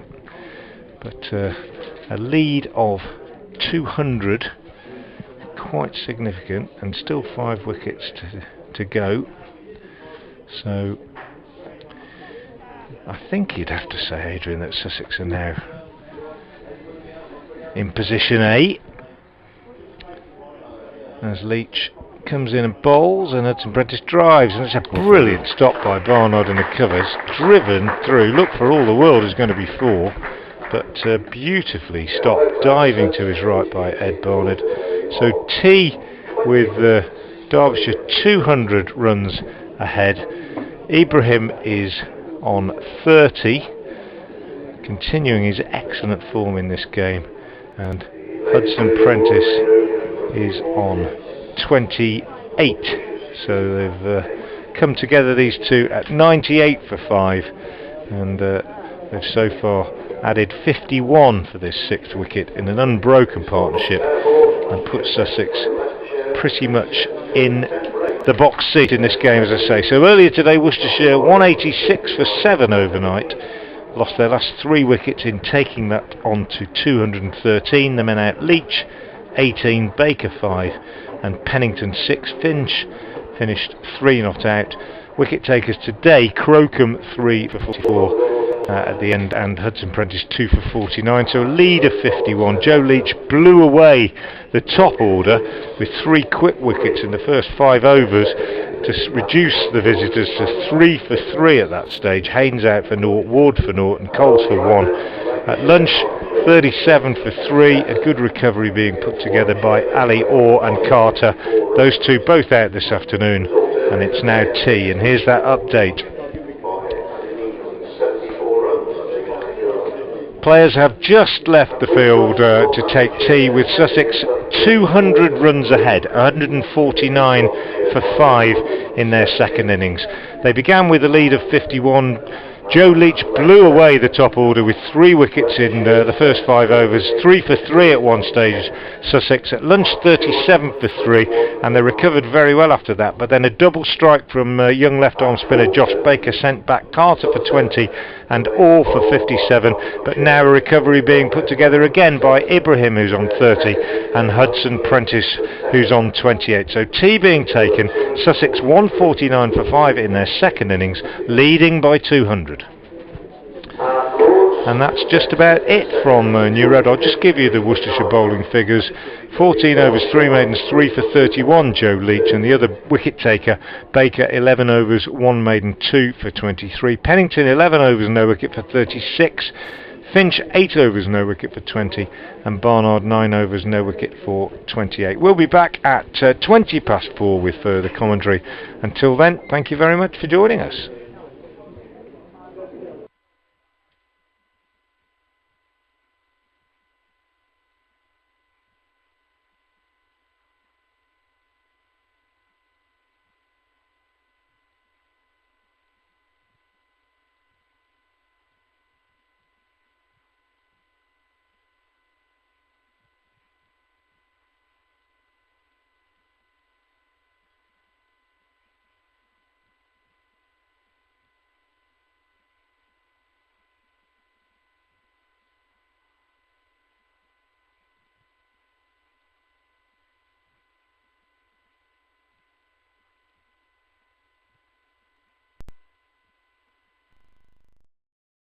He's a busy bowler, quickly into his work, bowls another bouncer, and this time All has hooked it round and he's got 6. He's managed to get hold of that. I think in this... He's on his way again. And bowls. Short, pulled away, and that's gone for 4 runs, and that's a half century for Alistair Orr. His second half century of the match. Bowler, as Baker is in again and bowls, full of length, and gets a really good caught and bowled Josh Baker. Brilliant piece of work actually. Diving away to his right, not his... Josh Baker from the Diglis end, bowls and gets another one caught and bowled as Ali Orr just chips a catch back to the bowler. Really at the top of his game at the moment, Dan Ibrahim, even though he's only 17 years old, as Finn Hudson-Prentice gets a run off the back foot, driving this one from Baker through the offs. Mid wicket and a fine leg. Pennington in bowls. Oh, that's a lovely shot. That really is a classy looking shot by Daniel Ibrahim. It was overpitched by Dylan Pennington. Pennington again in and bowled. Short, pulled away by Ibrahim, 4 runs. Fantastic player. Just short, and Ibrahim almost contemptuously just pulls the ball back to 17. 123 for 5. Pennington is in again, bowls. Short, pulled again by Ibrahim. That's going to be 4 more. Well, he may be only 17, but you can't afford to bowl to him there. It was short, and he just pulled. In day, he's in, he bowls, and Hudson-Prentice uses his feet and cuts for 4. It's a good shot. Cut away past the... Sussex got 264, didn't they? Here's Barnard. It's yours, I think. Yep. In and bowls to Hudson-Prentice, who gets 4 runs. Not really intended to go slightly away past the outstretched hand. Better when we want ideas from listeners. Leach in bowls, and that's hammered away by Ibrahim for 4 on the offside, despite half a stop by D'Oliveira. Ibrahim goes to 20. Left-arm spinner Josh Baker, and fine leg all the way down in the distance as Barnard in bowls, and clipped away by Ibrahim down to fine leg, and picks up a single fielded down there by... Who's all the way?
That's all right.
Good afternoon and welcome back to New Road for the evening session on day 3 of this game between Worcestershire and Sussex. Play about to resume. If you've been with us all day you will know the situation. Sussex are leading by 200, 149 for 5 in their second innings. Dan Abraham on 30 and Finn Hudson-Prentice on 28. And in gloomy light, play is about to resume. And alongside me is Adrian Harms. Yes, thanks very much indeed. In comes Barnard, bowls to Ibrahim outside of the off stump and let go through to keeper Cox. Yeah, Frank, I agree. It's very, very gloomy. I mean, I think the prospect of us getting 40 overs in are pretty remote, but we've got through the day uninterrupted so far, and that's good news. 104 overs in the day. So what have we had? We've had 64 so far today, which is good news.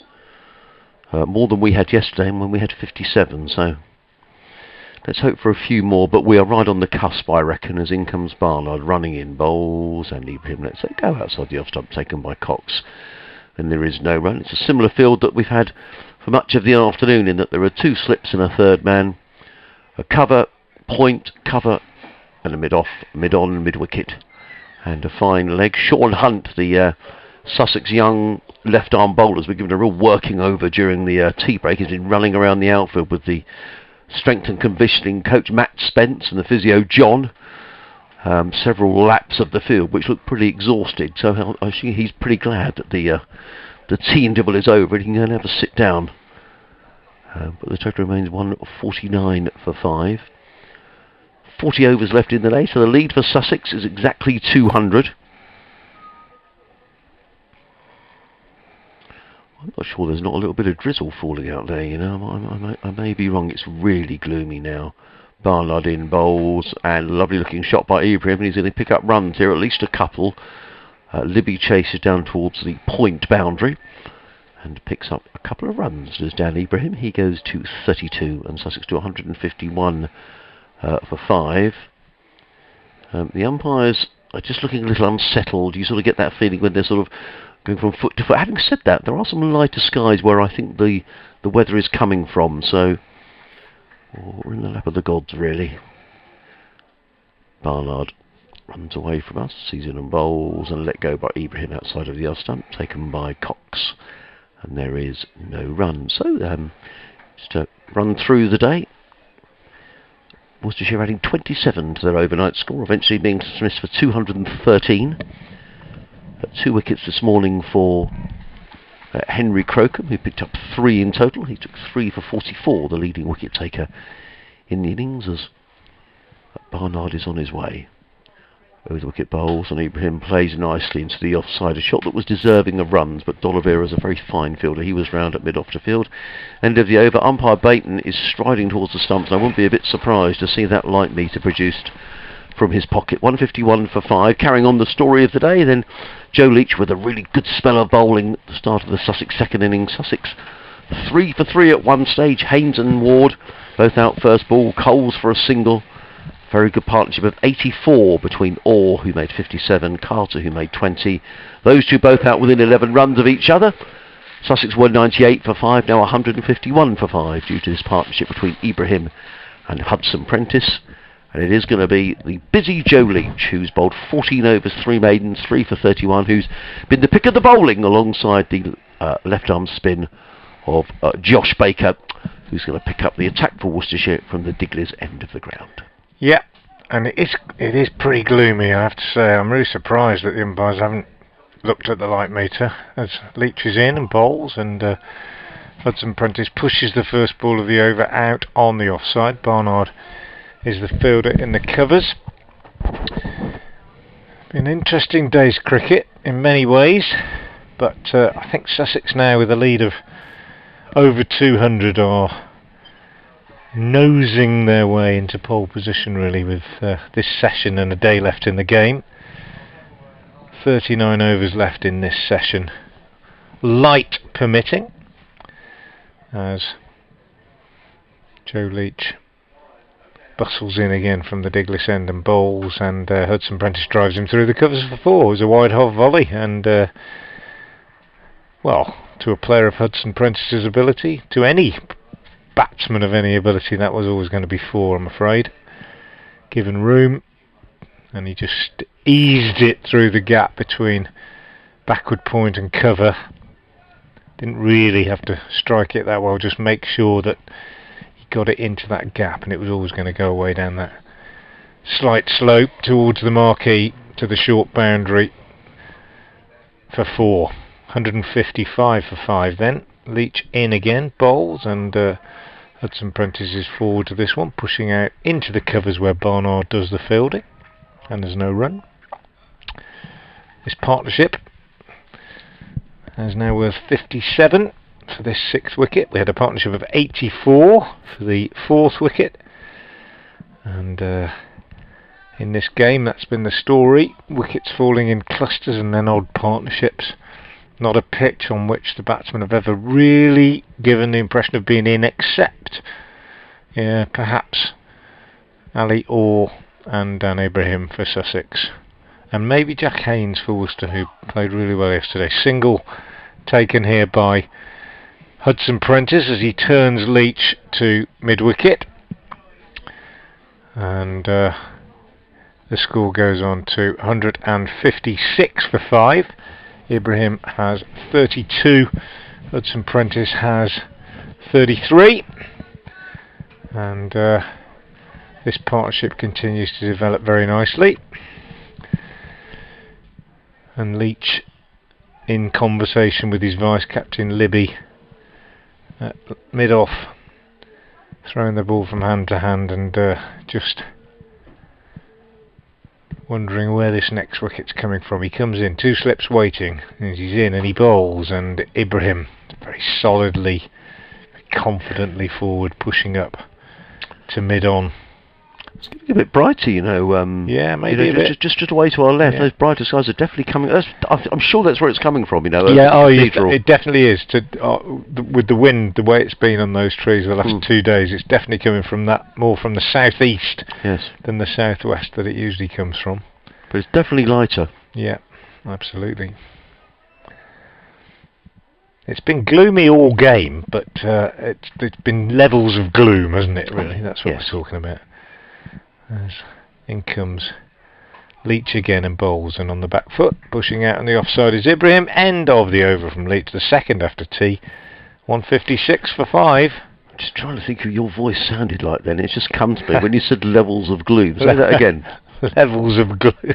I can't say without I thought levels of gloom. Well, you just sounded like Adrian Charles then. Ah, yeah. Well, I suppose. Yeah, I'm not quite as much of a Brummie as Adrian Charles, but you really. He's a proper Brummie. I'm a Mancunian who moved to Birmingham or to Solihull. Well, I should say, posh part of Birmingham. Right. Okay. At a young age. So yeah, flat Midland vowels, I think it's fair to say. But yeah, levels of gloom. There you go. Barnard in again. Nick Staver bowls to Hudson Prentice, who works that one down to third man, picks up a single. He goes to 34 and Sussex to 157 for 5. I got to know Birmingham quite well. My daughter went to one of my daughters went to university out there, and I got to really like the city actually. Around the library and all the lovely buildings, the lovely coloured brick there is around Birmingham. It's a city I knew very little of, and actually had quite an affection for it. It's an underrated city, I think. Yeah, no, I really. I went to school right by the university, right? So I know that area pretty well. In Selly Oak. King Edward School in Edgbaston, yeah. In comes Barnard bowls, and lovely looking shot by Ibrahim, punching that away through the back, off the back foot out towards the cover boundary. It's not going to go for 4, but they're going to come back for a third. No, they're not. Hudson Prentice is very aggressive running between the wickets. He was after the third, but Ibrahim happy to settle for the 2, and he joins Hudson Prentice on 34. 159 for 5. Nice looking shot, nicely timed, and picked his spot between cover and point. Sussex lead goes to 210. All useful runs as Barnard in again over the wicket bowls, and Ibrahim's at it again, and this time he could well get 4 runs, and I think he's just going to pull up short of the boundary. Again, a nice looking shot, this time off the front foot, whereas the previous drive was off of the back foot. So showing a variety of shots, Daniel Ibrahim. He goes to 36, and Sussex to 161 for 5. Nicely played, just rehearses the shot. Ed Barnard in his 11th over, figures of 0 for 35. So those lighter skies sort of creep ever nearer the ground. Joe Leach with plenty to ponder at mid-off, the Worcestershire captain. Barnard on his way, bowls, and Ibrahim covers up the ball of good length, plays it straight down the track, and there is no run. I just wonder in these games, I'm looking a little further ahead and assuming that we got the vast majority of these 38 overs in, you know, there seems very little point in these games now at this stage of the season, any sort of a draw. You know, if Sussex will have bat a long time, no point trying to bat someone out of the game. It's like, it could be a really good day tomorrow. In comes Barnard bowls, Ibrahim lets that go outside the off stump, and I'm sure Sussex won't want to set Worcestershire, yeah, and it may not get to that. They're not going to want to set Worcestershire a target they've got no chance of getting. I don't see any value in that. No, I agree. I think it's almost like a kind of a, well, not a club game, but it's just a game of cricket, and let's have a game. Let's set something up that might produce a really exciting finish. Well, I'm a big believer. I agree. I'm a huge believer in that. Sometimes when you declare, and this is a way off, it may not even come into play. Let's be honest. But in comes Barnard over the wicket bowls, and the Ibrahim. Now that's probably the poorest shot that he's played. It was wide of the off stump, and he was looking to sort of cut that one away through backward point. Didn't really move his feet through to Cox. There is no run. 161 for 5. Ibrahim 36. Oh, I've got an update to do on the radio. It didn't bounce, did it, that one? No. Off goes Adrian for his 4:30. I expect I'll have one fairly soon. The lead then creeping up now. So what is it? 212. The lead. Pretty significant in these circumstances, I think, that given that both teams have really struggled when the bowling's been when the seam bowlers have put the ball in the right areas. 4 runs for Hudson Prentice here as Joe Leach bowls just short of a length outside off stump, and very nicely timed back foot drive from Hudson Prentice just in front of square, well, in through the covers really, and a boundary for him. He moves on to 38. These two more or less keeping pace with each other. He's 38, Ibrahim is 36, and it's 165 for 5. So a very, very useful useful lead being built up now. Leach bowls, Hudson Prentice turns on the onside, and there's no run. The lead was 51 on first innings, so 216 now is the lead, and that's quite significant in a fairly low scoring game. Sussex continuing to prosper after tea. Dan Ibrahim and Finn Hudson Prentice, the 6th wicket pair, building a very useful partnership here. They came together when the score was 98 for 5 after Josh Baker had struck twice in mid-afternoon, but they've held Worcestershire up and they've started to seize control really for Sussex now. Hudson Prentice has just moved on to 39. Ibrahim has 36. and Worcestershire really need a wicket if they're going to force themselves back into this game. At the moment, Sussex are leading by 217 runs overall, with Ibrahim 36 and Hudson Prentice 39. In the 57th over of their second innings, the visitors are 166 for 5, and that 166th run just taken by Hudson Prentice, pushing it away on the onside. Dan Ibrahim waits now for Joe Leach, who comes in from the Diglis end and bowls to him, and Ibrahim is forward and gets a fairly fortunate single down to third man off the outside edge, although to be fair, he was in control of that and just steered it off an outside edge. Fairly soft hands though down to third man for 1, and that takes him on to 37 and the total to 167 for 5. And Leach, who's tried everything really since his early burst of wickets to add to his tally, comes in again now and bowls outside the off stump, and that's left well alone by Hudson Prentice and allowed through to the wicket-keeper Ben Cox. Sky's definitely brighter now than it was when they came out shortly after tea, so we'll be quite hopeful that we'll get through the remainder of this session without any problems. The sky's certainly brighter over to the southeast where the weather's been coming from, and no suggestion that there's going to be any interruption in the near future, at least, as Leach moves in once more from the Diglis end and bowls, and this one is steered square of the wicket on the offside by Hudson Prentice, and again there is no run. So the end of the over, 167 for 5 Sussex, and that is, as I say, a lead of 218, given that they had a first innings lead of 51. Ibrahim 37, very, very impressive in this game, Dan Ibrahim. Hudson Prentice 39, marking his return to his first county, having been away with Derbyshire for a few years. Got naught in the first innings, but has come in and played really well here, and so far this pair have added 69 for this 6th wicket, and Adrian's back. And Ed Barnard is going to carry on. We were talking a little earlier before our various updates about declarations, and in comes Barnard over the wicket, bowls, and forward comes Ibrahim, plays to mid-on, and there is no run. And I think this game is a long way from anything like that. But the point I was going to make was, and I think sometimes in a very lowly form of cricket that I played, that I felt sometimes you had to sort of set the carrot. You don't want to set aside so you've got to be prepared to lose the game to win the game. And I know this is professional, and sides don't like losing in professional sport, but I think you've got to give that carrot sometimes. But it may not come to that in this game. That's a long, long way away. In goes Ballard, running in bowls, and forward comes Ibrahim and just plays that very no ball actually from Ed Ballard, who looks very annoyed with himself.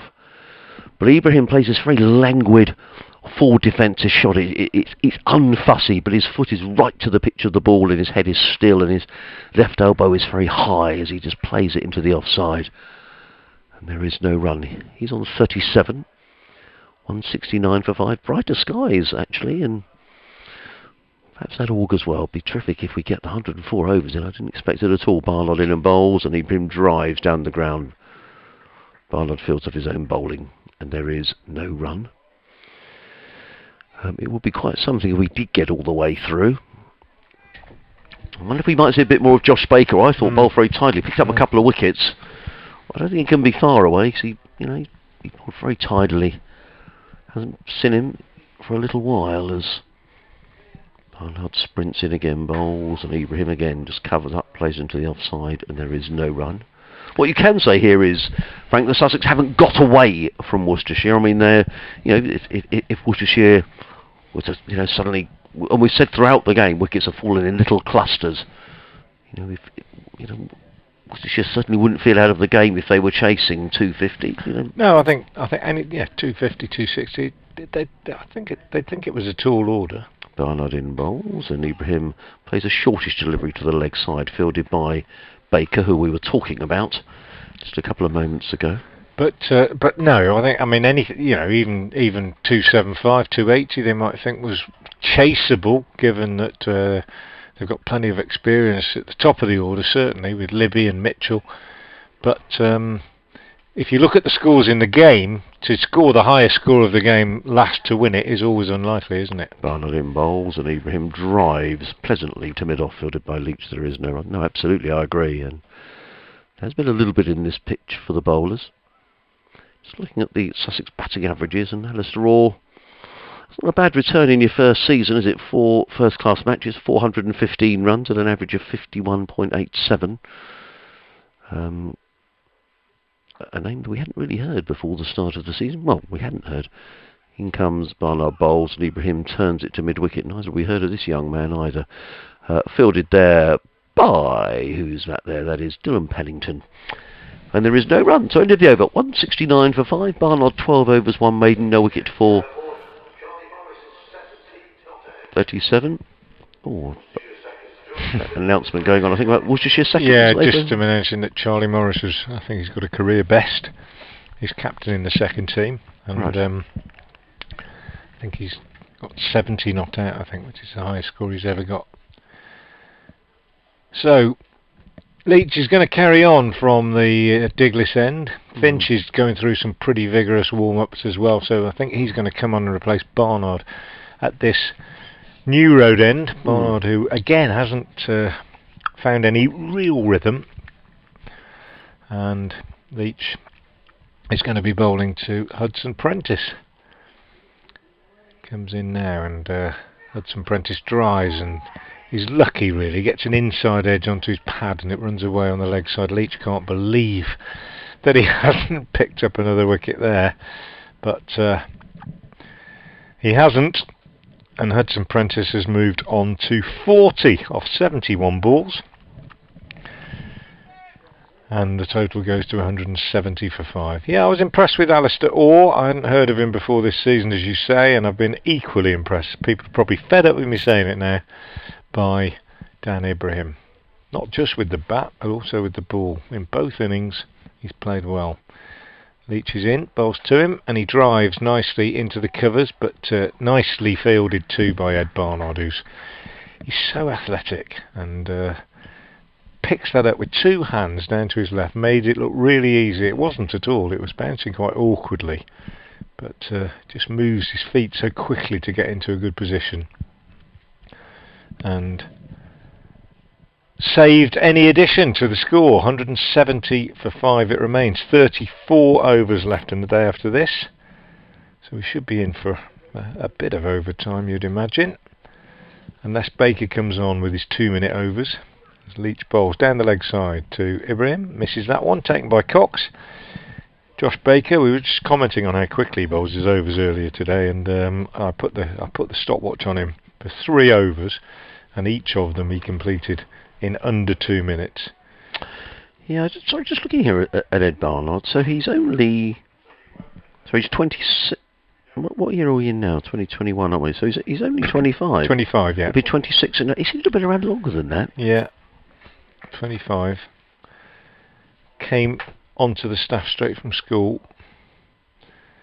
Leach in from the Diglis end, bowls. Ibrahim forward, plays back to the bowler, no run. Comes from a strong family of cricketers. Father Andy was a Shropshire opening bowler who I played with and against quite a bit. A very good bowler indeed. And there's 2 brothers who both play Birmingham League cricket, or have done. And they're all bowlers. And Ed's just about the calmest of them all, I would say.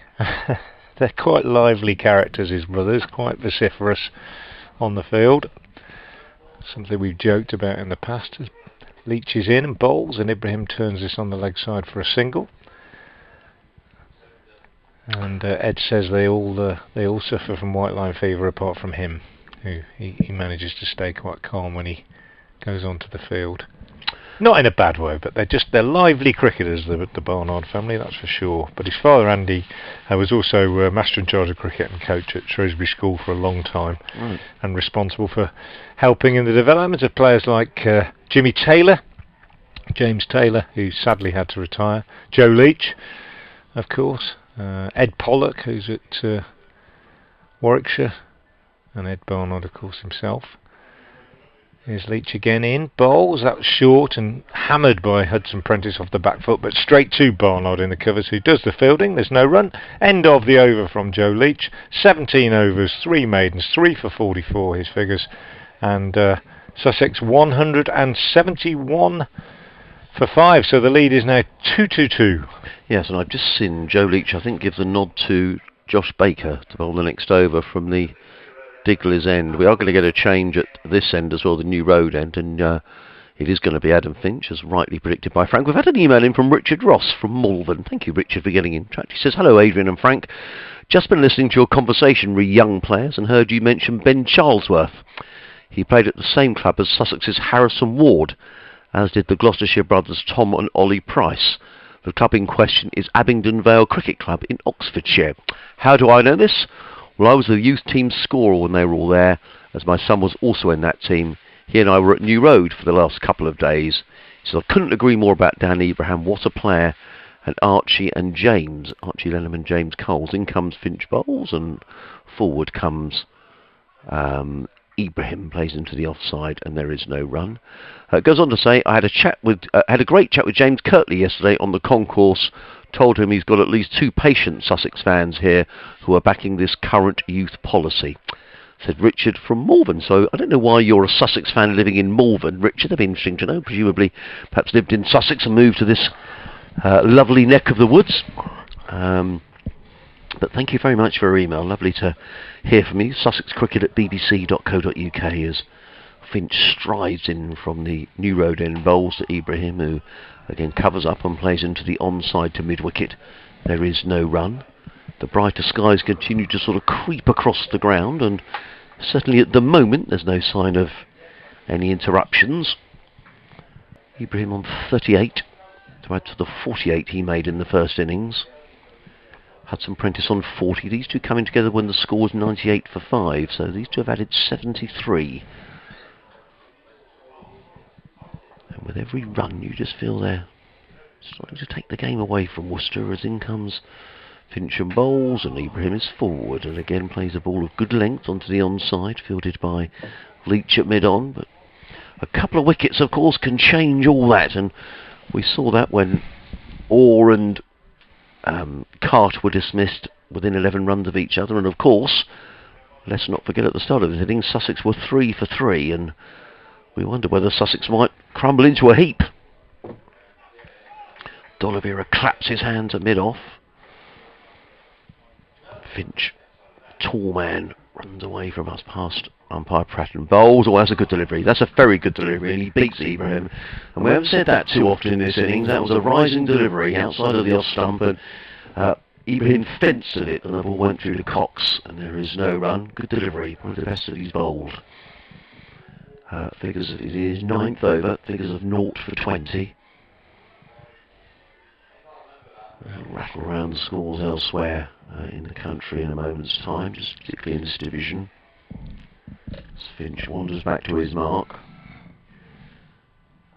Kent have beaten Leicestershire by 132 runs. Some must have made some runs down the order there for Leicestershire, as in comes Finch and Bowles, and Ibrahim. That kept low, but he manages to work the ball down to third man. They've taken 1, and that's all they'll take. Ibrahim to 39, Sussex 172 for 5. Yes, down the order, because Leicestershire were at one stage in their second innings 20 for 6. They got to 253, largely due to Mike, who made 70, and Ed Barnes, who made 70 in 74 balls, but eventually Leicestershire all out for 253. So Kent with victory at Grace Road in this group. Finch on his way, Bowles, and again that kept low to Hudson Prentice, who plays the ball down in front of him. Finch comes running down, and Hudson Prentice eventually picks the ball up and gives it back to the bowler. So end of the over, 172 for 5. Ibrahim 39, Hudson Prentice 40. Finch 9 overs, 2 maidens, no wicket for 21. We've got a sanitised break which will allow me just to whip through these other scores that may be of interest in this group. Middlesex all out for 256 and needing 334 to win, are already 0 for 1. In the first division, looks like Notts are on course to beat Somerset very convincingly down at Taunton. Somerset 153 for 8 in their second innings, still trailing Nottinghamshire by 188. Elsewhere in the top division at Old Trafford, Lancashire 337 for 8, trailing Warwickshire by 34, so that game looking set for a draw. The Aegeus Bowl, Yorkshire 296 for 5, leading Hampshire by 376, so an interesting final day in prospect there. So one result already today, Essex beating Glamorgan by an innings. Down at Cardiff. It's actually getting quite bright here, but it is going to be the anticipated return of Josh Baker, who's not only taken 2 wickets but does hasten the over rate on as well, because even if we're sitting here at 10 to 5, we've got 33 overs left to be bowled in the day. Yeah, but if he bowls half of them at 2 minutes and over, we've got half a chance of being away by about 6:30, haven't we? He really does rattle through them, Baker. He's got a straight approach. It's about 4 paces.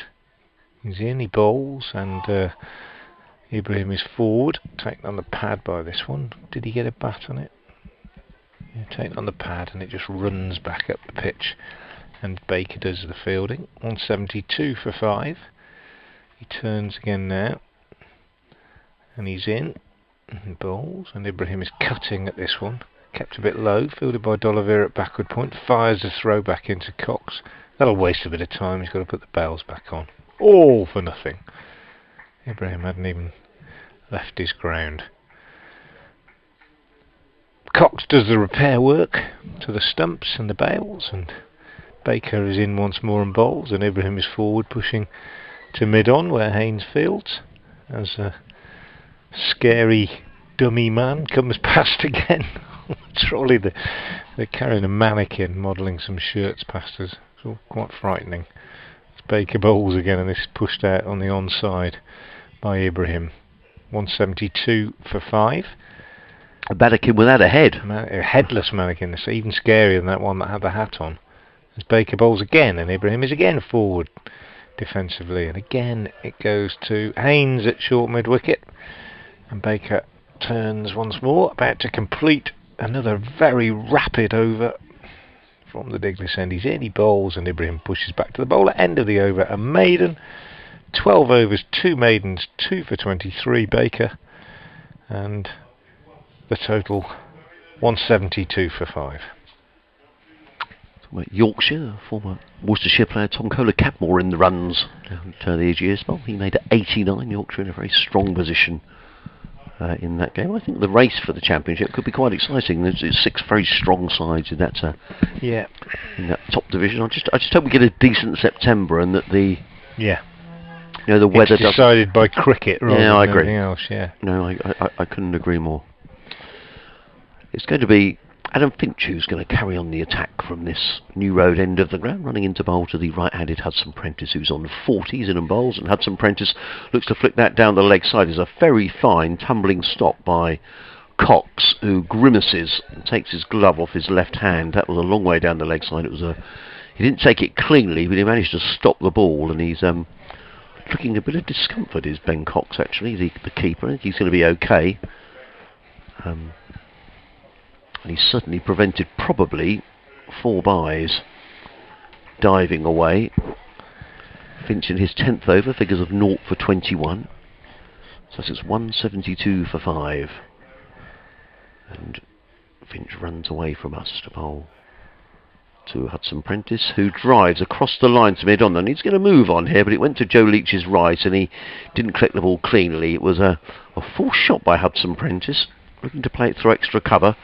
Instead came off the inside of the bat as he played across the line. That wasn't the shot he played that he's rehearsing as he walks down the wicket. Nonetheless, he picks up a single. Goes to 41. Sussex 173 for 5. Add 51 and you get the lead, which is now 224. Finch runs away from us. Down the leg side, not a great delivery in truth, and Ibrahim wraps the bat on his pad because he knows that there was runs to be had, and he rehearses the shot. The little clip away through square leg would have almost certainly bought him 4 runs, and Joe Leach just wanders across and has a word to Adam Finch. Hasn't picked up a wicket in this innings, but you know, Leach is having quite a long word with his tall fast bowler.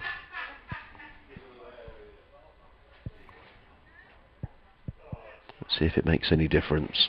2 balls already in the 3 down the leg side in this over. He's in again and bowls, and this one is pitched up and it's driven beautifully by Ibrahim, and that's going to be 4 runs. He just eased the ball through mid-wicket. A really classy shot by Daniel Levy. In fact, he didn't actually time it as well as he did like, but it was nicely played. And he goes rerun of the shot that got it off the mark. Yeah, he goes to 43 in Sussex to 177 for 5.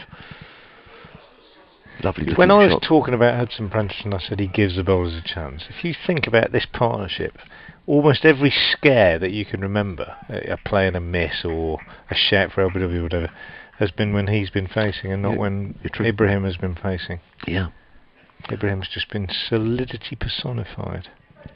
Partnership of 79 between these two. Finch in again bowls, and forward comes Ibrahim, and he as I say, we're at risk of sort of bigging him up a little bit too much, but it's interesting. The next delivery is a good delivery from Finch, and Ibrahim plays it on its merits. Foot to the pitch of the ball. He's not thinking, right, I've hit 4, he's not getting dizzy and thinking, right, I'll go and crack another 4. He's, you know, plays every ball on his merits.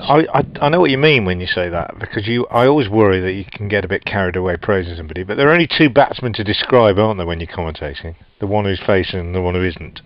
And when 2 of them occupy the crease for a good length of time. Finch in, and Ibrahim works that down to 3rd man, picks up his 44th run, and Sussex to 178 for 5. There's nobody else to talk about, is there? You've got to talk about those 2 and observe what you see. And I see again now Ibrahim just, you know, playing a good delivery with soft hands, running it down to 3rd man, keeps the strike. Just see a boy who looks to me to be exceptionally mature. That's all I would say, and well organised. You know, I've seen better players, I've seen more flamboyant players, but I haven't seen many 17-year-olds who appear to have a better temperament and a better approach to the game than what I've seen from Ibrahim in this game. In both innings, 48 in the first innings, 44 not out in the second, 2 wickets, bowled really well. Just looks a diamond that Sussex have found. Baker to him, and he pushes out on the offside for Barnard to do the fielding in the covers. There's no run. 4 bonus points for Worcestershire, 5 for Sussex. Not that it really matters, as Baker bowls down the leg side to Ibrahim, who misses a little attempted flick off his pads, and Cox takes the ball outside the leg stump. Baker already in for his 3rd ball of the over, bowls, and Ibrahim drives up to mid-on. Libby will field, and there's no run. Gosh, gets through these overs, doesn't he? He does. He really does. Phil Edmonds comes to mind. Baker is in, bowls, and Ibrahim is again forward. The other thing about a young batsman is to see somebody who's so patient. 108 balls he's faced now, Ibrahim. Hasn't allowed anything to rattle him at all. Baker is in, drives up to mid-on again. And again, Livy fields, and there's no run. Baker moves back to end of his mark. Darryl Mitchell warming up at slip. That's an interesting one. Baker bowls, and Ibrahim is beaten outside the off stump by a good one. Might just have turned a little bit, that one. Let's have a look at the replay. Yeah, it did. Just straightened a little bit, just enough. And it beat Ibrahim. Cox took the bails off, but it was a dot ball, end of the over. Don't think Mitchell warming up is anything significant. It's just trying to keep warm, I think. It's a bit chilly out there. He's been standing at slip nearly all day. 178 for 5, Ibrahim 44, Hudson Prentice 41. Yes, he faced 90 balls for his 48 in the first innings, Daniel Ibrahim. So, I believe now is what, 179 229. Yeah. So what can Adam Finch do? 10 overs, 2 maidens, no wicket for 27. He's coming into bowl with 2 slips to the right-handed Finn Hudson-Prentice is in and bowls, and Hudson-Prentice drives beautifully down the ground. He would have got runs had it not been for the very athletic and very fine fielder, which is D'Oliveira, who was very quickly across a sliding stop and prevented any run at all. Sliding stop and then threw it while he was prone all the way up to the keeper at the far end. He loves fielding. He just loves being busy, I think. Yeah, brilliant bit of fielding. You know, but to most, I suspect when Hudson-Prentice hit that, he probably thought that's 4 runs, and then he thought, oh, he's going to the wrong player. Yeah. Good cricket all round. Finch. Running away from us, coming into bowl to Hudson-Prentice, who drives again slightly across the line. He picks up a single to mid-wicket, fielded there by Baker, and there is no run as the light just deteriorates just a tad. Some heavier cloud coming in, but you know, we've done pretty well to get in however many overs we've gone in. 74 so far today. Yeah, it is a bit gloomy, isn't it? Yeah. It suddenly seems to change. It was quite bright, you know, comparatively for what we've had. We've had no sunshine at all. A few glimmers earlier on today. There's almost a shadow on the outfield, but it's just sort of getting a bit greyer again. Finch bowls. Ibrahim lets that go outside the off stump. Taken by Cox waist high. Good pitch this, you know, it's a good carry through to the keeper. Here we are, third day. You said in the previous over, Frank, a little bit of turn maybe for Baker. There's good carry for the quick bowlers. But a bit of something for everybody, really. Well done, the groundsman. Yeah, best pitch I've seen at New Road this year. And it's proved me wrong, because the first couple of hours on day one I thought, oh, here we go again. It's going to be a bit low and slow, especially at this end. But it's been good. And all the more reason to credit these two for this partnership, really. Finch in again, bowls, and Ibrahim again plays that nice looking forward defensive punch into the offside. Only goes as far as D'Oliveira, who fields, and there is no run. Because throughout the game, batsmen have struggled to get in and stay in, and even when they appear to have done the hard work, they've been undone by a ball that's done a little bit or kept a little bit low or whatever. And this is a good partnership. Yes. 81 so far for this 6th wicket. Finch again. Ibrahim drives again nicely to mid-off. It just looks slightly heavenward there, Dan Ibrahim. He's hitting it all. Hitting field. Yeah, and he's hitting it right out of the middle of the bat. He's just annoyed with himself that he's hitting it straight to the fielder. There are 3 men patrolling the offside. There's a backward point to cover and a mid-off, and he's looking to find that gap through extra cover. But he's just playing it a little too straight. For the first time, he just looked frustrated then. You can see what he does now. Yeah. This is a good test of his temperament, because Yeah. Finch is doing a good job. He's now moved his mid-wicket back to deep mid-wicket, so he's just giving himself something to think about. This will be an interesting delivery. Let's see what Ibrahim does here as Finch is in and bowls, and that's short, and Ibrahim, well, I think that's good cricket. He noticed they'd move the...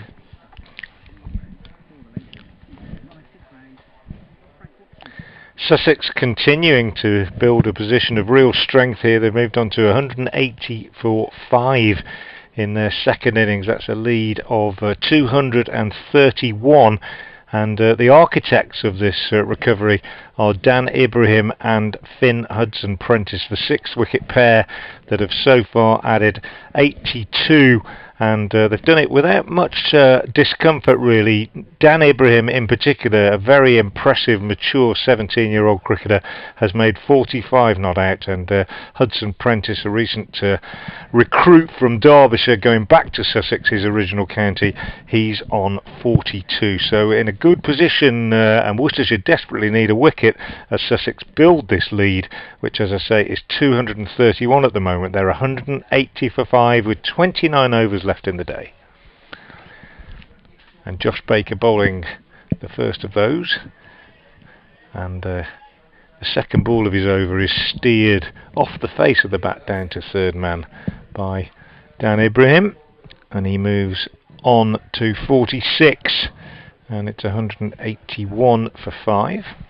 I think I'm right in saying that partnership for the 4th wicket of 84 between Carter and Orr was the biggest partnership of the game, and it might just be overtaken in a minute if these two are still together, as Hudson Prentice pushes forward to Baker and the bowler does his own fielding. Harold Mitchell, hands in pockets at first slip, turns and goes back, and Hudson Prentice has had enough of pushing and prodding at Baker, and given a little bit of room he goes down the pitch and drives very handsomely over extra cover for 4. The ball will need to be sanitised now, returned by one of the spectators, and Joe Leach will dribble it back, football style, into the umpire, who will give it a bit of a squirt with gel, and it will be returned to the bowler. So 4 to Hudson Prentice, 46 to him, 185 for 5, and it is now the biggest partnership of the game. I wonder if anybody has ever caught COVID off a cricket ball. I suppose we'll never know. Baker round the wicket. Good response, he's got him stumped. Well bowled, Josh Baker, and that's what I mean about Finn Hudson Prentice. He's thrown it away, really. That might sound a bit harsh after he's played so well, but he just played a lovely shot through extra cover, and he's charged down the wicket to the next ball and missed it. And Ben Cox has stumped him, even though he didn't really to sort of juggle. Oh, he did, I beg your pardon. He just decided to do a slow motion stumping because he had so much time. Hudson Prentice virtually run out. But a good bit of bowling by Baker. Got a little bit of turn. Hudson Prentice has gone, stumped Cox, bowled Baker for 46, and that partnership ended. And Worcestershire desperately needed that wicket, and Archie Lenham is the new batsman. Well, I couldn't agree more, and I think he's played really well, Fitz Hudson Prentice. And when someone's made 46 and rescued, not rescued in innings, but a partnership of 87 with Daniel Ibrahim, it'd be perhaps slightly churlish to criticise, but I will, because I agree with you. Sussex have got himself into a really good position there. It made up his mind that he was going to take on the left armour, but credit to the bowler, he saw him coming. And he's given it away. I think that's a disappointing way to get out. Well, if you're Josh Baker now, and they tell me, I mean, I know Josh quite well anyway, but the feedback on his mental approach since he's come into the first team is that he's pretty unflappable, and if people get after him, he thinks, well, they'll make a mistake sooner or later.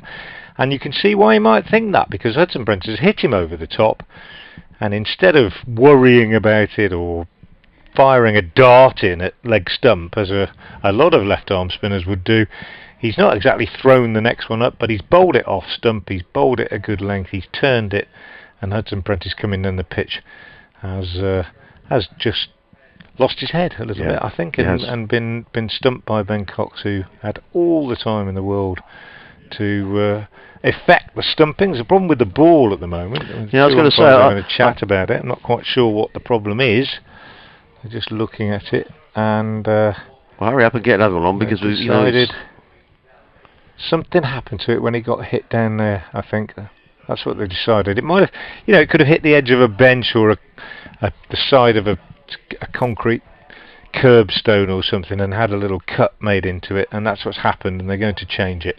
So we've got a bit of a pause in play, with Finn Hudson Prentice having been dismissed just a moment ago. Stumped Cox, bowled Baker for 46, and Baker, very impressive figures so far.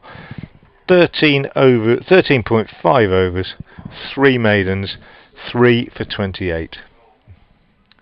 Really good effort from the youngster. Really good effort. He's got a real chance here of picking himself up a fifer, because I reckon he'll bowl quite a few overs in the rest of this innings, especially if the light continues to be dodgy. Archie Lenham is the new batsman, gone out there to join Dan Ibrahim. These two played so well together in the first innings, and it's a joy to watch the two 17-year-olds. Yeah. I mean, it is interesting, coming back to Hudson Prentice, because he's clearly an attacking player. He was always looking to get after it bowling, and he's made a very nice. But I don't think he'd have been pleased with the way he got out. Well, I suppose. I mean, I hate saying this because people think it's kind of, I'm sort of, I don't know, in some way drawing attention to myself, I suppose. But I look at things as a coach a lot of the time. You know, I've spent many years. I'll just break off as Baker bowls to Lenham, and Lenham is pushing forward, taking on the pad. Big shout for LBW, not given by the umpire. Probably because it was running on down to miss leg stump, but it was close. End of the over, 185 for 6. And you know, I spent many years in dressing rooms sending young teams out and league teams out to play with plans, and I talk to captains and that kind of thing, and you talk to batsmen about building innings and so on. If I were the Sussex coach, I'd be thrilled with that partnership. It's the biggest partnership of the game, and it came when 2 wickets had gone down quickly, 98 for 5, and it's dragged Sussex right back into the game, just as they did in the first innings when they were 97 for 6. And I would say, well played, congratulations, you did a great job in the context of the game, really good, and you can't really be too critical. But, you know, let's have a think about it. You'd hit the previous ball for 4, you'd kind of got on top. There's every chance that we could have taken this partnership on, that you could have got yourself a 50 or maybe even a bigger score than that. So just let's have a think about why you did what you did, and see if next time you're in that situation you might actually do something different. That's all I'd say. No, really. and I think that's a very good assessment, Frank. Dylan Pennington is back into the attack from the New Road end of the ground, comes in and bowls to Archie. No, he doesn't. He bowls to Daniel Ibrahim, who plays into the offside, and there is no run. So 185 for 6. The light is not the best, but we're okay for the moment, I think. I don't think we're going to get another 28 overs in, which the yellow figures on the scoreboard are denoting, because that, you know, it's going to probably take us a good hour and a half, and I'll be very surprised if we get that many overs in. But you know, you never know. It's been surprising how much play we have had today. Ibrahim 46. Made 48 in the first innings. In comes Pennington, bowls and driven away, and this could be his half century. No, it's going to be a couple of runs. It was a misfield at backward point by, is that Ed Barnard? Yeah, it is unusual for him. Very unusual. He just rings his left hand. He looks disappointed with himself, but Ibrahim picks up a couple of runs. He goes to 48. Sussex to 187 for 6, add 51, that gives us 188. The lead now 238, so I reckon Sussex with their noses in front, but not by very much. If Worcestershire were to wrap up, pick up these next 4 wickets, with the next 20 or 30 runs, they'll feel they're still very much in the game. Pennington in. Bowls. Ibrahim drives nicely to the offside. He's going to pick up at least 1. Good bit of fielding by D'Oliveira. Never run on a misfield, they say, but Sussex have run on a misfield, and I think it was a sensible single to take. Ibrahim to 49, surpasses the 48 he made in the first innings. It brings young Archie Lenham onto strike. Both of these 2 batsmen have been selected for the England under-19s for a series against the West Indians coming up over the next 2 or 3 weeks. Matches being played in Beckenham and Canterbury, so we may not see too much more of these 2 young players in Championship cricket throughout the rest of the season. We shall see. It's actually got really gloomy now. In the last 5 minutes, the light has really deteriorated. Not very good. Similar to the last 2 nights. Yeah, Pennington in bowls to Lenham, who plays off the outside edge down to third man, fielded all the way down in the distance by Adam Finch. No, it's Jake Libby all the way down in the distance. So Lenham is on his way. Sussex to 189 for 6. It means their lead is 240. And Daniel Ibrahim on strike. As Pennington is back to his mark. Ibrahim on the verge of another half century for Sussex. 2 slips wait, and Ibrahim waits. Pennington in, and Ibrahim helps that down to fine leg, and indeed it is another half century for Daniel Ibrahim, who gets a very healthy round of applause from the knowledgeable New Road crowd. 50 off 120 balls with 6 fours for Daniel Ibrahim, made 48 in the first innings, and adding to the burgeoning reputation of this young man. The youngest player ever to score a half century in county championship cricket, and he's following that up with solid performances and yet another half century here at New Road.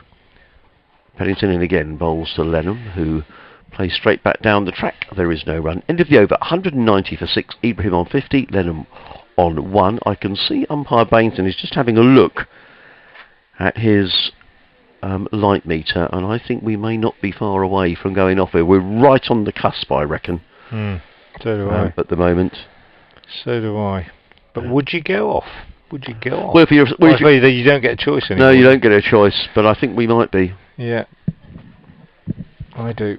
Don't think Sussex probably don't want to come off because they'll probably say, well, I wonder whether they might be giving them the option to stay on with spinners, in which case what would Joe Leach do? I mean, he's got Baker bowling who's saying, we're staying on for the time being. I'm wondering whether the word was... But again, I don't know. It'd be a good question to an umpire. If the light is bad, can you give the skipper the option and say, you can stay on provided you bowl your slow bowlers? I don't know whether they give them that option anymore. Or whether you just bowl them and see if that keeps you on. Yeah. Preempt it, in other words. Baker into bowl to Ibrahim. Forward. Pushes to Haynes at mid-wicket. No run. Baker again from the Douglas end. Bowls to Ibrahim. Pushes out on the offside this time. No run. And back to Baker, who whizzes through these overs. He really does. 27 left in the day, 26 after this. Changing the field, he's bringing a deep backward square up to a conventional backward square.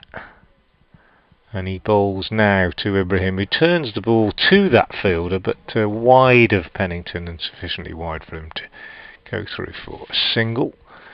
So Ibrahim goes on to 51, and it's 191 for 6. Archie Lenham on strike. As Baker bowls and he's forward, pushing back up the pitch to the bowler. Good shout for LBW against Lenham. First ball, just sliding down the leg side, we think. But got the bat on that one all right. Baker in, bowls, and he's forward again to that one from Baker. Just bowl accurately, doesn't he, for a young spinner, Baker? He's hardly bowled a bad ball, really. No, agreed. In again now, bowls, and right on the money again, and pushed away on the onside by Lenham. Really good bowling from Josh Baker. 15 overs, 3 maidens, 3 for 29. His outstanding figures, and it's 191 for 6, and the umpires again. He's going to put this... every reading they've taken has been the stumps at this end, haven't they? Yeah. There is some rather dark cloud behind the hotel, I can see. Umpire Bainton now with the light meter, and they're going off. No, they're not going off, they're staying on. He set off with such purpose then. I thought, he's made his mind up, and he had. He'd made his mind up, they were staying on. Well, what have we had? We've had 74 plus 4, we had 78 overs, and actually, if you'd have said to me this morning, you'd have get 78 overs in, I think I'd have taken more than we that. had yesterday. Yeah. Dylan Pennington is in, bowls to Ibrahim, who is going to get 4 runs, albeit with a false shot. It was an edge past the diving Mitchell at second slip, and it's gone away for 4 runs. The third man is fairly wide, and Ibrahim picks up a boundary with one of very few false shots that he's played. He goes to 55. So it's to 195 for 6. The lead... 246 now for Sussex. On a gloomy evening at New Road, there's now some quite heavy cloud drifting across towards the cathedral. I hate to be too gloomy about things, but it is getting quite dark as Pennington in again bowls, and Ibrahim is just languidly forward and just plays it into the gap at mid-wicket and picks up a single. The mid-wicket is on the boundary. That's Adam Finch. And Ibrahim picks up a single. He goes to 56. 196 for 6. Yes, he was only 17, General Ibrahim, on the 9th of August.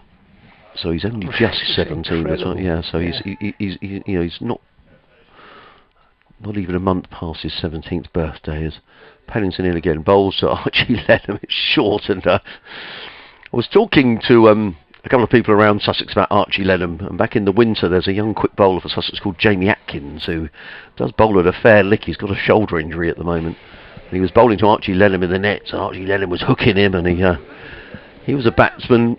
Archie Lenham, who's got himself to bowl leg spin, and he's doing that very well, but he's certainly not scared. And he's a very slight build, isn't he? Compare the build of these two lads. Yeah. Archie Lenham's birthday was in July, I think.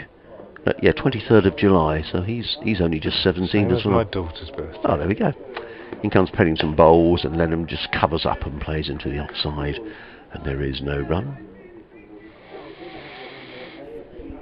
196 for 6 here on BBC Radio Sussex, BBC Hereford and Worcester. Live cricket on the BBC. Myself, Adrian Harms, alongside Frank Watson. Thank you very much for your tweets and emails throughout the day, which have kept us company and given us some nice talking points throughout the day as well. We were talking about younger players who are coming through and those to keep an eye on, and if you've got any other suggestions, be good to hear them. In comes Pennington and bowls, and Lenham is right behind a ball of good length and punches the ball down the track, and there is no run.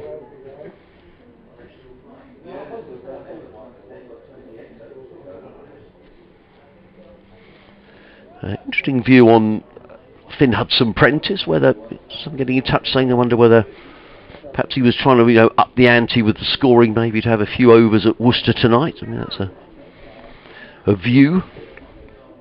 I don't know how many more overs we are going to get, because it is quite gloomy. In comes Pennington bowls, and that kept low actually to Archie Lenham, who just managed to sort of stab the ball backward of square on the offside. He picks up his second run, Sussex to 197 for 6.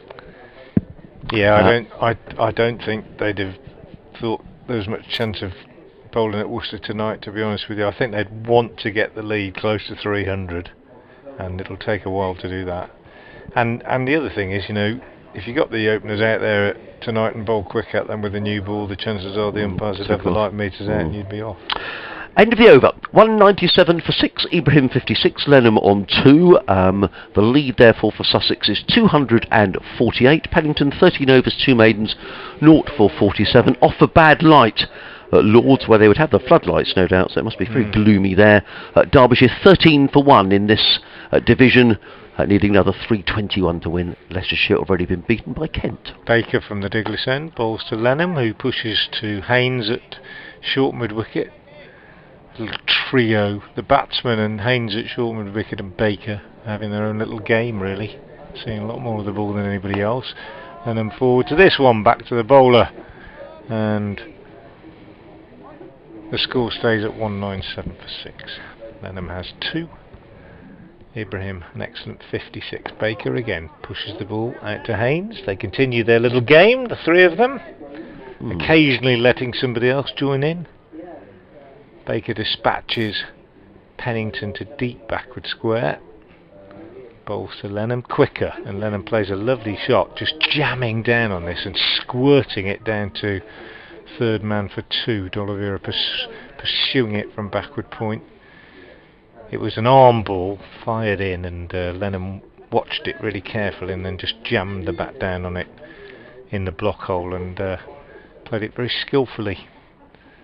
Baker in again, bowls, and Lenham again says, Haynes, welcome back to our little game, and he pushes it up to short mid-wicket. Haynes returns to Baker, who's about to complete another over in about 1 minute 40 seconds, and he does so as Lenham pushes out into the covers, and there's no run. 199 for 6, which means that even I can work out the lead, because the first innings lead was 51, so they're 250 ahead, which means they've scored 50 runs since tea. The light meter's coming out again. Richard's been back in touch. He lives in Malvern. He's a Sussex fan, and I wondered why. And he says, I won't read out your whole email, Richard, but he was born in Brighton in the early 70s. Grew up in Lewis. Watched Sussex at Eton Road, and went to university in Birmingham, and then moved around a bit since. So, thank you so much, Richard. I think we may be going off. We are going off now. The light doesn't look as bad now as it was a couple of minutes ago. No, that's a shame, isn't it?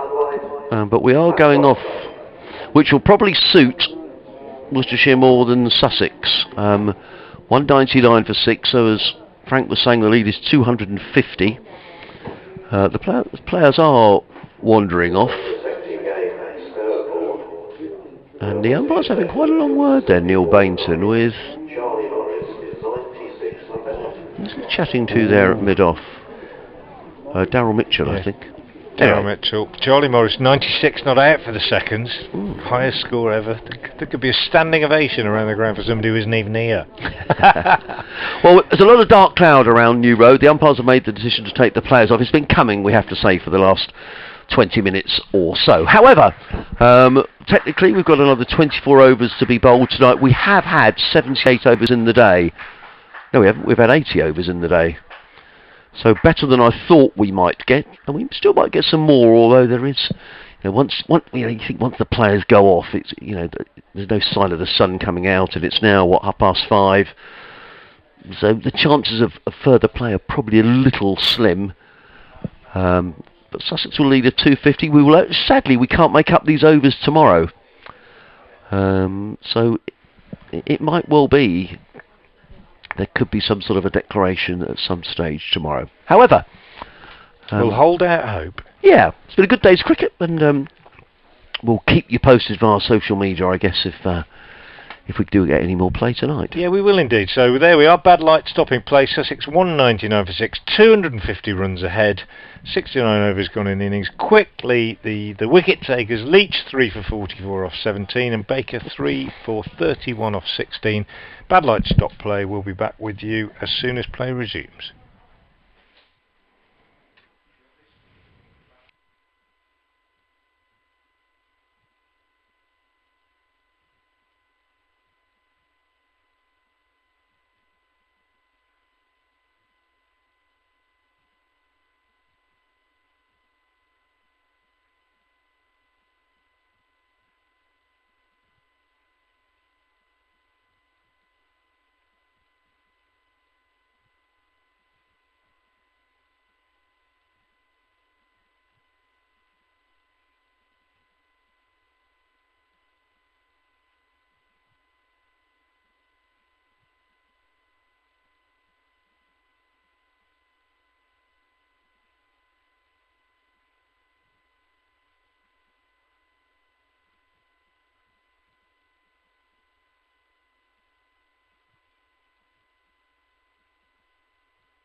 light at the moment, Danny, with Sussex 199 for 6. It's very gloomy and The players left the field a few minutes ago because of bad light, with Sussex in a very strong position, leading by 250 runs overall. They're 199 for 6 in their second innings. Those 6 wickets have fallen in 2 bursts of 3, really. Joe Leach picking up the first 3 very early on, and then Josh Baker with 2 wickets mid-afternoon, and then another one just after tea when he had Finn Hudson-Prentice stumped by Ben Cox for 46 after a partnership of 87 for that 6th wicket by Hudson-Prentice, and the very impressive 17-year-old Dan Ibrahim from Sussex, who's still there on 56, along with fellow teenager Archie Lenham, who's on 4. So Sussex 199 for 6, leading by 250, but the players have left the field for bad light. It doesn't look like it's going to improve anytime soon, and it may well be that we've seen all the cricket we're going to see today. wonderful cathedral here at New Road, Danny, that dominates the ground. Behind that,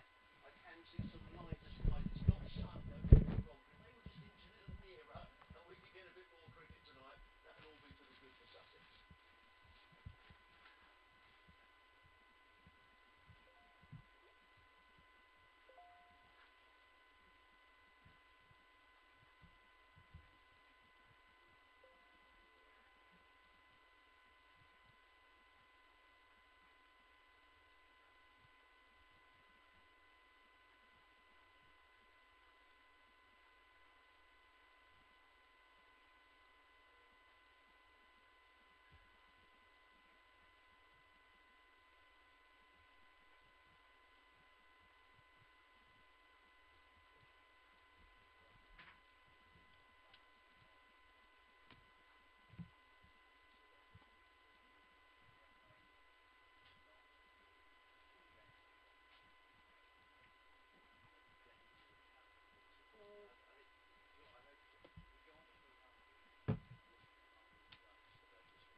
They might have parking at the back, I think.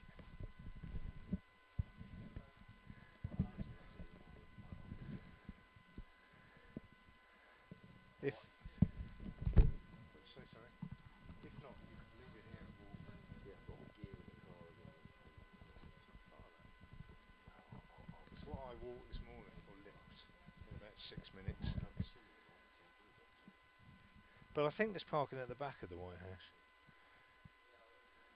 There must be. It was a nice bit. Well, I stayed in the White House.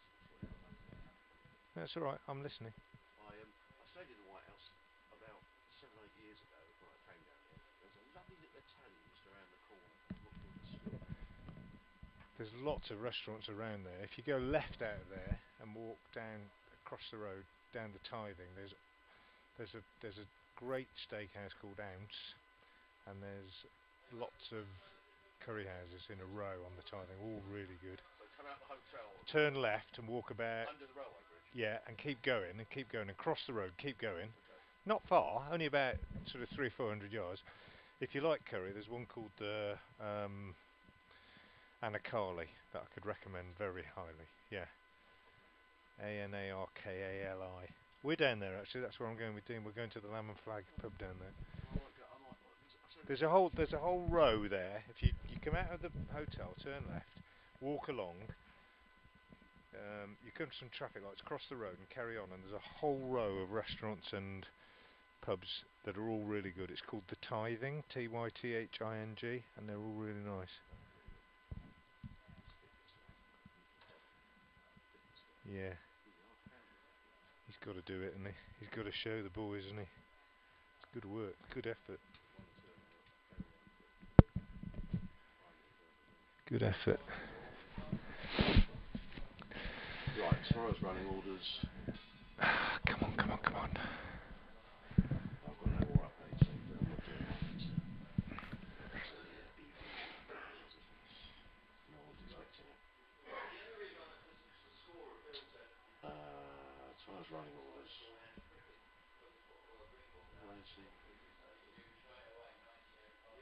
far as running orders, Sussex. Sussex in the train. Sussex cricket.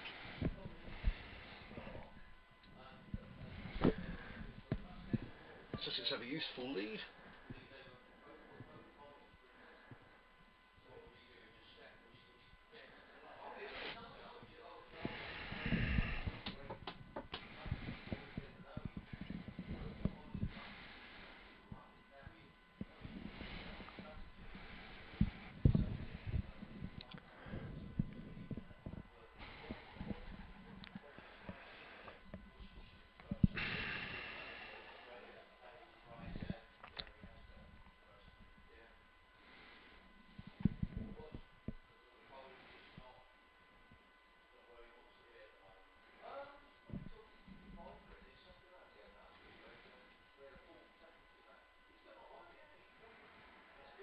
Daniel Ibrahim and Siror.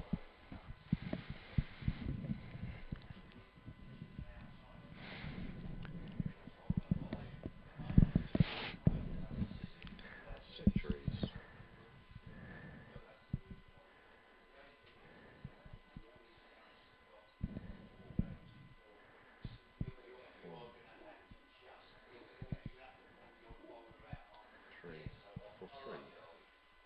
Bet they don't come to me at 6 o'clock because they think there's no more play.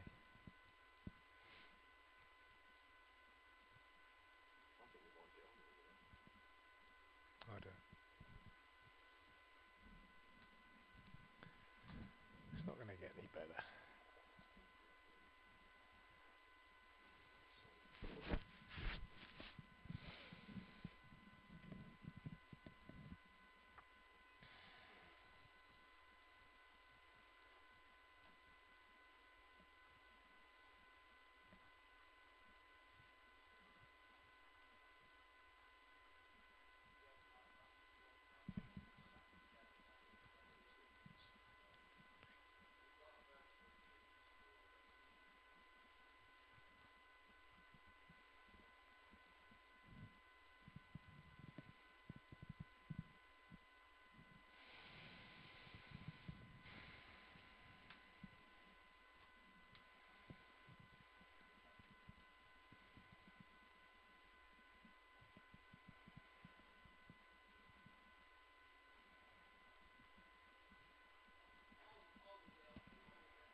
They haven't bothered with me at 6 o'clock in Hereford and Worcester because they just presume there's no play, I suppose.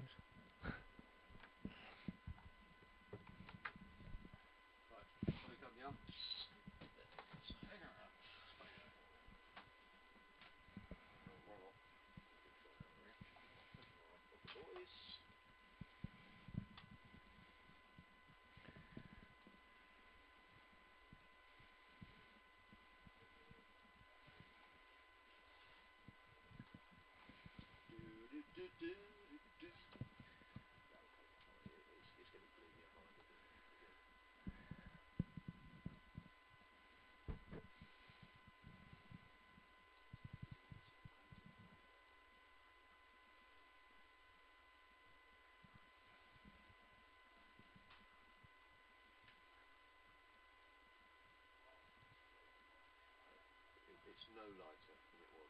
No, of course it's not. Just going through the motions.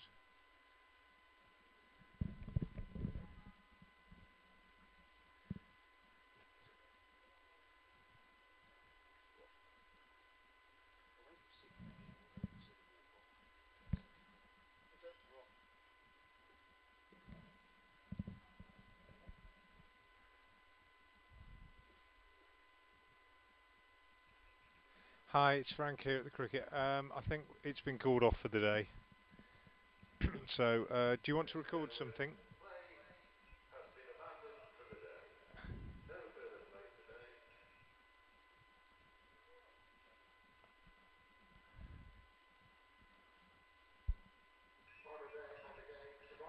Okay, cheers. Ready when you are. Thanks.